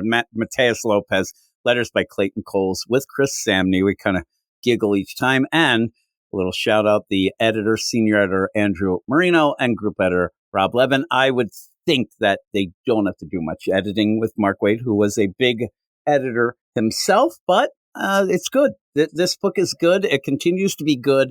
There's moments in this issue that are things that we continually laugh about. The idea that Dick Grayson, I mean, you even said he's a dick. He ends up being a little brat.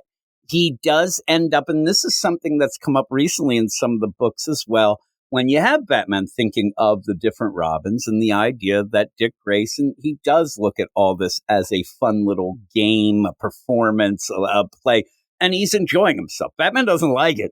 Batman gets upset how much Dick Grayson is enjoying things, but Dick also, he breaks the rules a bit. And the last issue, he ended up going and, breaking out of the mansion, per se, and Alfred lost his mind. I mean, remember when he was calling, like, you got to pick up, oh my God, this Where thing. Where the bloody hell weird. have you been? And it felt weird because we've kind of seen this, but you also see it later in the year one, Robin, and all that played.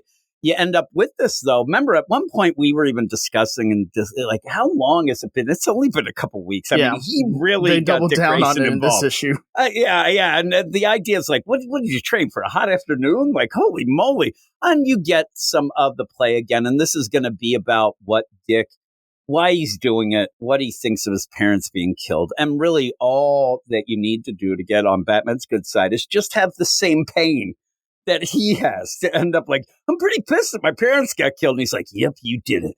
You passed the test, pal. Because you see, and you go and you see, the oath. And it's really cool. Yeah. The Chris Samney art has Absolutely. been really great. I love the Samney art. So, yep. And so with that, you have Batman really trying desperately to, trying to find where Dick Grayson is, trying to save him while Alfred's losing his mind. You have a really cool deal. And the Batmobile looks really cool, especially when it's from behind and it's zipping around. And I like that he's just like, Alfred, I'm doing the best I can here, pal, because Alfred is losing it. But we then see with Grimaldi and them having Dick Grayson. And in this, Mark Waid plays a really smart thing with these other gangsters, and these guys are like, man, we should unmask this kid. What is that going to do? Do you know all the kids in Gotham? What are you going to say? Oh, this is that guy. You're really sus, henchman. You know that? Have you recognized this kid? It is funny, though. He would be in the news a little bit, with still. the idea that his parents died and he got adopted, but maybe not so much. And still, it's just a kid. So they're like, oh, whatever. So they let the mask. They kind of go to grab it, but it's not going to do anything. He says, we're not going to know what's happening. I like at one point, he grabs him by the head, the top of the hair, and it almost looks like you could say he's like, hey there, you little scamp, but he's not. They're pretty violent, but there's Dick Grayson and really giving it back to them, where he's like, hey, Batman's going to be here and he's going to, take down this whole place. And he's like, what'd you say? What is he going to do? Sorry, guess they don't teach vocabulary at the zoo. And it made me laugh. Oh, so he is. And it's so great. But then you have Grimaldi's like, hey, this is it. Leave him to be. He's here for a lore. We're going to end up getting Batman. That's what he's for. That's all he's for. And legit, once Batman shows up, they do not care about Dick Grayson anymore and are leaving him to die. So you have that play. But I do like it. And even one guy's like, see you there, smart mouth. And they close the door. But Dick Grayson is such a over-the-top guy that he doesn't get scared of these things. It almost feels like it's like, this is going to be fun. And again, I think that something bigger will happen in this, almost like what happened with Damian of the Batman and Robin book by Philip Kennedy Johnson, that will make him a little bit more grounded. I mean, he's always the fun guy and likes to do the things, but he is so over the top when he's doing things that it's pretty cool. But you go from there because Batman busts in, and then there's the weird play where he just kind of happens on this laboratory.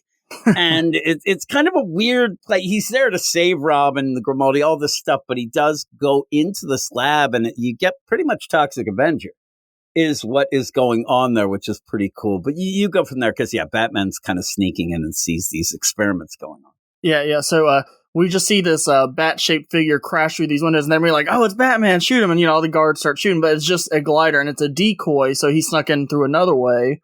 And as he's exploring, like you said, he finds this science lab, and they're testing on this guy, and yeah, he just becomes this giant, like, almost like venomized guy. It's really weird. Like you said, he's just all kinds of messed up, and he's going around, he's just destroying everything, and Batman's like, I ain't got time for this, I don't want to hurt you, if you just surrender, I'll get you out of here, we'll find my sidekick, we'll get out of here, everything will be fine. But the thing is just in too much pain, it's not listening, he's just lashing out.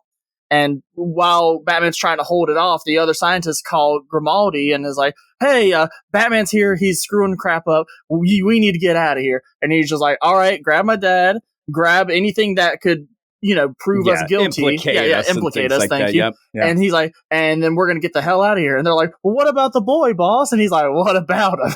Yeah, what about him? We don't need him anymore. And it's like when this whole thing goes down, this monstrosity. Do you know what the Toxic Avenger looks like? Yes, you ever seen Toxic Avenger? That's what it looks like exactly to me. Combined with Sloth from the Goonies, like it's just a monstrosity. And so when it goes, it's knocking shit over and things are on fire. So the building's on fire. And I do like this one lady, it's a guy and a lady, and the lady's like, I gotta get a hold of Grimaldi. He's like, boop, boop, boop. Like, Grimaldi, we have problems. And like, okay, get everything out of there. But the idea of leaving Dick Grayson, again, this is a bad guy thing, says we don't need him. How about the kid? He served his purpose, let him burn.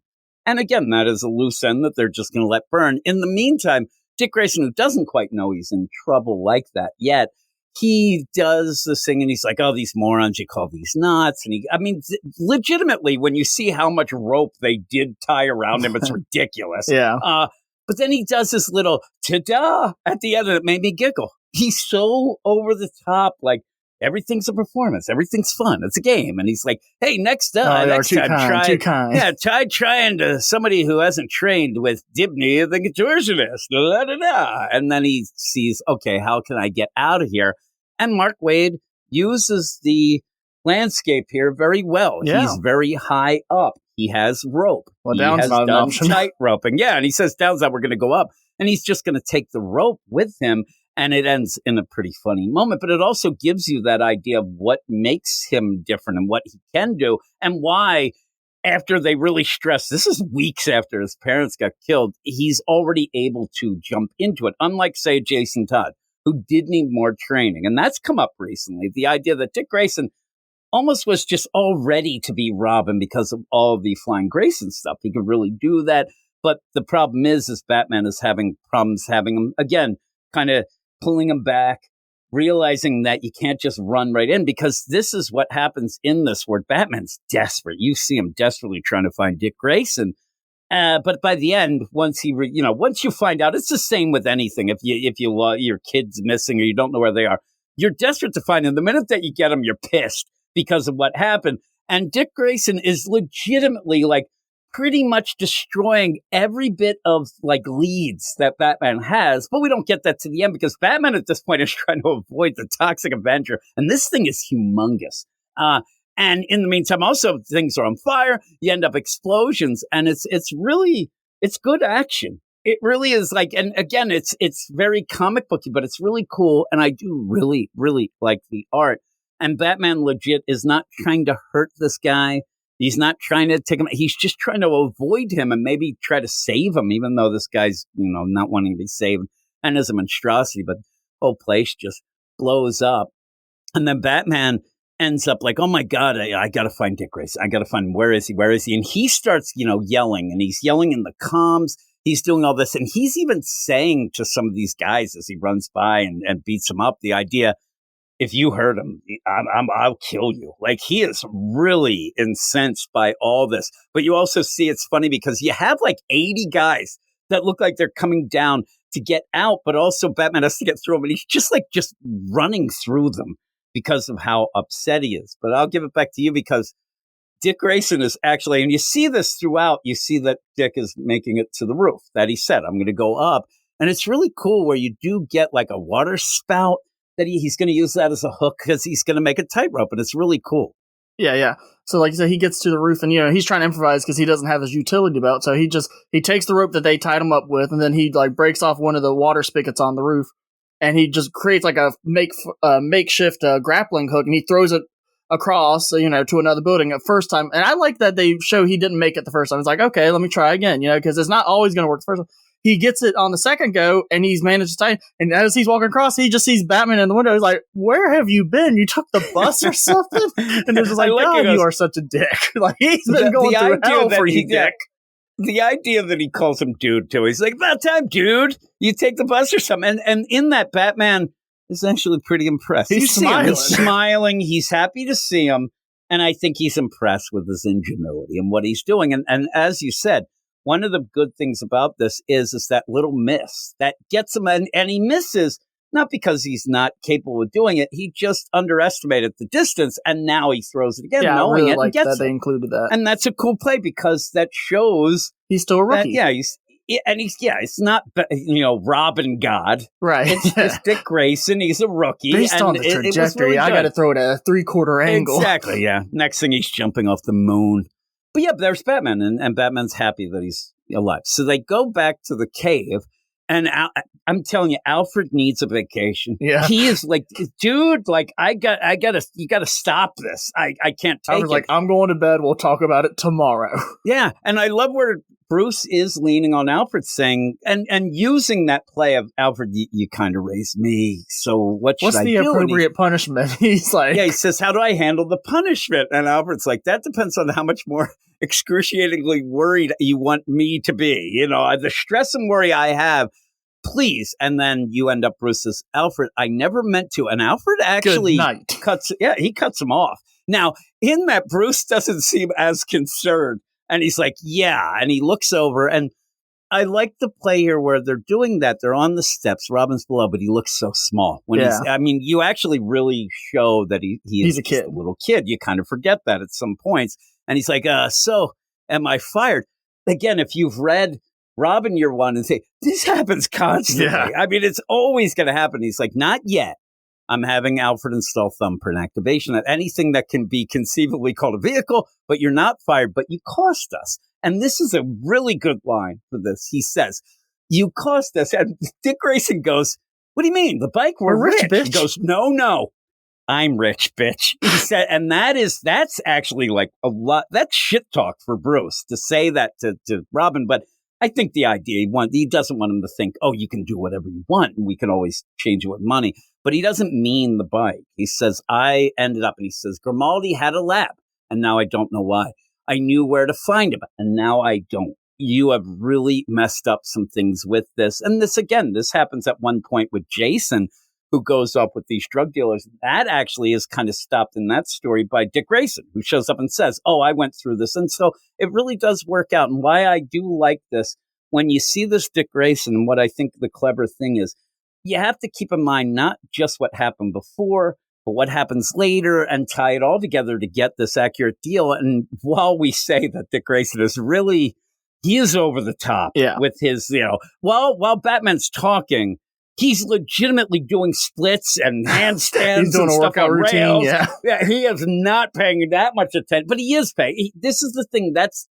Bruce has to realize that this is Dick Grayson. He thinks, and even asking Alfred, hey, what should I do? Whatever. Bruce is thinking of, okay, I want to make this Dick Grayson a mini me. And what would I do for that? And he thinks that he could just go about it by saying, listen, you did this wrong. A young Bruce Wayne would probably be like, okay, he was more analytical. He's more serious. I mean, dead serious. Dick Grayson isn't. And that is why, and sometimes when you'd have Batman talk about Dick Grayson, that's why he did like Dick Grayson too, because he didn't take the murdering of his parents as deep and dark as Bruce did. He still cares, and you see it in a minute, but he is still like the fun Robin. All the Robins have their deal, and Dick Grayson is kind of the fun Robin. And you end up where you have that play of, every night counts, Dick. Every night that doesn't bring us one step closer to cleaning up Gotham is wasted. This is all the mission. And Dick he is like Cyndi Lauper. He just wants to have fun at points. And he's like, what? Because I got kidnapped by Goombas who clearly couldn't hold on to a turtle if it was chained to a refrigerator. A weird comment. And even then, Bruce is like, listen, Grimaldi isn't a Goomba. He's a deadly threat. It means something. And then he says, my God, are you listening at all? Because at that point, he's leaping in the air and doing these things. And Dick is still just having fun. And when he says, I'm out of patience and you're out of control, you're undisciplined.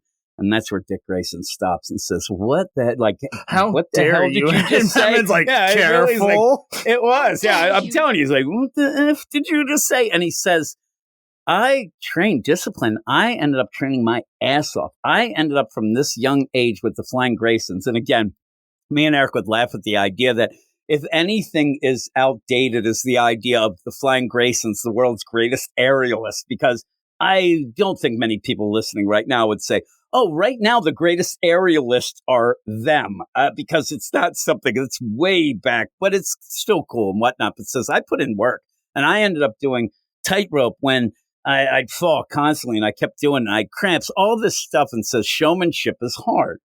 And Bruce says, this isn't a show.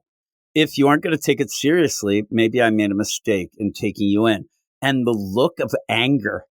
Dick Grayson is so angry. Like, I can't believe you just said that to me. How dare you? I do take it seriously. Yeah. And he says, I take it seriously. It's just, again, he's just a different type of kid, and says, you showed me the ropes when we found my parents' killers. Again, a week or so. And then says, I could have stopped right there.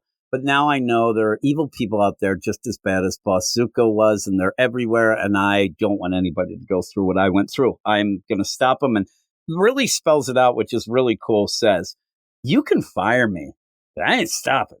Like, you decide what you're going to do. Am I going to work with you, or I'm going to go out alone? Because I'm not stopping this. I already started. And that's where you get the, son, you just passed the test. He's so Bravo, happy. Dick. Bravo. he says, A+. Thank you. Yeah, he's, well, for what? For finally opening. Nobody's ever stood up to me like that before, Dick. I really like that idea where it's just like if Dick said, well, I kind of like fighting these guys, and it's really fun. It's like, nope, that's not the right answer. When he just says, I will not stop until, I go and make this right. And he says, okay, and then he's like, as different as we are there, this is Bruce. We share the exact anger, and what we do gives it purpose. And I don't think you're here to help me. I think we're here to help each other. And yeah, Dick seems all happy with himself now. And Bruce, they're chuckling. I'm telling you, I want Alfred to like look in and just like, you assholes, and go back because he's so worried about everybody. Again, the idea of Alfred, he worries about Batman every night as well. Now you throw in a little kid and he's like, Jesus Christ. Oh, time for twice the liquor. Yeah. And then Bruce does you're going to teach me that tightrope? And I wish you ended up having Dick Grayson. Yeah, actually, and Bruce, I know how to do the tightrope, please. But then you go off to Grimaldi, and they had to go off to the storage facility. It's like, this is beneath me. And you do see the father. So they got the father out, and then there is a knock on the door. And I like the way they play this. Yes, I do where too. You have the Harvey Dent side of the Two-Face face. You don't really see it. Actually, it looks a lot like Bruce sometimes, and it does. And you open the door, and it's Two-Face. And he's like, hey, what's going on? I got to get in here. And Grimaldi's like, I'm a busy man. Well, what is it? He's like, I come bearing gifts. And throws down a bunch of pictures. This was that file that you ended up where he went and got from the GCPD, that it's the Batman file and the Bat/Man, which is cool, call out. And these are the people that they think could be, Batman. And I'm sure for the rest, they're going to go through this. Hey, you guys go here, you get Nate Spaulding, you get Devin Rigby. And as it spreads out and you have Two-Face say, these are the deal, you were right. We knew that the GCPD was investigating who Batman is. It makes sense. And you do see Bruce Wayne's picture there. It's like some fashion shot there, like he's a Hollywood movie star. But he is there. Yeah. Some of these, though, I'm like, I don't think it's Devin Rigby. Now, in that, maybe you would play the idea, or that like Brad Pitt there, that you just see Pitt. I don't think that's him with that big earring and the neck tattoos. I don't think that works either. Batman has gauges? Oh, my. Yeah, really. And so when they're doing that, I'm like, yeah, they're probably going to be able to narrow it down. The GCPD might be kind of idiotic, but maybe like the Devin Rigby almost feels like that would be a Robin, but he's older than Dick Grayson. So we'll have to see the deal. they didn't realize that the idea that they had Dick Grayson, that if they did really, it really solves the case. If you look, oh, this is the kid that Bruce Wayne just ended up adopting. And here, voila, Bruce Wayne is a main suspect. So they kind of screwed up there. But I liked it. I thought it was cool. You also see the one guy there and the thing with like a Macklemore haircut there. That's not him. I mean, again, you have the cowl on, but still. It's kind of funny seeing all these other guys. But yeah. And James Cloud looks like he's like 60. I don't think it's him either. So I think it might be Bruce Wayne. Yeah. But we'll see how it goes. It'd be funny that they just think it's some other guy here, some Yahoo. But yeah, I liked it. I thought it was good. It was fun. And a couple issues, like the last issue, if I remember right, we did like it up. But a couple of the issues, like the issue before, it didn't have the oomph that it was having. Right. But I think that this one gets it back. I think that you end up having fun. You have some personal moments because it's not just about, let's see what, Two-Face was doing back then. It's Batman and Robin, and I like seeing them kind of getting along. And I do like that Bruce realizes Dick is a little different than him. But what would you give it? Yeah, I'm going to go 8 out of 10. You really talked me up into it because, I mean, I liked this issue that when I first read it, but talking about it, you're right. There's just so much where we get to see in here where it's like, getting to see, yes, they have growing pains as usual because, that's just how the story goes. But you get to see that Bruce does have a respect for Dick after, like, Dick says, look, just because I have fun with it does not mean I don't take this seriously. It's you're all about vengeance. You're all about the mission. I'm all about helping people. And it's just, you get to see their different ideologies, and it's really cool. And, like you said, there was a lot of kick-ass action in here. I really like that. I think that Chris Samney and the artwork is just fantastic, especially when you're doing those action scenes. So, yeah, I had a lot of fun with it. I mean, I'll go 8. I'll go 8 as well. And it reminds me of like some guy, like everybody's different. And when you play sports, you're there and it's a real important game. And some people they play and they kind of not goof off, but they're having fun. Right, and then there's me who loses his mind. And, what do you think's so funny like that? And there's also people who, when things go bad, they have like a nervous laughter kind of, and that drives some people nuts, but everybody's different, but everybody is serious about it. They just have different ways of going. So I did like it. Yeah. So I'm going to go 8 out of 10 as well. So we'll move on to, I don't know. It's kind of a weird book. The Titans book is a little odd. It's like one of those books that it just hasn't gotten going in my mind, but we'll go into that right now. And Titans number 21. I got to get to the credits here. I should have had it since we've been talking about this continuously, right?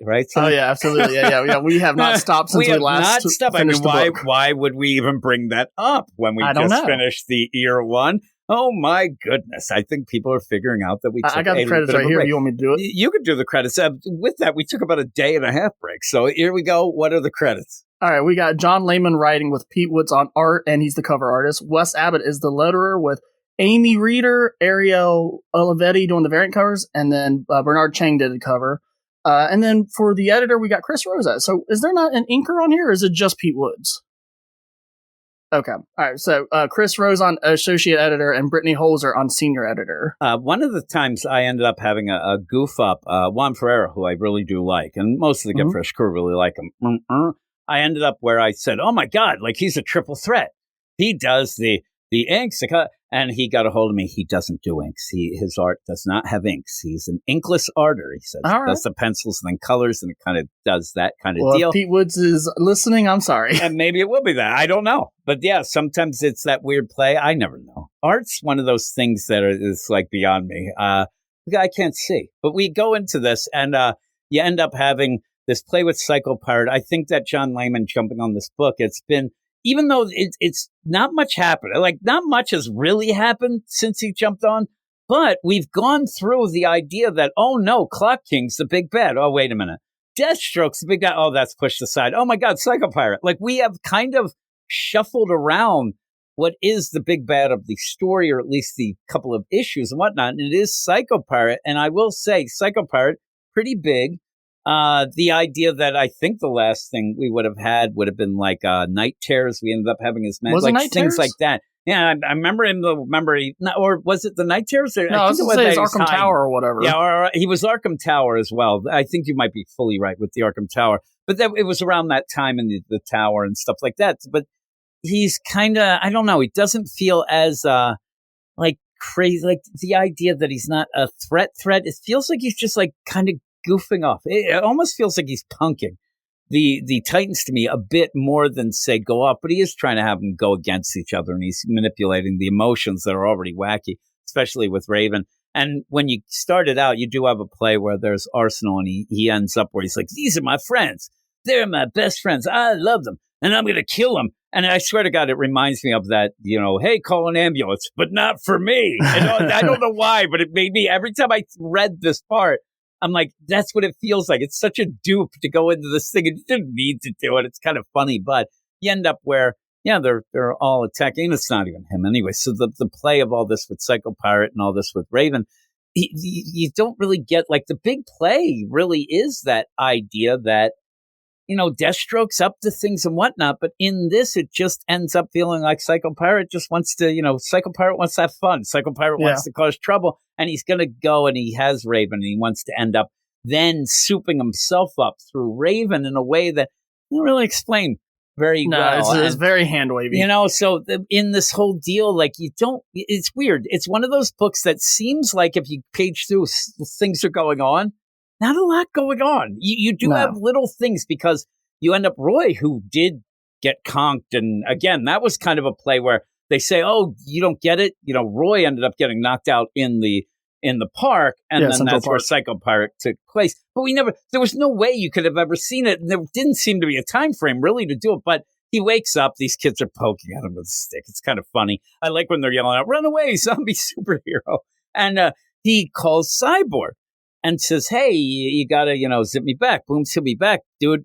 And Cyborg's like, yeah, about that. I don't really want to do it. And he's like, no, I gotta get back. It's a weird play. Yeah. I mean, the idea of this is that Cyborg is doing his experiment. He left last issue saying, I gotta go back and get to my crazy experiments that I'm doing down in the basement, so I'll go. And he certainly could have went to another room and boom-tombed him, or he could have boom-tombed him somewhere else. It was weird that... He could have just boom-tombed him back to Star Labs, or where, what was it called? Where are they at again? It's freaking...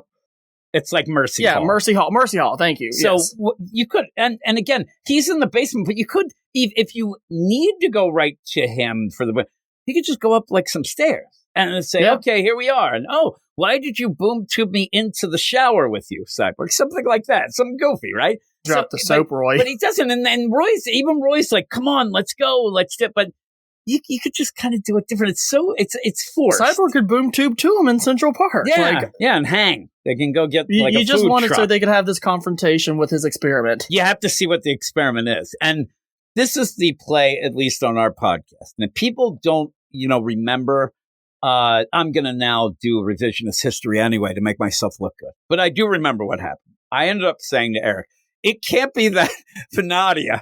There'd be no way. But I said, I think it's going to be that. And then I completely changed. And then I said, no, that's ridiculous. And Eric was like, that'd be awesome, because he really liked Venadia. I thought that was such a throwaway character in the story. But okay, I thought it was just him trying to bring back Daddy, especially tying in. I thought so too. And I even said to Eric, that's actually me going out on a limb and pretty much saying that Eric was right in an argument me and him had, where I said, I don't think we'll ever see any of that and all that with that Morgan Hampton deal, that we'll never deal with anything. And eventually a series will come out and, Silas will just be alive. But instead I said, I think it might be that. Now, that's what I wanted. You said to me, that's what you wanted. Yeah. And I wanted it, though, where I wanted it to, Cyborg is pretty good with making things. I want it to be like the goofiest looking, really awful, like little robot deal, and then have Silas's AI, which we had in the Morgan Hampton deal, just bitching and moaning that he needs a new body, but all the fun that I wanted, you don't get because it's Venadia. And it's one of those characters that if you have been reading now, a lot of people would have, you continued the numbering, but a lot of people jumped off that Tom Taylor book. There was a lot of nothing going on and a lot of tying into upcoming events, Beast World and things like that. But when you did have Venadia, it was okay, but it felt so throwaway. It felt like an idea that, like, hey, I had this idea, but now I'm not going to be on the book, so I'm going to throw it out there to just take some space. She's a girl who ended up being obsessed with the Justice League. She ended up being like cyborged up pretty much, but actually sees the wrong thing and thinks that the Titans weren't them and they were attacking. So she was attacking him, and Raven legitimately kind of killed her. So you end up having that. It's such a weird play. And it feels like one of those like things that you have in a book where you're like, oh my God, I never thought, but it would be like 3 years from now. Like me and you would be like, holy crap.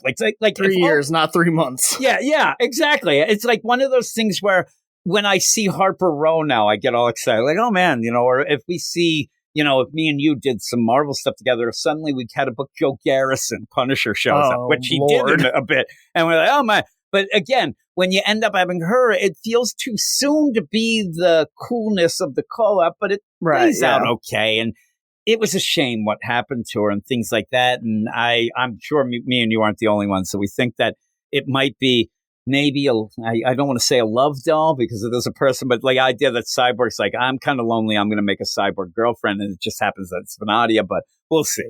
We'll see. Yeah, we'll see. We were joking about that. But the idea that she's there, though, she does seem like her and Roy, like kind of like she might be smitten. She says she's a big fan. So that might cause some troubles too. Again, if Venadia, I'll tell you right now, if Venadia turns a heel and ends up having a villain, I will not like that because why did you bring her back just to do that? So hopefully she gets to do some things in the team. You could always add some new characters to it. And yeah, absolutely. I would think that John Layman, it might do him some well because he does seem kind of doing some generic stuff with the team. Eric's quote was that the worst thing about this book were the Titans, and that's not good. So maybe it will put some fresh blood. And if you haven't seen, we're going to get, Tara is going to be part of the deal. So, expand some things. It just feels like it's doing all the like classic tropes of Titans, and it's just like, okay.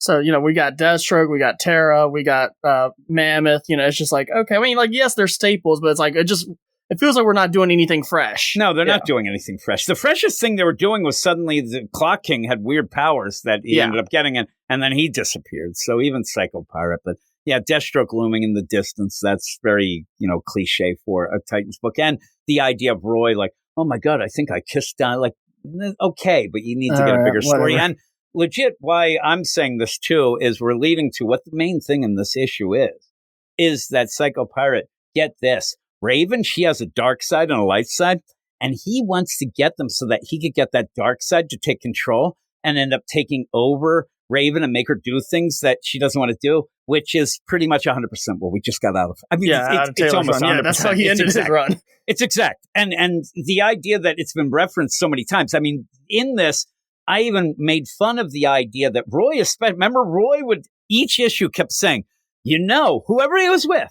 And in the last issue, I think it was, where he said to Donna, hey, Donna, didn't you know that Raven ended up having a split deal on her personality? She's all wacky. The funny thing is Roy wasn't there and Donna was. So the idea that he was, but you're explaining it and now doing it again in a weird way that me and you think it's like, almost like, well, I want to reference, but I want to make it my own. So I'm going to throw it in here real quick. And in that, you keep thinking like, wait a second, you're playing this idea that the dark side. But in this, the only thing about it that's a little different is it seems like even the Dark Raven is being manipulated. That doesn't want, but hasn't really combined yet and needs to kind of, shake it out, hug it out, bitch, with the regular to really finally put that last period in there. But I thought we did that. I really thought that's what I thought we did. I was like, okay, there's no more two halves. I thought we were one at the end of Taylor's run. It's like, oh no. When they came back to combine, actually, the good Raven shoved the Dark Raven in a hole. Again, that's what basically John Layman is telling us, is that after all of the stuff that happened with Dark Raven, where Raven, I learned my lesson, we could be better than, she went and shoved her, flushed her down the toilet. No, thank you. Kicks her off the ledge. So in that, Dark Raven is the gem of all gems now, actually accepting that that's fine if we listen, you may have kicked me down a hole, but you know what? I'm still good at heart. I'm still, let's go back to when we were going to try to get along, and let's get along now. But we'll let bygones be bygones. Yeah, you have the Dark Raven kind of fighting back and ends up pretty much looking like Moon Knight. Looks 100% like Moon Knight. It's a cool look, but it looks too much like Moon Knight to me. But you end up again. That's all this is. You end up having Venadia.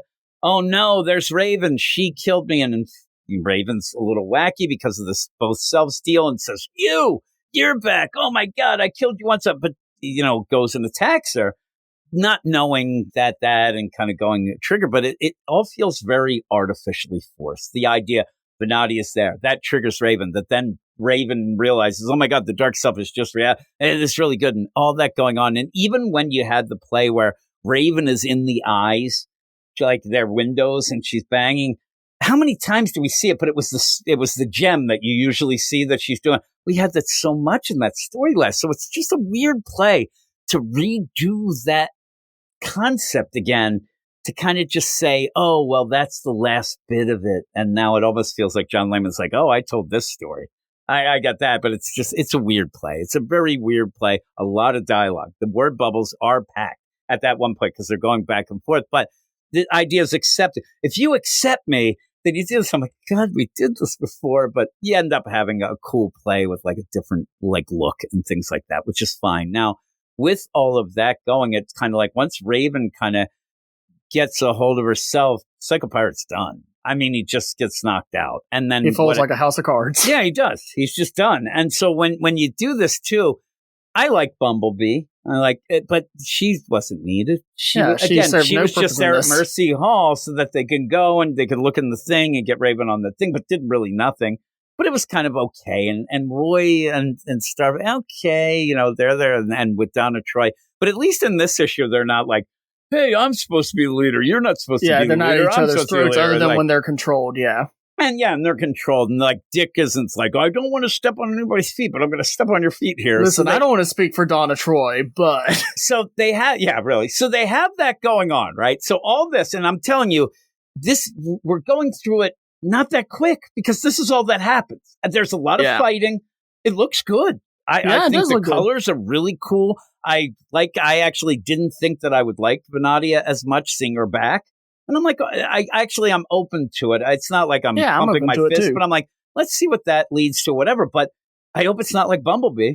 I hope that they don't just have her for like one little thing, or she's a setup so that Deathstroke has somebody to kill and have the play of like a solicit. One of the Titans will die, and it's Venatia because she just joined. Like that nonsense. It's like the idea Eric said at one point when you got the Suicide Squad movie, the first deal, and you see Slipknot.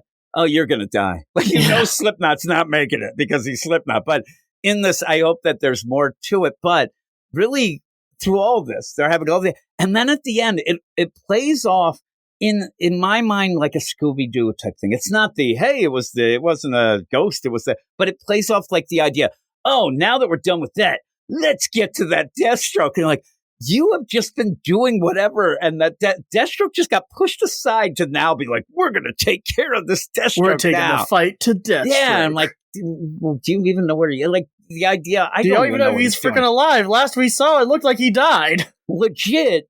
It would not. Now, this is stories that we've had before. I mean, even in big stories of the Titans, but I wouldn't be really played off of the idea if we go and we find out it's Jericho in disguise. That's what I'm hoping, but we've seen him in this series without his helmet. And I know, and we've seen that Jericho deal too and whatnot. But it's him, but maybe whatever. Even if he didn't die, he was in the back tank without the serum in his body, so he shouldn't be doing hardly anything. And that was the thing. In my mind, when me and Eric talk about it, he did seem to die at one point. But the one thing was fighting Dick Grayson was the idea at the end of Dark Crisis on Infinite Earths. Like all of his essence and shit was like pulled out of him, like everything like that. And he was like a husk and he was just put in a back to tank.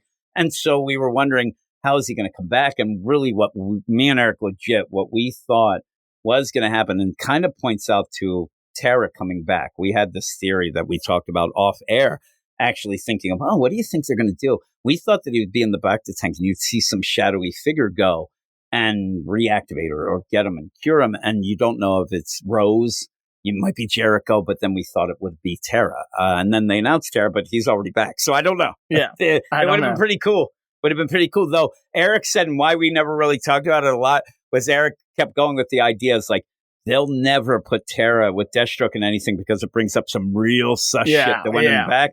Looks like they're doing it anyway. They don't mind. Yeah. And it won't be sus now like that. But it was, there's some things like when you hear songs from back in the day and it's like, oh, Sweet 16. And, it's a 30-year-old guy singing and you're like, ooh, that's weird. But The Deathstroke and Terra stuff, that was straight up wrong. Like, they spelled out how wrong it was. So it'll be interesting to see how it comes back. But at the end, it just ends up with Donna saying, because we're going to strike first, no more being reactive, no more waiting for the next attack. We're taking the fight to Deathstroke. At this point, I wanted somebody to say, are we sure Deathstroke's involved?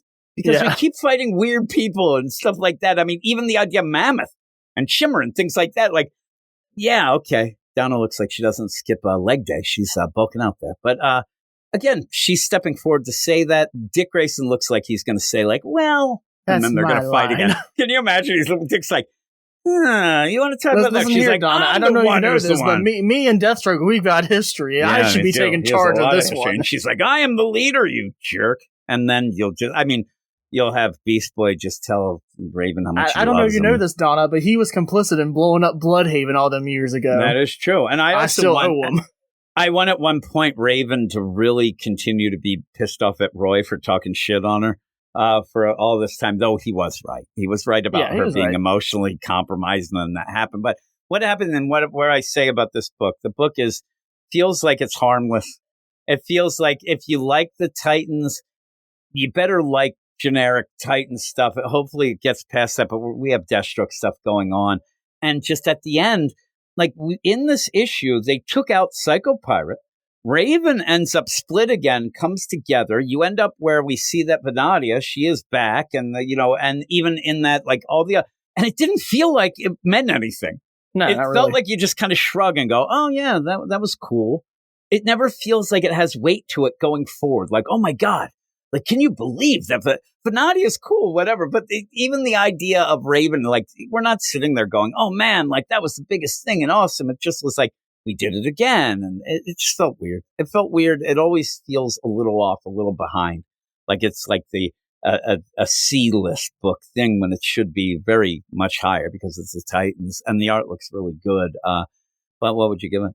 Yeah, I was going to go 7, but after talking about it, I think I'm going to go 6.5. I think you're right. I mean, this book just does not feel like it has any weight to it, really, because it's like, oh, we're doing all these things that we've seen hundreds of times with the Titans. We've seen Deathstroke. We've seen, now obviously not in this issue, but Terra's coming back. We've seen a lot of this They're trying to play greatest hits, and they don't play like greatest hits, right? No, it feels like a cover band doing the greatest hits of another greater band. It's actually a cover band doing Nickelback, who is doing Led Zeppelin. So you're going down like 7th ways down the line, 8 ways down. And you're right, I really don't like how they're just redoing what Tom Taylor just did with Raven. It's just like, we just did this. You're just...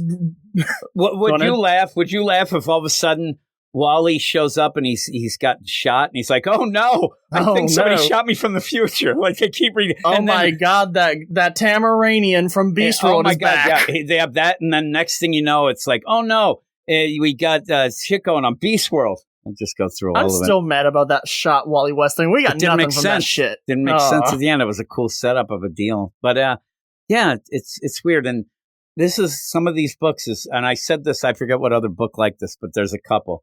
This is how, if I'm at a comic shop and I'm there and I'm trying to sell the book and I'm like, hey, you reading Titans? And somebody goes, oh, what's going on in it? And you know what I'd say? Titans stuff. It's nothing. Deathstroke's cool, right? Yeah. And it'd be like, hey, what's really good about it? Oh, it's the Titans. And it's nothing. They're going against Deathstroke. Yeah, it hasn't gotten anything going that feels new or fresh, like you said. So I'm going 6. I'll go a little under you. But, with all that, it's just, I don't get upset about it. It's just the idea that to me this is more. Like comparable to like the Cassandra Cain Batgirl series. It's mid. Like it's just like it's whatever. Nothing to get mad about, but it's just like I want you to be doing more. It's like what The World's Finest ended up being now. It's like a book that I end up reading. I'm like, okay, that wasn't bad. At least it has my characters in it. I mean, a point for that. That's what I'm saying. So you end up like, okay. But yeah, so there you go. But that's it for me and Zach for the week. We're going to go off to something, maybe something in between, but we'll be back then with books. We have the out of nowhere, it seems, the last days of Lex Luthor.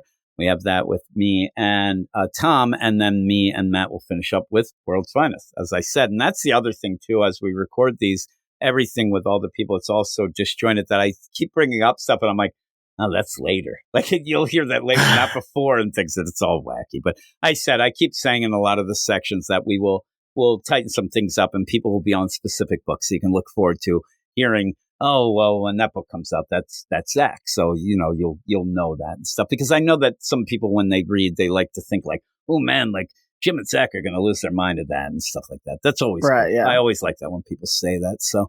With all of that, we'll go off to whatever is next. But thanks for joining me once again, Zach. And away we go.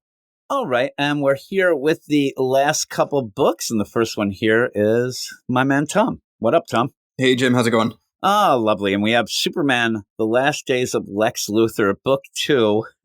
the idea that Book 1 came out maybe in 2010. Yeah. It was so long ago. It's a year or so. This and the Gargoyle of Gotham, they're like really fighting it out who could have the most delays. But this one's not through anyone's fault other than DC's, which is a real bummer. And it's funny too, because when you see that and they're gonna have Black Label books. Black Label kind of disappeared a bit, but you still have that. So I thought they announced that it was shut down officially. So I think it is. It's just that these books are done. Their grandfather Claus did, and so. And what you alluded to, the idea when Book 1 came out, which people were all excited about. Oh, my God, this is cool. And then, hey, when's the next one? And then starting again, I'm not going to pretend that I don't, and I'm not aware. A lot of people hate Mark Waid. And I don't. I just go with what's on the comic deal and whatnot. I don't get, lost in that nonsense. So if it's good, it's good. If it's bad, it's bad. Yeah, exactly. So when this goes down, though, a lot of people wanted to just come and, oh my God, this is something I can yell about. So like, oh man, what's he doing? He's upset. It might be the election. All that stuff I did see. In fact, what happened was DC was not supposed to release Book 1. That's all they had done. This was something legit from years ago. This is not a new thing. This is something now, this issue. Yeah. But the idea that, and DC, I don't know how it goes through the process where, again, though, I'm a big sports fan. It reminds me of the idea where I'm the quarterback for the Eagles and I find out I've been traded by watching SportsCenter. Yeah, right. And that does happen and people get really upset about it. But yeah, DC released it without telling Mark Waid or Brian Hitch. Brian Hitch was pretty pissed about it. He was very pissed about it. And he was more pissed. Again, he's the artist. It is oversized and he's on a lot of stuff. He ends up, and with that, he's also at the point, legit kind of exclusive. Yeah. Now I do Machine, right? I do kind of feel like the artists who have ties to Jeff Johns are really defensive about any rumors of delays or anything like that. And things like that. Yeah. And granted though, Red Coat that he's not delayed. Not delayed ever. That thing comes out. And they have skip months of stuff, but it comes out. And that's the one book. And just think, if you are reading the Ghost Machine stuff, you've had Rook Exodus is now gone away now it's going to be almost a year because they want to have Jason Fabok have time to go. But Geiger ended up having some fill-in artists. So they keep going, but not with Redcoat. You have Brian Hitch doing that. So he has to do that. Even at points back when he was doing Venom and he was doing the stuff with Al Ewing and Ram V. And all of a sudden you're told, hey, by the way, we just released this book that now you have to do suddenly that you weren't even working on the next issue yet. Because again, this was going to come out at some point, or maybe not, but it did. And so now you have to do a 50-page book when you're already doing things that you're committed to. It's a problem. I would have loved to have heard him talk shit about DC in the Ghost Machine room or whatever. Yeah. And so the idea now in that, some people had said there is some, maybe it's word balloon, but there is an interview that he talks about at least. I started it, but I don't know. Comic book interviews are not always the fastest paced. Have you ever heard us have a comic book interview? No, because I hate them. I really don't like it. I'd rather read them and just get the stuff and whatever. I lose track of everything, and it's not my thing. Also, I don't like to. I don't know. I get a little, actually not even nervous. What it was, me and Eric said at the beginning too, because we've had some offers and things like that. No, I'm not going to tell you that. Like we'd be the whatever. But once you interview people, then if I give something a good score, somebody's, oh, you just did that because you interviewed him, right? It happened. Some guy at one point, because I was talking and saying, Scott Snyder got you're just rating his things higher now, whatever. I'm like, no, I'm not. But in the meantime, he did end up saying one of the funny little tidbits in it was that they even put in our Slack for the Patreon, said that while he did Venom with Al Ewing and Ram V, neither of them ever talked to him once. Yeah, I did see that. Yeah, it's so weird. Yeah, it's very odd, especially if you had read those Venom books. Even Ram V's stuff was wacky, but Al Ewing stuff was real wacky. He had Garden stuff, and you would almost imagine that you'd have to say, hey, this is what that is, or type of, no, they didn't get it on them. So it's a weird deal, but this was not supposed to come out. So in that, you read both issues coming into this. I'm going to rely on my faulty memory. And really what I thought was, okay, what do I remember? Lex is sick. So off we go. But you did say that this issue is a bit of a downgrade in the art. I still think it looks good, but you think it's down. I do think it looks good. But I feel like the first issue looked amazing. I don't know if it's rushed. I don't know if it's the fact that he took a long break between issues and that affects things. I would think it's a bit rushed. I would think it's a bit, because again, even when that first came out, the idea, and I remember Mark Waid had some tweets about it and said something like, we're not even a quarter of the way done the next issue. And Mark Waid's doing a lot of stuff too. No, and then Brian Hitch is doing a lot of stuff. So I think that what they ended up saying and what I kind of heard was they kind of said, listen, we'll do this because it's coming out now, but it's not coming out next month. We're going to do it when we have time, and we're not going to rush. So they kind of go with the schedule. I think the schedule is going to be what it is. And they'll just count on it being read in trade, probably, because, again, people lose track of this. And even some people in the Slack said, I'll just wait till everything comes out. But I don't know. It's pretty good. It's long. It's like 50 pages. I do. One of my only complaints about this is this feels less like the final days of Lex Luthor and more like Superman's greatest hits while Luthor tags along. It's like Superman's greatest hits to get to a miss. Yeah. Because he's legit. He's angry that he can't help Lex, but it is a weird play of having a scavenger hunt. We'll go here, we'll go here, we'll go here. Though I've said it in detective cases, the idea you have to have some failures. That makes it better, but nobody, at this point, nobody's helping. They're not. And then at the end, it's real crazy. But here is the credits. Superman, Last Days of Lex Luthor, Book 2, written by Mark Waid, pencils by Brian Hitch, inks by Kevin Nolan, colors by David Barone. And I guess maybe in the back. See, I don't want to upset Yay. I think at the end you do have editors. So I'm going to this because it will probably end up being one of those where it's probably an editor that's been out of DC. It's Andrew Marino. Okay, so it is Andrew Marino. So that's a pretty good deal. So you end up having, and also executive editor Chris Conroy, who I do believe is no longer at DC, if I'm correct. So it's kind of that play. But when you jump into this, there is a play that the world is taking votes. You have a poll up there on the world's Patreon, and the badasses of that deal are saying that Lex Luthor should die. The play, and it's Jimmy who's like, man, Lois, why doesn't Superman just let him die? It's the whole play. And Lois goes through, and I think that this beginning, though it's not really timely, I swear to God, Mark Waid's like, I'm still mad about that Man of Steel movie, so I'm going to tell you that there's no way. It really feels like it's like Lois really like, do you hear me, Snyder Cut fans? This whole play is he never kills, not even his enemy. And it it's very exposition-y.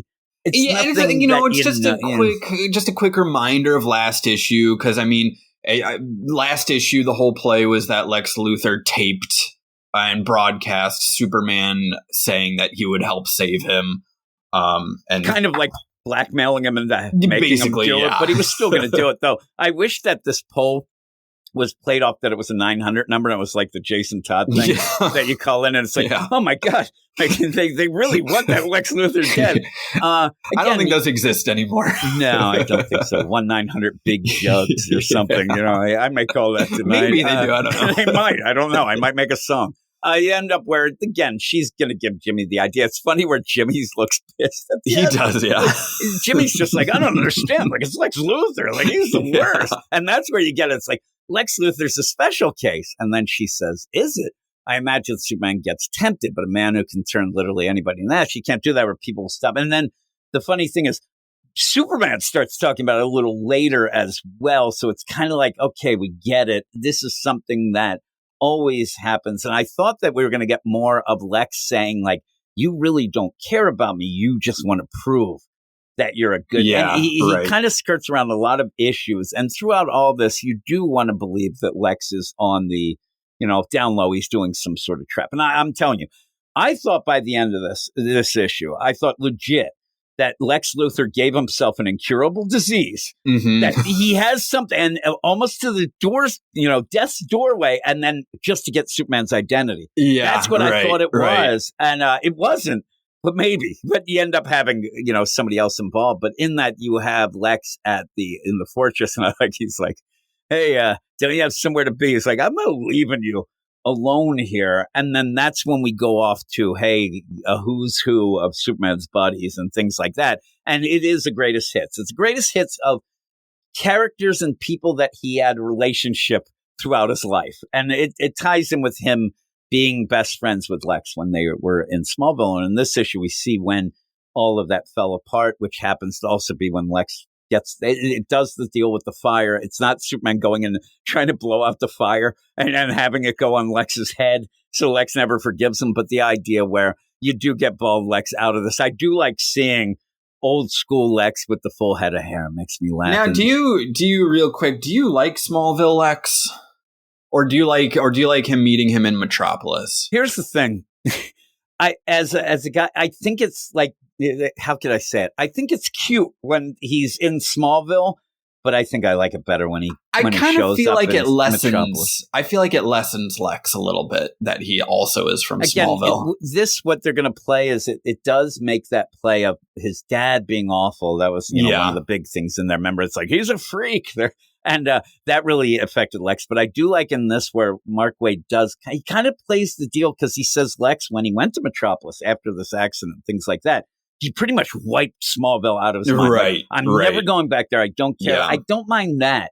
But I just like the idea of Lex thinking he's the big to-do in Metropolis and then see Superman fly by, like that classic deal. Like, no, I've gotten everything. And sees this flying alien. It's like, what the hell? Yeah. The Smallville stuff, I don't know. It gives him a little too bit of niceness, too. It does, points. But I think it's kind of cute. But in this, the play here was, Clark was going to tell him. He was going to go and tell him, hey, look, I'm Superman. I'm an alien. Because he saw how much Lex was struggling. And that's pretty cool. Usually, he always tells Lana the deal and then leaves her. It's basically the deal, but you end up, and that's the kind of cool play too, because Superman coming out of Smallville, it is too small for him, so he goes to Metropolis. But with Lex there, it's both ways. There's pros and cons. It just feels too much like there's too much of almost like a Star Wars feel where everybody's from the place they go to, right? Yeah, everyone has to have some backstory connection in some way. I don't need that. So. In this, though, we're going to go through the greatest hits. And at first, we go to the 31st century, and you get a really cool page. That's one of the bigger ones. Legion fighting the Fatal Five, which I always love. Oh, yeah. And this looks like classic deal. Not the Brian Michael Bendis stuff as far as I can tell. So you end up going in, and it's cool. And in that, I like where it's that bubble. It's like almost the time sphere, but he's got a handle on it. The Superman's pulling. He's got the flight ring. And so what is this? It must be like some sort of time sphere if they're going to the 31st century. You even have the handle there and whatnot. So he's just. Although it looks like they boom in almost, doesn't it? In that top left. Yeah. It seems, but that might be going through time. And I think that the handle might be more of him making sure Lex doesn't zip around or something. I don't know, but he goes in and he introduces them. Hey, look, everybody. And the big play though that Lex wants to know is, well, they can just find out about me and we can see. And it makes sense. It's kind of clever. Find out how I was cured or if I wasn't. And they keep playing a game like, and really between this, one of Eric's big nitpicks when we would talk is that there is a great disaster that does happen. Right. So you can play that there's no records. Right. It's bullcrap. And they're going to see Brainiac 5. And they go, the smartest guy. I thought they were going to see Batman right away. Yeah, I did too. Yeah. They go here. And so Lex is kind of intrigued, but he gets pissed off. And this is, again, this is the funny thing. It is the greatest hits of Superman, but it's also the let's show Lex how much people love Superman. I know all times, and it drives Lex nuts. Right? Yeah, this is not helping Lex at all. This is only making him more furious at Superman. And it's a shame because I think that maybe the play could be that he's like, man, maybe I should reevaluate this. Yeah. So every time he goes to the 31st century, them saying we don't have real records of you. This drives them nuts because they certainly have him of Superman, and Superman was a legionnaire and all this stuff. So it ends up making him so pissed off. Instead of saying, "Oh man, maybe he is a good guy," like, and Lex thinks he's like Superman's fooled everybody, like that whole play, or maybe he even goes with the idea that maybe I do die and I wasn't able to convince everybody. It's a weird play, but you do get, Saturn Girl, you do get Brainiac 5, and they're going through. There's a weird play here. Because as this is happening, you end up having Saturn Girl peek into Superman's mind, and like, I'm sorry, but this flashback. You were like presenting this, so I ended up going. I'm like, yeah, that's kind of odd, but it's the flashback of those two as kids, and she says, "Oh, this is why you guys have this connection," and things like that. But this is what Superman in this book says. Like, this is his greatest regret. That he didn't tell that. He thinks that if he told Lex, hey, I'm an alien, you're right, all this. The accident wouldn't have happened. The accident would have happened, and Lex would have been a good guy. And they could have together done great things, is deal. So while this is going on, you do have Superman's, it's cool the way they're doing it. Superman's using his X-ray vision to look at Lex, use almost like a living X-ray machine. Then you have Saturn Girl that seems to be then getting that from Superman's mind to then get it into the mind of Brainiac 5. So you have that kind of way, but while she's in there, she's like, peek around. It's like little mind movies. Yeah. And you end up where I wish she's like, who's that like redheaded guy? It's pretty cool. But Lex legit in Smallville made like a multiversal like contraption that he can see through the last issue, Clark was spying on Lex and he was telling his parents about it. And he was like saying that Lex was ordering all these parts from all over the world. And it's like, where is this guy getting money for this little, like, I mean, it's some sort of warehouse that has just awesome looking machines and then a chunk of kryptonite. Yeah. And that's what he fuels this machine to go look into the multiverse to see, or even, interdimensional, all this stuff going on. He does end up because he has the kryptonite. And he says, and the best thing is this meteor, it's like, there's no radiation. It just glows green, he's saying. And again, the whole play of Lex being sick in something like an all-star Superman, he ends up, getting cancer because he had always had the kryptonite deal. So I don't think that's it. But it almost plays out the idea of like, this is harmless. And Clark's losing it right behind him. And it's a weird play. Again, some of these things are a little forced, but Lex is a little off and ends up looking around. He's like so proud of this. And even though he's still taunting Clark, like it's like he's best friends, but he's the kind of friend who like only thinks of himself. And just an asshole friend. An ass. Like, it's me, I did this. And he turns around and Clark is reacting to the kryptonite and he's like, doesn't know and whatever. And then Lex is like, you ignorant jackass, why are you looking at me like that? I'm like, he's looking at you like, don't put that shiny rock near me. And we know why he's even doing that, but it's weird to go with the idea of you're looking at me like I'm a freak, like I'm get out of here. And I'm like, yeah, it's a little forced. Oh, I actually liked the play of it. I thought it, because I mean, like Lex feels like everyone in this town doesn't understand him and feels like he's a freak. And then finally he's like revealing this, like the culmination of his plan to Clark, and Clark is cowering in fear from him or whatever. Yeah, I get it. I just thought the idea of just turning around. I thought that it would be like something like Clark has to, but I don't know what you're talking about. He's like, get out of here, you imbecile. But he ends up where he does make contact. You end up seeing him there. Maybe that's Lexor. You end up having this whole play where he's just like, oh my God, this is great. But then it blows up. Mm-hmm. And while this is happening, you also lock the door. And again, maybe Clark could have gotten through like the brick or whatever. You're right. It blows up too quick. And he was going to tell Lex that he was Superman. Or at least at this point, I'm an alien. I came here and whatnot. And this is one of those panels with Brian Hitch that I think looks awesome, where Lex Luthor is like looking through the window and is like on fire. Like that looks amazing. It looks like, again, when the most recent thing, Red Coat, there's a lot of that in that as well. And even it has like a Gary Frank look a little. It does a little bit. You know what I mean? It looks really, really good. And then, Saturn Girl's like, hey, I was eavesdropping on your mind. But it seems like Superman's thinking of this while this is going on. So he ends up going. And then basically, Lex is having problems. He's almost in a stroke. And you end up having Brainiac's wife say, I can't help him. There's things that, and the weird thing is, there's things we could maybe do, but his body, you guys from that 21st say, you can't take it. So we're not going to be able to do it. And the idea that all the records of Lex are lost. There's no way, but it's a lie.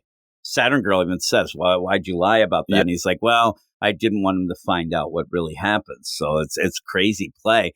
But then Superman goes and we're just going to go boom, boom, boom, because they leave the 31st century and go right to Themyscira, where Wonder Woman is waiting with arms crossed, pissed off, and says, and again, she's like, I just voted on that poll. I said, guys, get the hell out of here. And they even play the idea of like, I thought they were still going to use the bubble as the idea where he wouldn't be touching Brown. Right, they give him a hover disc, but he says, and it's classic, you have Purple Ray, can you do this? And now we go back and forth with the idea of why would he save Lex, and I think that maybe if you're a Wonder Woman fan, you might be a little upset at this, of the idea that she's just like bullshit. She just immediately starts fighting him. Just fights him. And again, she's pissed off because she ends up saying, you're making all of us look bad. The Justice League look like assholes now, and we're doing all this. And at that point, Lex bubble gets dropped. I thought it was going to get swallowed by like a megalodon or something, but she ends up where, I mean, even Superman says, please, for me, like, can you do this? And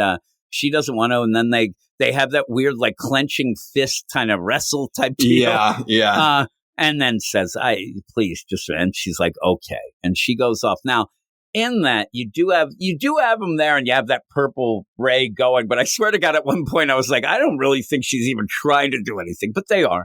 They're trying to do that. You see, it's a pretty cool set piece there with the statue holding the Blu-ray that I had seen was more like a projector, almost like a deal that I'd seen. I think the last time I saw it might have been in Grant Morrison's Wonder Woman Year One.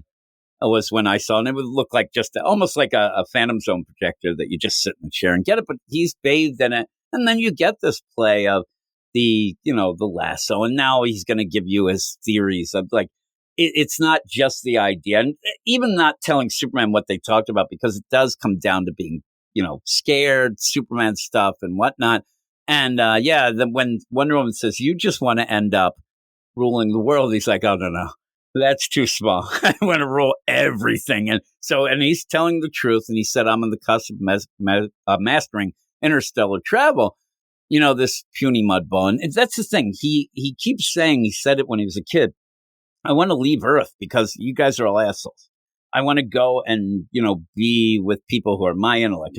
It's weird that he didn't just say, screw this cure. Let me stay in the 31st century. Let me hang with, Brainiac 5 or somebody. He didn't want any parts of that either.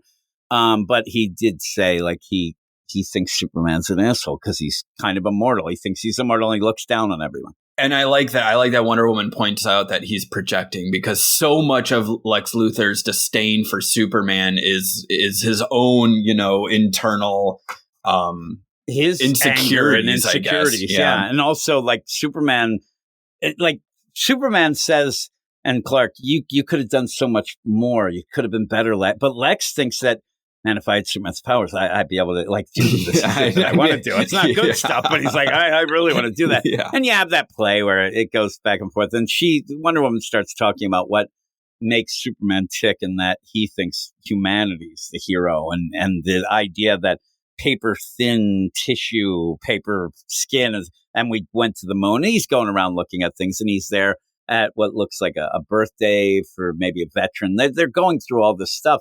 And she says he doesn't see you as inferior. If anything, he marvels at your bravery. You're his heroes. And then it's a really good line. This has happened a bunch of times where it said, when the play though, when he's like, "You're lying," and she just shows him the play, so like, it's everything that we're going to visit is explaining why Superman is so great, but I feel like the Wonder Woman part is maybe the best explained and portion. I think that this is something because you have the lasso and because Lex says, I'm a little afraid, and then realizes, oh crap, so he realizes then, oh crap, but that's the thing too. Usually the truth is the truth you think. You know what I mean? So Lex saying that I disdain him, I mean, obviously that's true.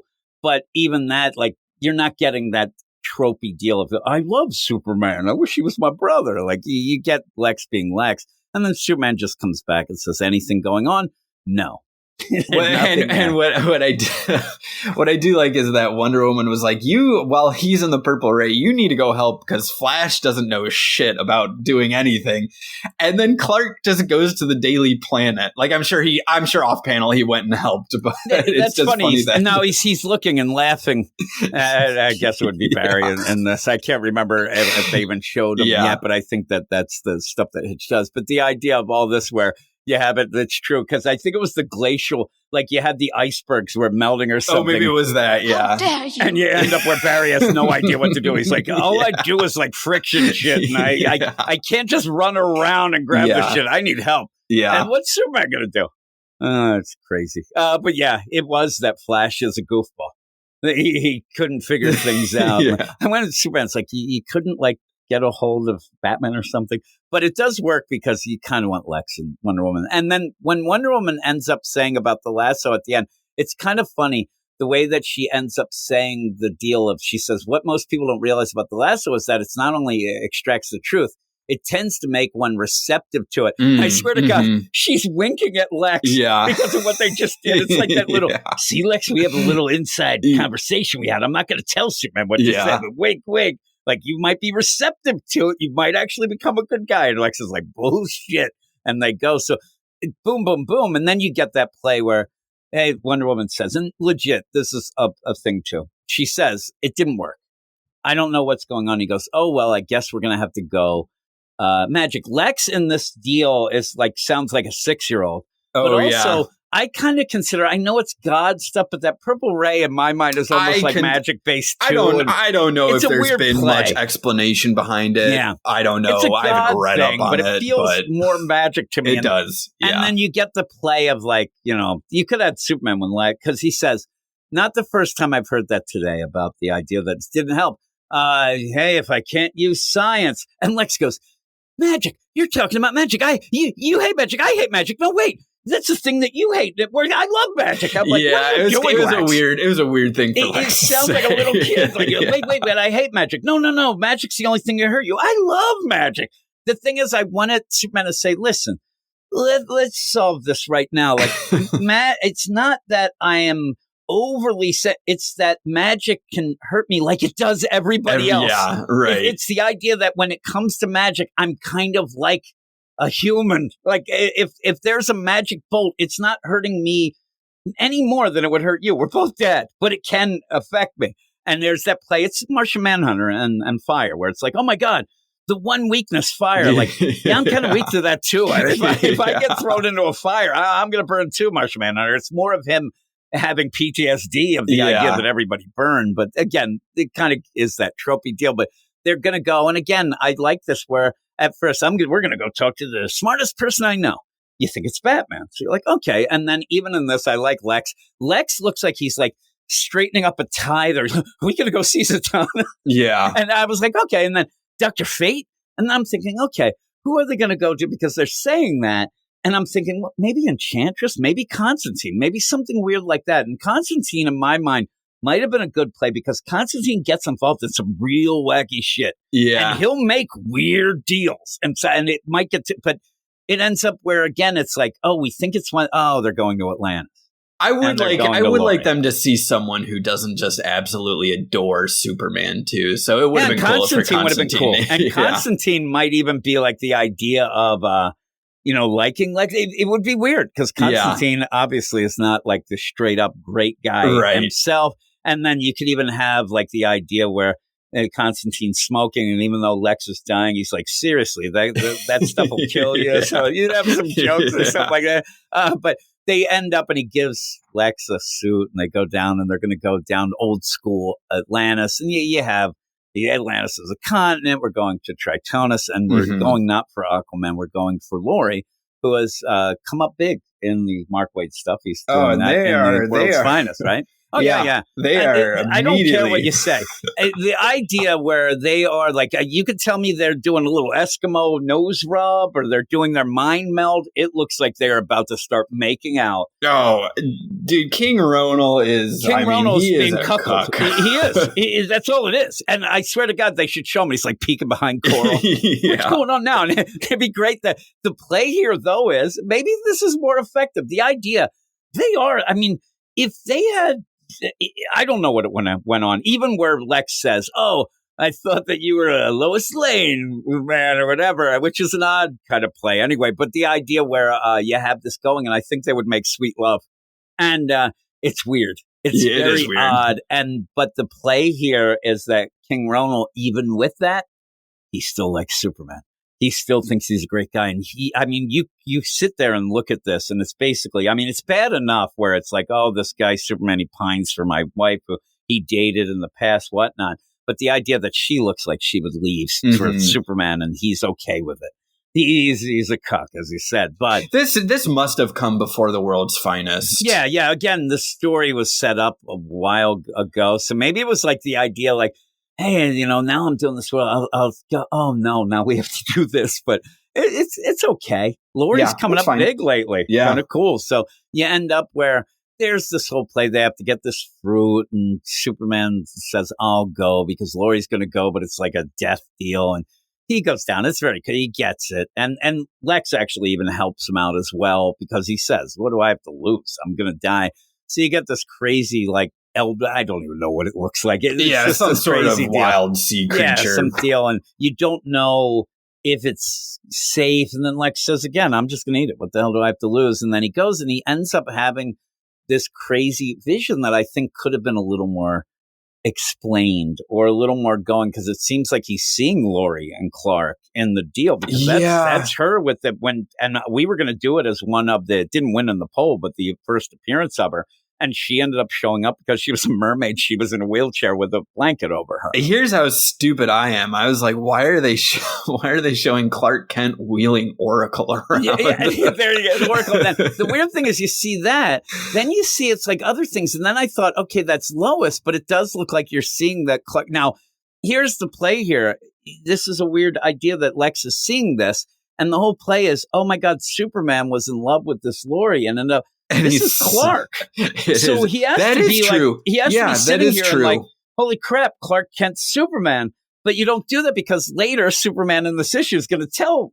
But I think that he might have known already because that's what you see. And he's crying because of this whole, it pretty much is and he even says at one point, what are we watching? A soap opera, like a romance? But that's what he's doing. It's mind movies of this crazy love affair of Laurie and Superman that could never be. And he's crying. Oh, he's sobbing. Yeah. He's all upset. He's like, why can't I have love? But then he vomits.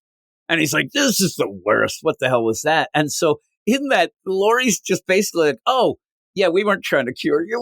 We wanted you to see the empathy and everything, that the love for Superman. But instead, he got this mind movie of the tragedy of their love life. I'm like, all right, whatever. It's very odd. Ronald's just like, did you show them that thing again? Like, come on, baby. Like, I'm your husband, bitch. But yeah, again, he's just like, this is the worst. And they leave. I mean, it barely was like even trying to heal him. It was just to show him. It was weird. Well, I think they didn't realize that they thought it was a cure-all, and I guess it was. It's so weird. I don't know. Even then, he's like, she says it was a psychiatric curative, not a physical one. For the Great Mad King's illness. Yeah, for the Great Mad King's illness. So it almost like the play of like, oh shit, we forgot. It really doesn't cure physical ailments. Like really, like both Superman and Lex almost died. They got this thing and he sees mind movies. They're like, yep, let's get out of here. And then you end up where Lex says, it was horrible. They all of them view him with such honor. Yeah. So I see. And I'm like, I just saw a love affair there or whatever. Yeah. I think that Lex is like, listen, you better put a tight leash on that lady. Well, I'll get Superman out of here because they're about to go and elope on their own. But yeah, and Superman, he did propose and she was crying. She couldn't. The sea was calling her back. She had to go. I'm sure we've seen it before, but I would love to see some Lois Lane seeing this happen. Oh, that'd be great. I don't think she'd be as into it as Ronal is. She'd be like, what? You never told me about this fish lady. Yeah. It is, eventually maybe we will end up and it will win the poll to have the retro review.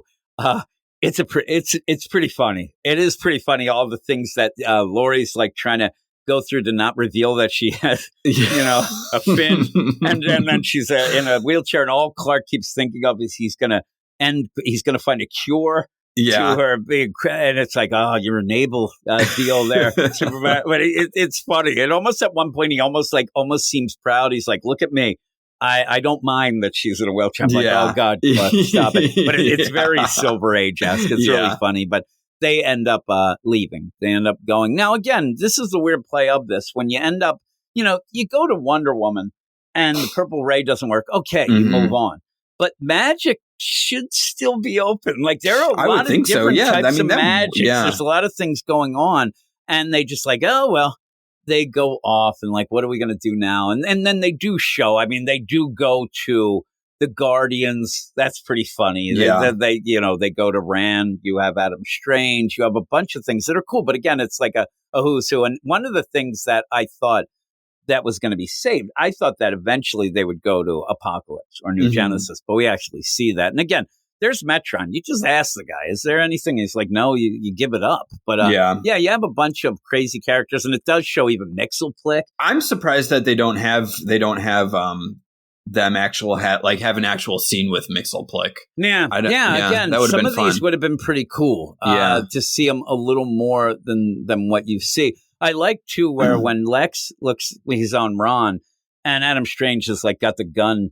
Yeah, and he's like, you see what's happening there. Superman is telling him to calm down. He has come into this like ready. The guns of bled. That's how much Lex is hated. Yeah, it's pretty good. Also, there's one where Lex looks like he's like cowering to the Spectre. Oh yeah, I love like that really one. upset. But you have Dominators. Yeah, but it's really cool. Yeah, you get, of course, Darkseid in this because it's old. It's not connected. It's Black Label. But Desaad's there cackling. Yeah. I love the idea. And the fact that like Darkseid right after this panel just slaps Desaad right across the face. Like, why do you always embarrass me? You don't cackle all the time. High Father looks cool though, and you get a bunch of things. Who's that guy next to Mixelplick to the right of him? I think that might be because you have the Dominators there. Maybe that's Lex. Maybe that's like I don't know. I don't know because it is odd because you have the whole play, but it does look like that. But yeah, you have a bunch of these guys. It's cool. It is cool. I like it a lot.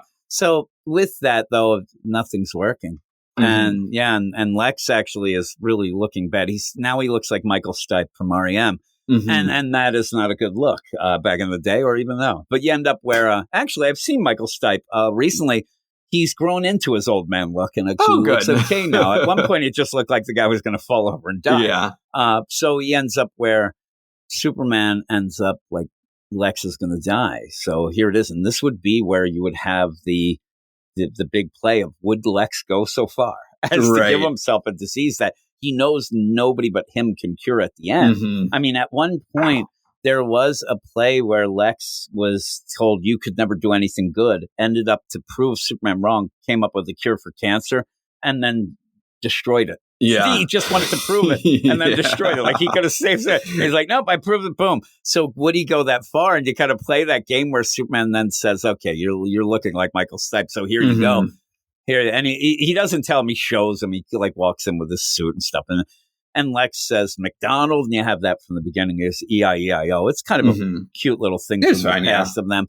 And he says, oh, no, I'm dreaming now. I must be dead because there's no way. And this really pisses Lex off that somebody from Smallville, somebody is Superman, his greatest enemy that is like a superior to him, especially with Lex dying. And it's like, I can't take it. I'm the one who's supposed to be the most important. It plays out well from what happened. And then Superman says, this was my biggest thing. I should have told you. And we could have ended up being the greatest. Well, team, yeah. I mean, Clark feels like he deprived the world of all of a benevolent Lex who uses his genius to solve world problems. Instead, he just created this thing. Created, and then Lex says, "You're an asshole," and says, "You really think that you're the thing that made me me? Like everything. Now you just went through an issue that everything went through Superman." And so he's like sick of it. He's like, everything doesn't go through you. Like, I'm me. I was doing the shit. And said he wanted to take over the universe right away. This was just the happenstance that with this Clark thing, but it pisses him off. But he laughs. He's like, oh my God, you are hilarious. And then ends up where the best is. He's like, and by the way, you didn't get to marry the mermaid. Yeah. You're a loser. And he is laughing it up. He's like, my life was great. You're a loser. And then you end up where Superman gets so mad he smashes. Oh, he smashes the crystals, yeah, and he gets cut. And now he's like, "What the fuck did you do?" I thought when I was reading this, I thought that maybe Lex had switched out gold kryptonite for the crystals and had somehow done something. That'd be crazy. And he ends up where he doesn't have powers. He's like, I don't have my powers anymore. And he calls him, "You poisonous snake." Like, whoa, watch your mouth there. But he's like, what have you done? And the thing is, I love the idea that Lex is trying to figure things. He's not right away saying, like, it wasn't me. Yeah. He's basically like, let's see how this rolls. And then Superman just tosses him. And the guy's on, death's doorway. And he's like, oh, careful. And then he gets him. He's like, it wasn't me.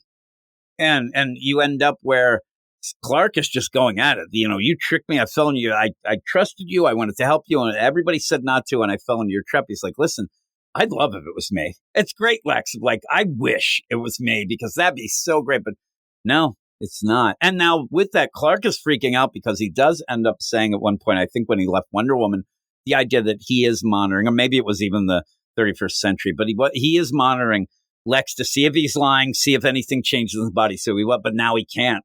So he's yelling like, you're lying, you're lying. He can't even see that through the heartbeat and things like that. So he's freaking out. And then all of a sudden there's a huge explosion.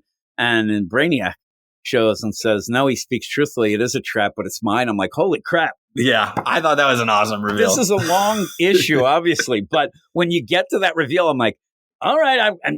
I want the next issue now, and we're going to wait because, boy, that throws it all in a whack. Oh, it does. I think next. I was starting to get a little tired of the trope of just going to people over and over again. But now it feels like next issue is going to be maybe Lex and Clark teaming up.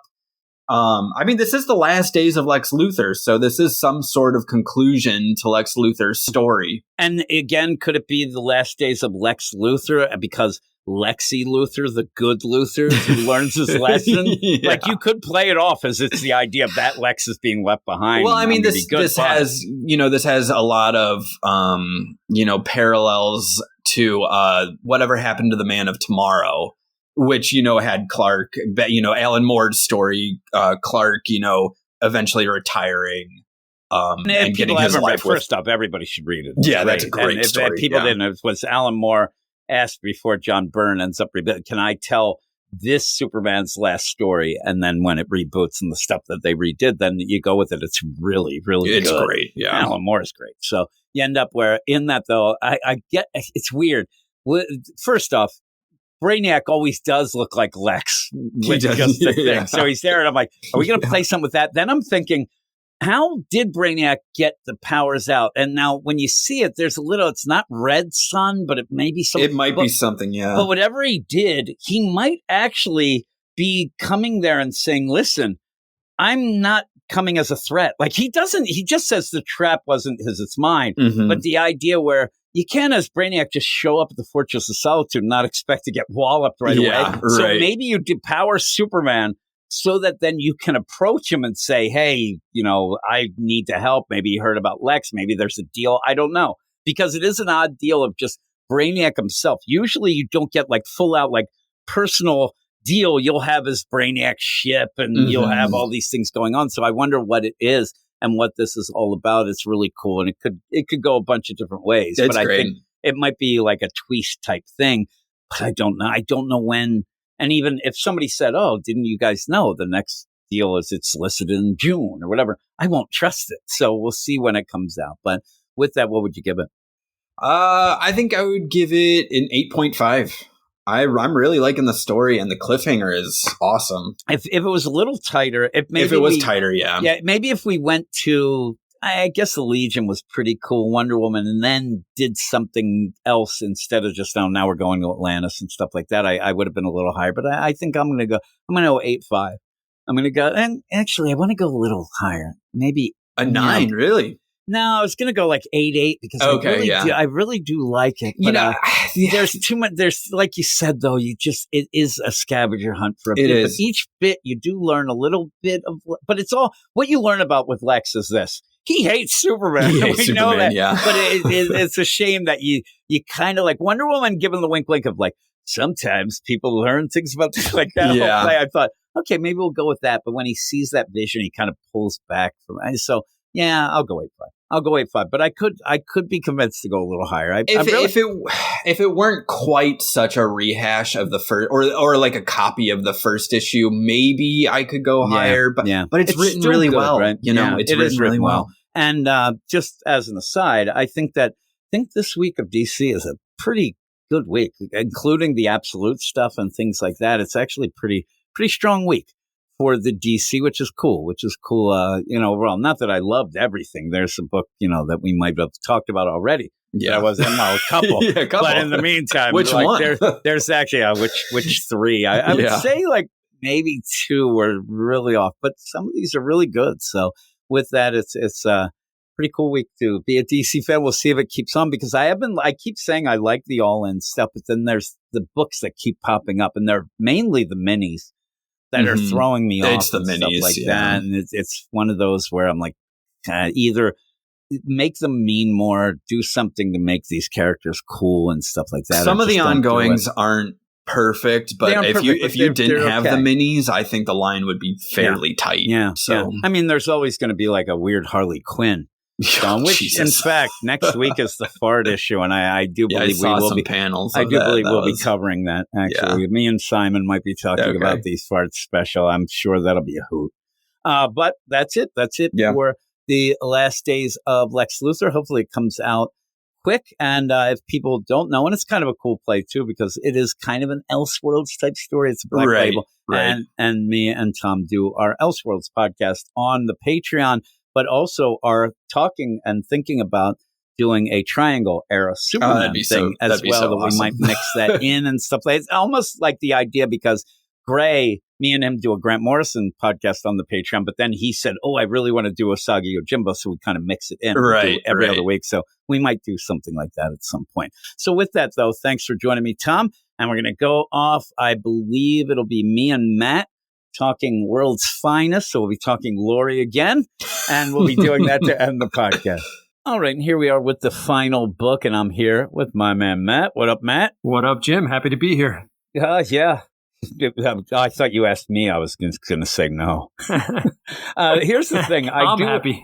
I do have to end up. I can't keep going the what's up, because now I'm saying it 17 times in a podcast. When I'm just doing it individual shows, it's okay. Mm-hmm. So I'm going to welcome people. How are you doing today? Excellent, kind sir. Excellent. And people will probably recognize Matt. We and him do the Marvel podcast, the Weird Science Marvel Comics podcast, but we also do a Crisis podcast and events podcast on our Patreon, where we are going through Hush. At the moment, we're going to be finishing it up probably this week, right in time for us to review the Batman Hush 2, which me and you will be doing. And I said it a couple times probably tonight, but eventually we will get kind of a schedule. People will get used to, like that book's coming out. That means, it's Gabe, so we skip it. So people will get that in the deal. They'll realize, they'll be like, all right, like Gabe, all right, and they skip the crap. Gabe actually, now that we're talking about things, Gabe seemed really, really upset when he thought we were doing Detective Comics together. Because the deal. But I want Jared, the new guy, to get something that was kind of an easy in. I didn't want to say hey, are you reading The Question all along the Watchtower, something like that. So when we did the Spotlight and we did the New Gods, we get on and he's like, so what are we doing? We doing detective and what? And I'm like, what do you mean, Detective or what? I only told you that we're doing the New Gods. I thought that he didn't read it. He's like, oh, yeah, I read it. But then if you listen to Spotlight, I think I might have told you. He keeps talking. He couldn't quite get that it was a Spotlight. It was pretty funny. Gabe is sus. He's so sus. He's telling the people that are already on the Spotlight going, now, if you, the benefit of joining up, I'm like, you're pushing it, Gabe, but to the wrong people. Does Gabe listen to the Spotlight? No, he's not a level. He's not exactly. So I don't think he gets quite the idea of what it is. So I didn't. That proves the deal too. And only people on the Patreon. Maybe this is an incentive to go because it made me laugh. But it proves my point that I've said to you a million times. Eric was so happy to just make fun of me if I said a name wrong or whatever. But if he did anything like that, I would let it go. I hate to tell people they're doing something wrong and embarrass them. And I felt bad. But then afterwards, I'm like, man, Gabe was going on and on. I'm afraid that somebody's going to make fun of him. Yeah, Gabe can't listen to this stuff. Here we are. It just made me laugh. Oh, Gabe is so He can if he ponies up a couple bucks, whatever. Well, yeah, he can. 2 cents a day or something. It's too rich for his blood. Again, I think that he would. You could call me a dick, though. You could say that he does enough that I probably should give him that level. Some people have called me out on that at points, but I don't ever think of it. But the weird thing is, at the beginning, when he first joined in and did everything, he would ask me to send him the Spotlight. He stopped doing that, so maybe he just didn't like it anyway. World's finest. Now I'm just thinking of Gabe. He was really like P.T. Barnum, really pushing it. I'm like, to everybody you're saying it to, it's like, and get this, people. One of the big benefits, if you do join, you can be in the Slack. Which he is. He is in the Slack. Which he is, and so is everybody else that was listening. Gabe. Where's Gabe? We need to get Gabe on for the final thing and just point at him and laugh. Batman and Superman World's Finest, number 37. I will tell you one thing, though, too. Somebody said it while me and Gray were doing, it might have been Jack, or maybe Brandon. It might have been Brandon, actually, said that it's a weird play that since Eric was gone, that suddenly I seem like I'm really happy or whatever. It doesn't really have to do with Eric. It's just fun to talk to other people and things like that. But I don't know. Maybe it was Eric. But here we go. Batman and Superman World's Finest, number 37. This is a weird book. Yeah, I mean, I think that you would probably agree. It just feels like the time has passed. I was just going to remark on 37 issues. That's a lot, man. I would have said 17, I think, if I just... Yeah, really. I would have said How many years is this now? 15. 3 years now? If you went, yeah. And remember when it first came out, it was like The Cat's Meow. Oh, with Mark Waid and Dan Moore, and everybody's loving it. It was at a point where people were actually not... I don't get it, but they seemed to forget that Mark Waid got on their nerves, and then he reminded them and they dropped it, but still it's been this was Mark decent. Waid's gateway back into DC. Yep. And it seemed like this was the get the groove back deal. Now, in the meantime, I talked earlier about the new timeline. They're having a 4-issue miniseries of the new timeline of the DC to nail it down. But the weird thing is that one of the things Eric got driven nuts in this book is it barely follows any sort of continuity. It ends up being like an Elseworlds type thing because of where, say, Supergirl lies post-crisis. Some of the things just don't jive, but maybe that's what he's going to fix in this, timeline deal and whatnot. We'll see. But it doesn't really matter. Most people with this book, you kind of go, it's weird, though, because it's going to start a crossover next issue. Yeah, with Justice League. Yeah, and it feels like the book that you like because, it's just Silver Age nonsense and it doesn't tie in, but Nezha tied into the Lazarus Reign, so that tied in, and now we're going to have a crossover. So it does tie in. So you just have to go with it. Again, in this article that they say about the timeline and things like that, they really spell DC itself is announcing, our timeline's screwed and we have to do things. And it kind of is, but I don't know. I don't get too upset about that. I know it would drive you nuts sometimes when Eric, I'll throw you under the bus. Yeah, the continuity stuff, it's a sticking point. I mean, if it's a good story, it's a good story. You got to let some of that stuff go, man. I mean, yeah. And what it would do is it would just put the brakes on a lot of things. It really would. And sometimes it's one of those where you have to kind of let go a little bit to have some fun. And then you're not liking books that everybody's liking, say, like a Green Lantern. People are enjoying it. And when you sit there and say, it's really good, but I don't like it because the continuity, there's a problem there. And I again, there's people who listen that really like the continuity and stuff like that. I believe Brad told me that he's kind of a continuity guy as well. Well, the problem with the continuity is it's great until a new artist or creative team messes it up, and then you're stuck with that crappy continuity. And then it goes from there. It resets itself. Eric wants to take all of it, not just the good. He wants the good and the bad. Yeah, oh yeah. Yeah, that's the funny play. Is he just, if it's even stuff he hates, he wants it there. Yeah. And we'll applaud if they do that. Now, the other thing, too, I don't know why we're doing the aside, but it is this book, and it kind of plays out like that. But Eric's also a guy who takes too much faith in the writers knowing the stuff and says, it'll work out, or they'll do this. And I wouldn't have faith in many of these writers. But well, Mark Waid does a good job of kind of highlighting if stuff. You're going to have a guy with the continuity deal, he's the best guy to get. Absolutely, right now. He is. And I'm sure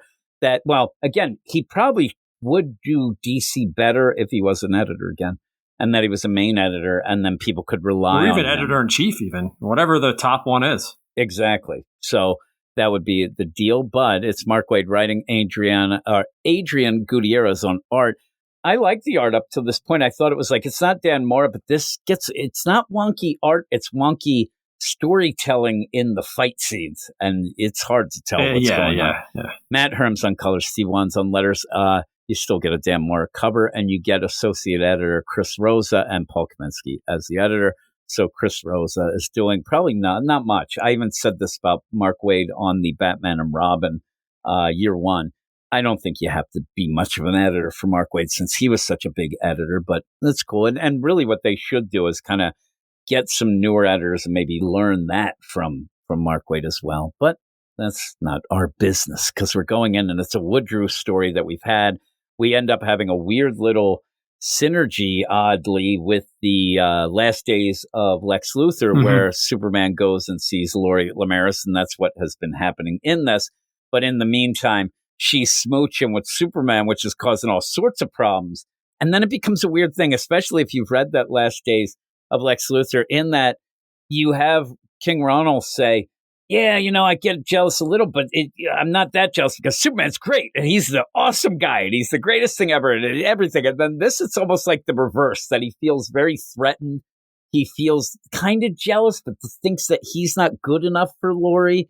And other than that's not really the story. That is such an aside, but it actually was the most interesting part, I thought, in the whole play. It was like a soap opera going on. But in the meantime, you have Woodrue and he's going in Swamp Thing and he's controlling them and they're having that problem. And you do have Aquaman saying to King Ronald, listen, you got to, get your things together here. We're being used. Woodrue's using us. But really, in my mind, and I'll ask you, the Woodrue stuff kind of disappears. It's there, but it really doesn't play out great. No, it doesn't. It's just taking over Swamp Thing and his reaction to it. And doesn't it just feel like it's just there, as a prop to make them be there and then attack? And at one point, you still have that, hey, the magic flowers, Superman, they're going to get you. And then they just... It's a cool concept. I guess he would control 70% because he has the water and stuff, I guess. And again, it's a cool concept, but overall, I never thought oh my God, Woodrue, and he's doing this. It was more the other things, and with Aquaman going and discussing things with King Ronald, and then I realized, boy, those two look a lot alike. They look a lot alike. They look a lot alike, and we were talking before we started recording the idea that Ronald has the pop collar like he's a Dracula's. And that's the only thing. But at points, he is looking the other way. And then there's a tiara type thing with Aquaman. I'm I don't know what's going on with these fashion choices. But you have that play, and it felt a little odd. Because in this iteration of Ronald, I guess some have legs and some don't. But he's got the merman he's got the fins or whatever. Show that more so that I can see the difference between these guys. Yeah, that is true. Yeah, because at one point, they're talking. I'm which one is which? It was hard to tell. And also... Aquaman is green and orange. Ronald is orange and kind of green. It's very similar. And it's the one play where where it's Ronald, he's turned away. And he says, and now he says Ronald, but he's now isn't the time to withdraw, Ronald. I'm he's talking to himself, what's going on? But the idea of this is that Aquaman, he senses that Ronald is kind of like him. It's funny that he doesn't want to full out say, hey, you're like me. Because it kind of is. He says, you're kind of reluctantly being the king. he didn't really want to do it, death of a parent, all these things. I know how it is, because of things. And he doesn't want to quite just say, I know how it is because I'm the same way, I guess, because they are these different kingdoms or whatnot, but it was kind of odd. But the other thing is getting him is he's down in the dumps. And this is a weird play, too. There's some weird ideas because Ronald's there. Yeah, well, at least your wife ain't smooching with the Supermans. And then you look over and Laurie's just hanging out with Mara and they're giggling or something together. And I'm like, what are they doing? Like I guess that maybe they're comparing their husbands right there. And you have Laurie's laughing like, oh my goodness. and so even then when you have that, it looks like Aquaman's rolling his eyes. And actually, I think that's Ronald right there. Like that's Aquaman because he's got the tiara, but now he doesn't have green on the one part, but he has it there. It's all over the place. Yeah, it's off. It's off. You see what I'm saying? There's the one point where he does have the gem, but he has a color that's green. But then when you see Aquaman in the next deal, he doesn't have that green there. So they're doing some weird shit. And he ends up where he says we should end up. Well, they're going to defeat this whole play, and in that again, like some of this thing where Robin gets, I lost track of what was going on. Also, I get it's underwater. You don't have to do all those bubbles all the time. Robin and Batman are completely useless in this, especially Robin. Robin just said Robin's there, and even then, like he gets his breather. It gets hit by Woodrow through Swamp Thing. Yeah. And then Superman comes over and goes, I'll weld that shit together. I'm like, Jesus Christ, you're going to burn his mouth. And how does that work? That's like the idea. Like you're there. Oh, my God, my tire popped and you're fixing it with a jackhammer. I don't think you can weld plastic. I think you can weld metals, but not. And even if you did, it's not going to come back, melded on as a breather. No. It was a breather. I'm telling you, he's like, I think he sealed up his mouth and now he's dead. But yeah, I'm telling you, Robin just got, and then I say that at points I thought, like, where did Robin go? Like, he just disappears. So a lot of the stuff ends up being just, okay, we're fighting Woodrow. It's a cool concept, as you said, but not much to really talk about. It just keeps going back and forth. And then they're like, hey, Swamp Thing, fight it off, get it out. And at one point, Woodrow just leaves. He just says, I don't need to be, subterfuge anymore. I'm just going to go at you, which then allows him to attack him. And then Swamp Thing kind of gets upset and even says, the classic, you're not really part of the green. You think you are. You're just a tourist. We're going to do this. This is stuff we saw in Feral Trees that Eric really liked. But yeah, you end up having this battle, but it kind of ends with, Woodrow's like, all right, well, I'll go and do my thing. It ends in a weird way with that, but it just seemed like this was here to get Ronald and Laurie involved, have that kissing deal, and then have the play. And again, that almost kind of happened in the last days of Lex Luthor, but Ronald was fine with that because he was a cuck. That's what we said. Did that happen a lot in Superman, or was it just one issue where they were together? He ended up where it was his first love, but I mean, they haven't seen each other in a while. But I mean, was it just like one issue that we always go back to and we just keep bringing this up? I think that she must have come up other times, okay. But I know the first issue I mentioned earlier that the idea we were going to, I put it on the poll for the retro book. It's pretty funny.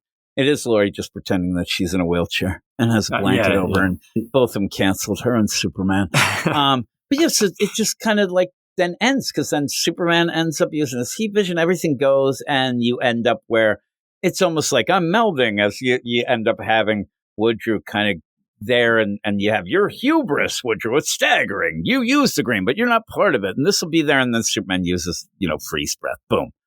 And then says, everyone okay, no one's hurt. Where are Ronald and Laurie? And I said, Aquaman comes in, and Aquaman's hair, too.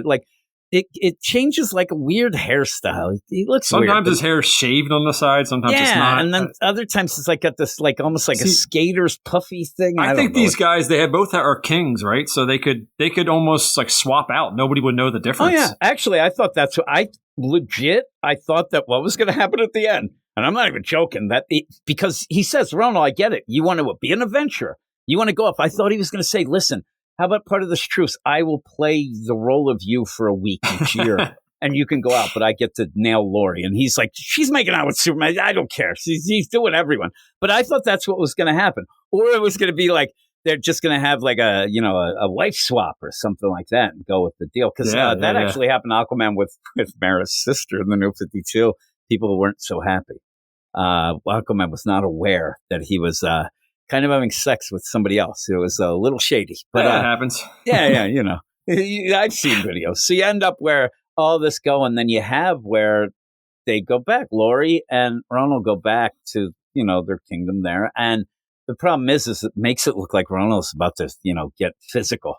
Like it looks like he's going to start like really like getting in. It's like he's giving her a little too much freedom. He's going to have to crack down on her a little bit. And also, he's not paying attention to her. Now, again, I love the idea too because it goes with the idea. And if this, I'd love to have it where you get this issue. We got to remember this.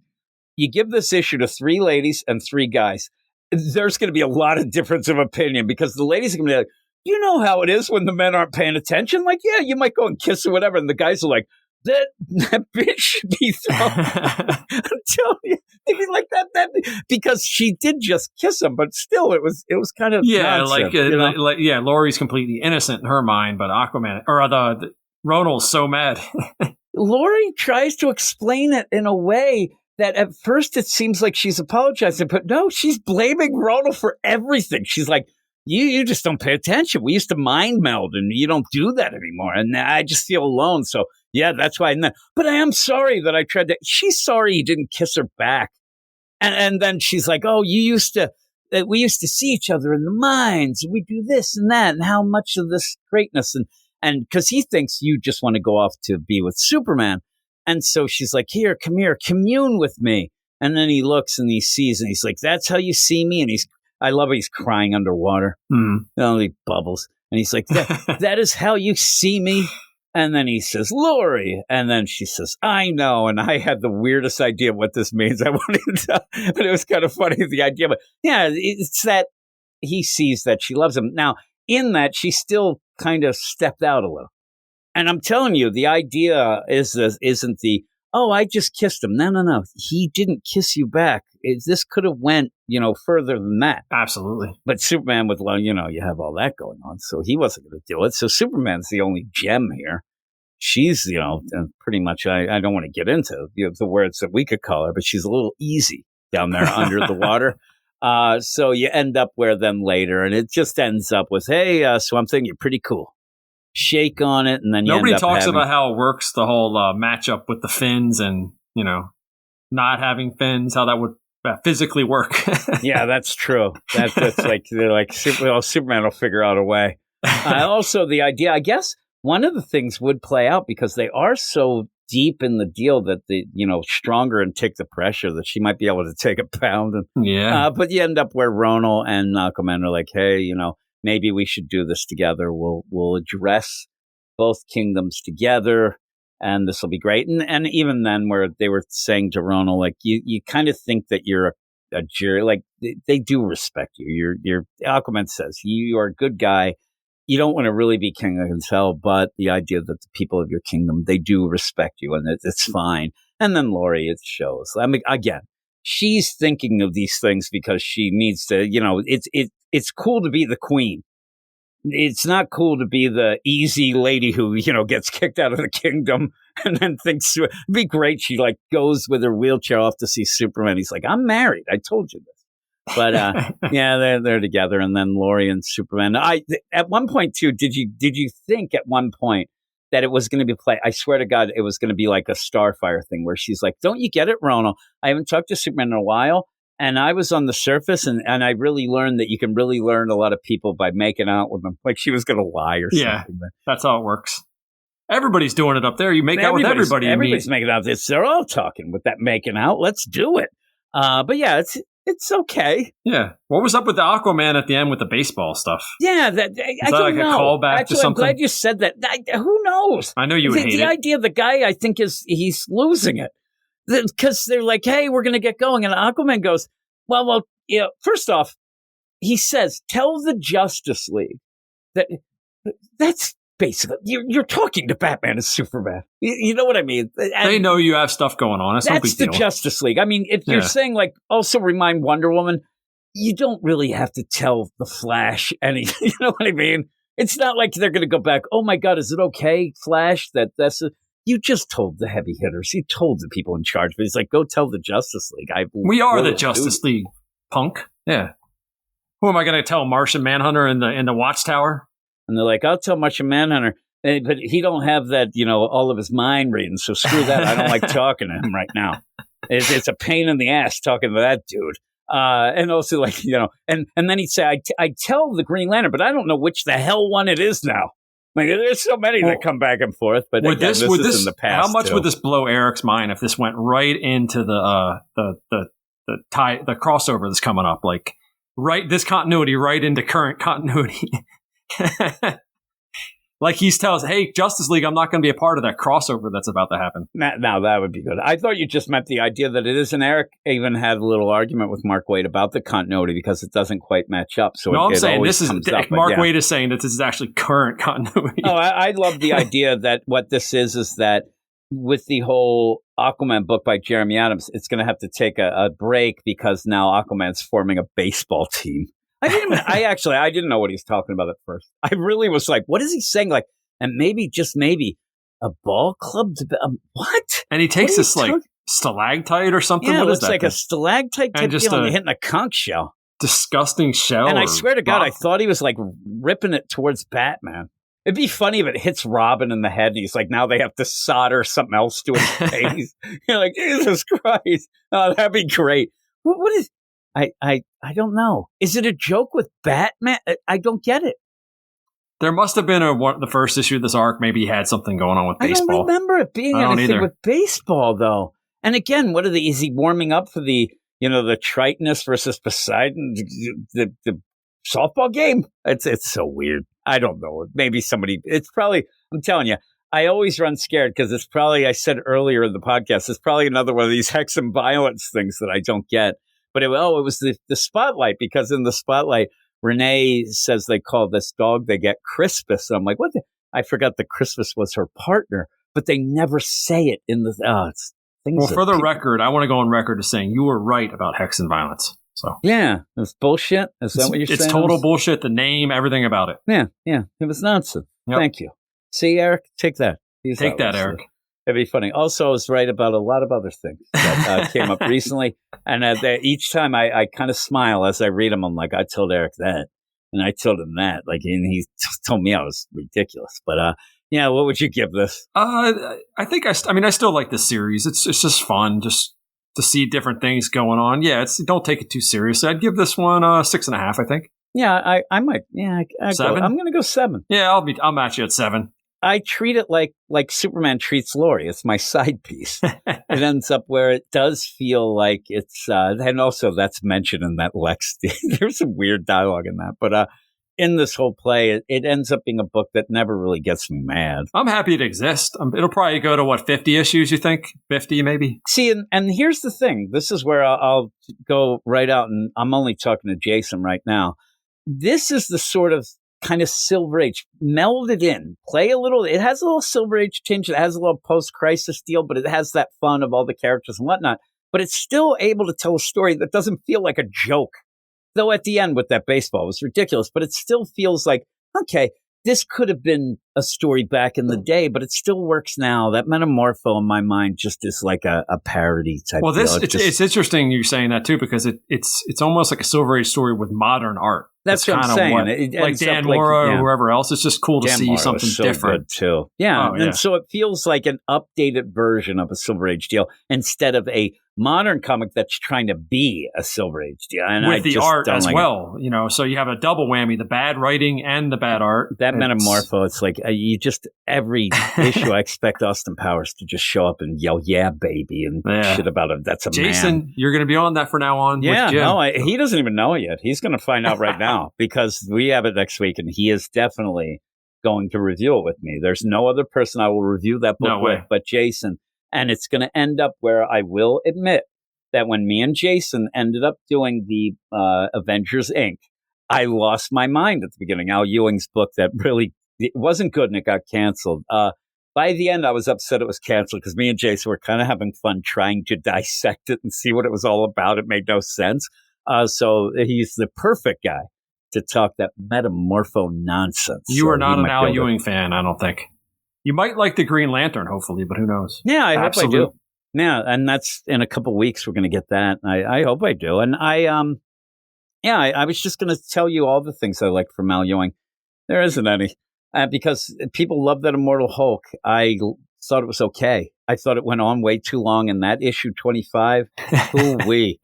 Like a jumping off point. That was me rocketing off. That was a long such time. A jumping off point. Oh, my God. And people really double down on that of being like, no, this is, I'm like, it is. Is it worth looking at it again, you think? Do you think it's aged at all? I don't know. Is it worse? Yeah, it aged like milk. I end up where anybody I talk to and I say, everybody says, ooh, that 25. It's a thing. But that is it for the podcast. Thank you for joining me, Matt, but you're going to stick around as we get out of here, which also means that I did get the books that we're going to talk about, but I need to get a theme as well while we're talking. But here are the books that we're going to be talking about next week. 2 of these will be on the Patreon Spotlight. And just a shout out. See, on this show, I can still talk to the Patreons, unlike what Gabe thought he was doing on the Patreon Spotlight. But I do apologize that the Spotlight was up late this week. But I did mention somewhere that may be a thing at some points until we get things nailed down with books, because I couldn't find anybody to do the question book with me. Almost ended up, and I said this earlier, where I was going to put me and Simon talking about Challengers and Sonic as almost like an olive branch of like, we're not going to do that, but we'll give you these 2 that we've never talked about. But in the meantime, Brad got a hold of me and said, because I guess at one point I just said in the Slack, and I actually that was me putting up something like, hey, I'm struggling. That was me kind of giving the hint that we were going to be doing it. And then he was reading it. So me and him did it. We had fun. Thanks, Brad. He had fun. He said that it was one of the classics where we didn't like the book at all, but we had fun talking about it and making fun of it and things like that. But we didn't do it in an angry way. Mm-hmm. And I said, sometimes you just have to get angry. But that wasn't one of them. That book is, if anybody's reading the question book, I think you'll know what I mean by saying that some of these things are forced and out of left field. Like they didn't even make sense that they show up the way that they did. So with all that, though, this is what the books are. And to start off with, we end up having a double shot of the Absolute stuff. And so when you end up, if you are not aware, we do an Absolute DC Comics show on YouTube live on Fridays at 7:15 every time there is. And it should be from now on. Almost all the weeks we'll have a Absolute book. So it's pretty cool. We've been waiting for this moment. Me and Gray do it. We have a good time. And then afterwards, we kind of stop with the podcast and then we kind of talk to people and have fun and maybe even play some sus songs. We end up doing that. It gets a little late and I get a little wacky. So we were playing some songs. Last night, people seem to be enjoying it enough. But Eric had a rule that you couldn't play any of those. So play any of them. I wasn't allowed to mention them. I would get mad. I said at one point we're pushing his buddy's stupid website. I don't know what it was. Yeah, YouTube channel or something. Yeah, something. I'm like, I didn't have any problem. I'm like, that's fine. That's cool. We get up now. And then I mentioned one little thing. He's like, oh, nobody likes that. That's not a DC Comics song. Yeah. But then again, I just figured after sitting through 10 hours of his songs that I could get a little mention. But there you go. I don't know why this ends up being me and you yell about Eric's session. Thank God for 30-second skip. That's all I can say on those songs. Jeez. you and a lot of other people, I'm sure. You're not the only person who said that, but it kind of was, he liked doing it. So again, I never would say anything. So now I can because I'm a jerk. But we have Batman number 1. Oh, did I say we have Absolute Wonder Woman and Absolute Martian Manhunter number 1. So Dennis Camp, I'm worried. Most people would have seen the preview of Martian Manhunter, and most people would have said, what the hell is that? Because that's what people were asking me. People who aren't even reading the Absolute thing saw it and like, can you tell me what the hell is going on there? I'm like, not really. But we'll see. I hope it's good. I'm not a big fan of Dennis Camp. He should wash his hair. But the idea of it, I do like Martian Manhunter now. Well, I think your initial thoughts on that were like, you were like kind of questioning the art a little bit. I think that'll end up being the thing you like, and the writing will be the thing you don't like. But in the one thing to point out, and this is something that came up last night during our Absolute show, and also Rocky had told me beforehand, the Wonder Woman is actually Mateo De Luis on the art, and it's supposed to look incredible. Like the idea that if you do like Hayden Sherman, you might be worried that people are going to not want Hayden Sherman back. Rocky said it looks so good and also said the issue itself is great. So I'm really looking forward to that. I'm liking Absolute Wonder Woman. Actually, I like them all so far. I like Flash. I just thought it was going to be bigger. And really like Batman this week because there's nothing better than Batman punning a baby. That's one of the coolest things I've ever seen. I'm telling you, you haven't listened to our thing yet. I can't get off of that. Gray at one point had to like kind of pull me back because I kept laughing. And I'm like, all I kept saying was, I can't get over the idea that he punted a baby. Just a little monster green baby. Oh, and I said, it's a monster Twi'lek baby that's going to stab him. So don't give me this because I saw people online. This isn't Batman. I'm like, no, it's Batman. He put a life vest on it first. Yeah. It's fine. It's the best. And when he does it, it's in such a motion of like, grab the baby by its Twi'lek ears, put that life vest and punt that thing off. And also the best thing is like 2 pages before, you really see how big those shoes are. Oh, man. Oh, it's great. And then I'm telling you, not that I think Scott Snyder is like a funny guy or anything like that. But then when the mother Twi'lek comes up and sees what's going on and just jumps off the boat, it's like, this is the best. It's so good. And the DJ gets what he had coming. That guy's annoying. But the baby being punted, seriously, might have been a record punt. I do believe that Randall Cunningham back in the day had like a 92-yard punt because he was a punter when he went to UNLV and they punted like one of those third down deals, like a trickery deal because they were like backed up at their own goal line and he had like a 92-yard punt. I think Batman's was probably 100 and straight down the middle too, right? Oh, it was great. Yeah, it could have been the drop kick deal that they had.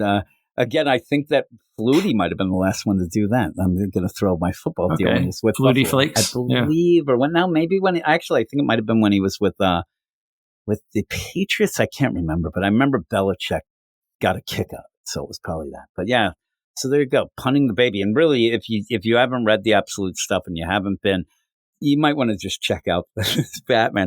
It's so over the top. He beats up Black Mask with bowling balls and then stabs it. I don't know how Black Mask lives, but he deserves it and pokes his eyes out too. Yeah, and I thought there's no way that doesn't pierce the brain. You think he's dead, right? Who knows? But he's talking after that. But he's a monstrosity anyway because he has that skull face. Yeah, who knows what's underneath there? Also, Martha punches out a guy, and then I thought was going to start making out with Gordon. It was good. And Flash, if you're not reading, it's the number one. It's a little bit of a slower start but maybe it's because the other books are so far ahead now. But it was good. I like that too, and I'm really liking the Absolute stuff. So it's something that people might be able to grab on, but don't complain and say, "Oh, this isn't like it's an Absolute deal. It's a different Batman." It's not supposed to be. Yeah, it's supposed to be different. So go with that. But there is a guest artist on the Wonder Woman, so that's cool. We have Superman number 24, the deal where I thought, we would still be going. And it does say, this marches, it says the road to Superman number 25 marches headlong into this penultimate chapter in the many deaths of the Doomsday Saga. But it seems like that's kind of done. It's very odd. I don't know what's going on because this is more Mercy, with her Mega Man arm and things, and the idea of Lex getting back to being Lex. And I'm sure some people will be triggered because it has on it the Truth, Justice, and a Better World tagline, which he did, might have even said it in that Sonic this week, which is kind of funny that they ended up going with that. But you also have, and now this stupid thing that I hate. I like this page that we're on, but I hate my computer because now I have everything up again. So after Superman, I got to go. We have Justice League Unlimited number 5. That needs to get out of this first arc and really focus a little more. Too many characters going on. And also Batman doesn't punt a baby in that. Did I say? I didn't even say Batman 158. No, you did not. No. Yeah, the beginning of that, me and Matt will be doing that, and I'm really pumped for that. That has 34 covers. Yeah, well, 34 covers, and even without that, Gabe made the craziest deal of it's going to bomb. Nobody's going to buy it. Nobody wants it. Really, Gabe? Like, the thing is, whether or not people, and I said when we started doing our Hush deal where we did on the Patreon, nobody's ever really told me that it's their favorite story, but nobody's really told me it was bad. But also the idea that things are a little down now, even with the all-in, people want good things and they're going to go and check that out. I mean, if people are checking out that One World Under Doom, That deal. I got in some fights about that. I still have to edit our thing, our podcast. But that was I'm excited about this Hush. I mean, too. Yeah, I am too. I can't wait to go and do it and then go through it. Now, I would guess that might be on the Patreon spotlight. It would kind of be a shame because it's such a big thing. And Jim Lee's a pretty deep Howard Stern fan too. So I'm happy about that. Yeah. We saw Ronnie. It's crazy. Ronnie Monk in the background. And when you said that, I'm like, oh God, look at him. Yeah. There with the stand. It was the official Flat Ronnie, which you had to have gotten from Howard. Yeah. So Jim Lee and Howard, because Howard is a bit of a comic fan. He seems more of a Marvel fan at some points, but he does like Superman, though. So we'll have to see. But he's like Spider-Man, too. But you end up also with Wonder Woman, number 19. I believe I'll be talking with Jared about that. He has to do that. He's a Wonder Woman fan and hates Tom King. So, that's like 99% of the people reading that book. But we'll see what's going on with that. It's a very muscular Wonder Woman on the cover, she's jacked. Look at her. Yeah, holy Christ. There was a guy that me and Eric worked with that was his thing. Like he like overly muscular ladies. I don't know. I didn't get that, but this guy was really into it. He used to tell us it all the time too. It was weird. I think he might have thought Eric might have been a lady. But again, Eric was never jacked. But Eric has the small arms, you said. Oh, my God. Eric is the smallest arms. They were like twigs. It was so funny. And they were, I used to say, the complexion of skim milk. Poor Eric. He would do it. He'd go to lift things. I couldn't lift them. I'm like, you're like a foot taller than me. What is going on? Green Arrow, number 22. Continuing that, water deal, the freshwater killer. I'm not really into it. I hope that it picks up a bit. It's one of those, like some of these books, even this week, like a Catwoman, I'm so disconnected with that without Eric, who liked it. I was like, yeah, but I'm not really digging Green Arrow, but I still want to. So I still want to, check that out. Then we have Big Book Green Lantern, number 21. That'll be pretty cool. And in that, it looks like, you end up having a Starbreaker and what looks like Hal on a motorcycle. So we'll have some stuff with that. And I do like how you have a bit of that, story going through Green Lantern Corps as well. I like that you have that combined deal. And I really liked Green Lantern Corps last week. So I hope that continues with Green Lantern here. That was actually one, again, not to just keep bringing it up, Eric, but I think he wouldn't have liked that issue because of continuity, and I would have been really upset because I thought it was really fun. Yeah, it's really good. It looks awesome, too. The art's amazing. It does. It looks really good.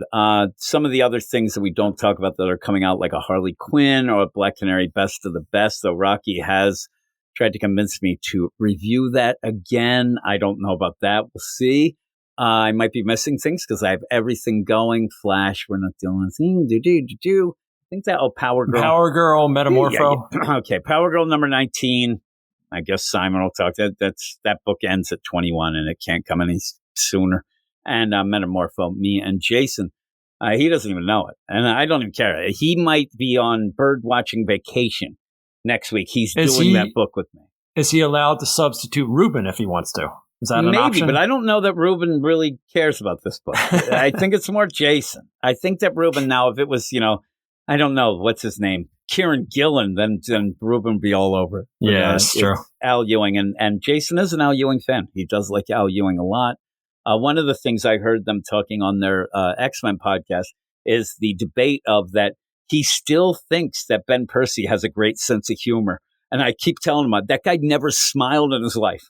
Like the things that you think are jokes, they are just over-the-top nonsense that he thinks is serious and cool. He was talking about that again because sometimes he seems to have a little bit of fun. But he's doing, if you are reading Marvel, he's doing one of the 17 Deadpool Wolverine team-up books right now. There seems to be all these weird team-up books. Yeah, there's at least 5 of them. There's so many of them. But those will be the books that we're talking about. And 2 of those will be on the Patreon Spotlight. You can check that out. Patreon.com/WeirdScience. If you go and join up, you can get a 7-day free trial, and you can check out everything before you put your hard-earned money down for all the shows, a bunch of shows that me and Matt do. Most of the regular podcasts you get on the feed like this one come out early. Should come out earlier because I get to do some things earlier than I had, but it still ends up where it's now we're getting into the time when I would have been recording before, and I still have to do some things. So that's the end of the show, though. So thanks everybody that was jumping in. I think this one was a little bit goofy. I think that I ended up like having fun talking to a lot of people like me and you, kind of, poking fun at Eric and things like that. Not in a sadistic way. The funny thing is, I would love if he listened, because I think he would joke or laugh about it, whatnot, but he never listened to anything. So with that, though, I think that was kind of the lay of the land this week. I just wanted to have some fun, and some of these books were fun. So it was kind of cool. And that punning the baby was the moment. If we had a moment of the week, that would be the moment of the year. So good, though. Again, you're here with me now. I would say my book of the week is that kind of tied with Sonic versus DC, or Sonic DC, which was really good. And if you have kids, or even if you just like Sonic or whatnot, check that out, because it was a really cool book. More of a Sonic book, actually, than a Justice League. It's the guy who normally writes the Sonic books. So it's kind of cool. And it's kind of cute and some things like that. But a good Batman moment in that with Shadow was one of the plays. I'll check that one out. I haven't read it yet. It's just like a quick read. It's one of those. And also, I did mention, but if you aren't reading the, and if you do like that, and you're like, man, what else could I read like that? The Saturday morning TMNT book, the Saturday Morning Adventures deal with the TMNT. That's very much like that. It's in that vein of real fun stuff. Especially if you like the TMNT cartoon back in the day. So that's something to think of. But yeah, thanks everybody. And that is it. So we will get out of here, and we will talk to you later. Every other show sucks. That's why you're listening to us. Every other show sucks. We're the only one that isn't us. So thank you for being smart. From the bottom of our heart, thank you for being smart. 'Cause everything that us just thinks like a fart.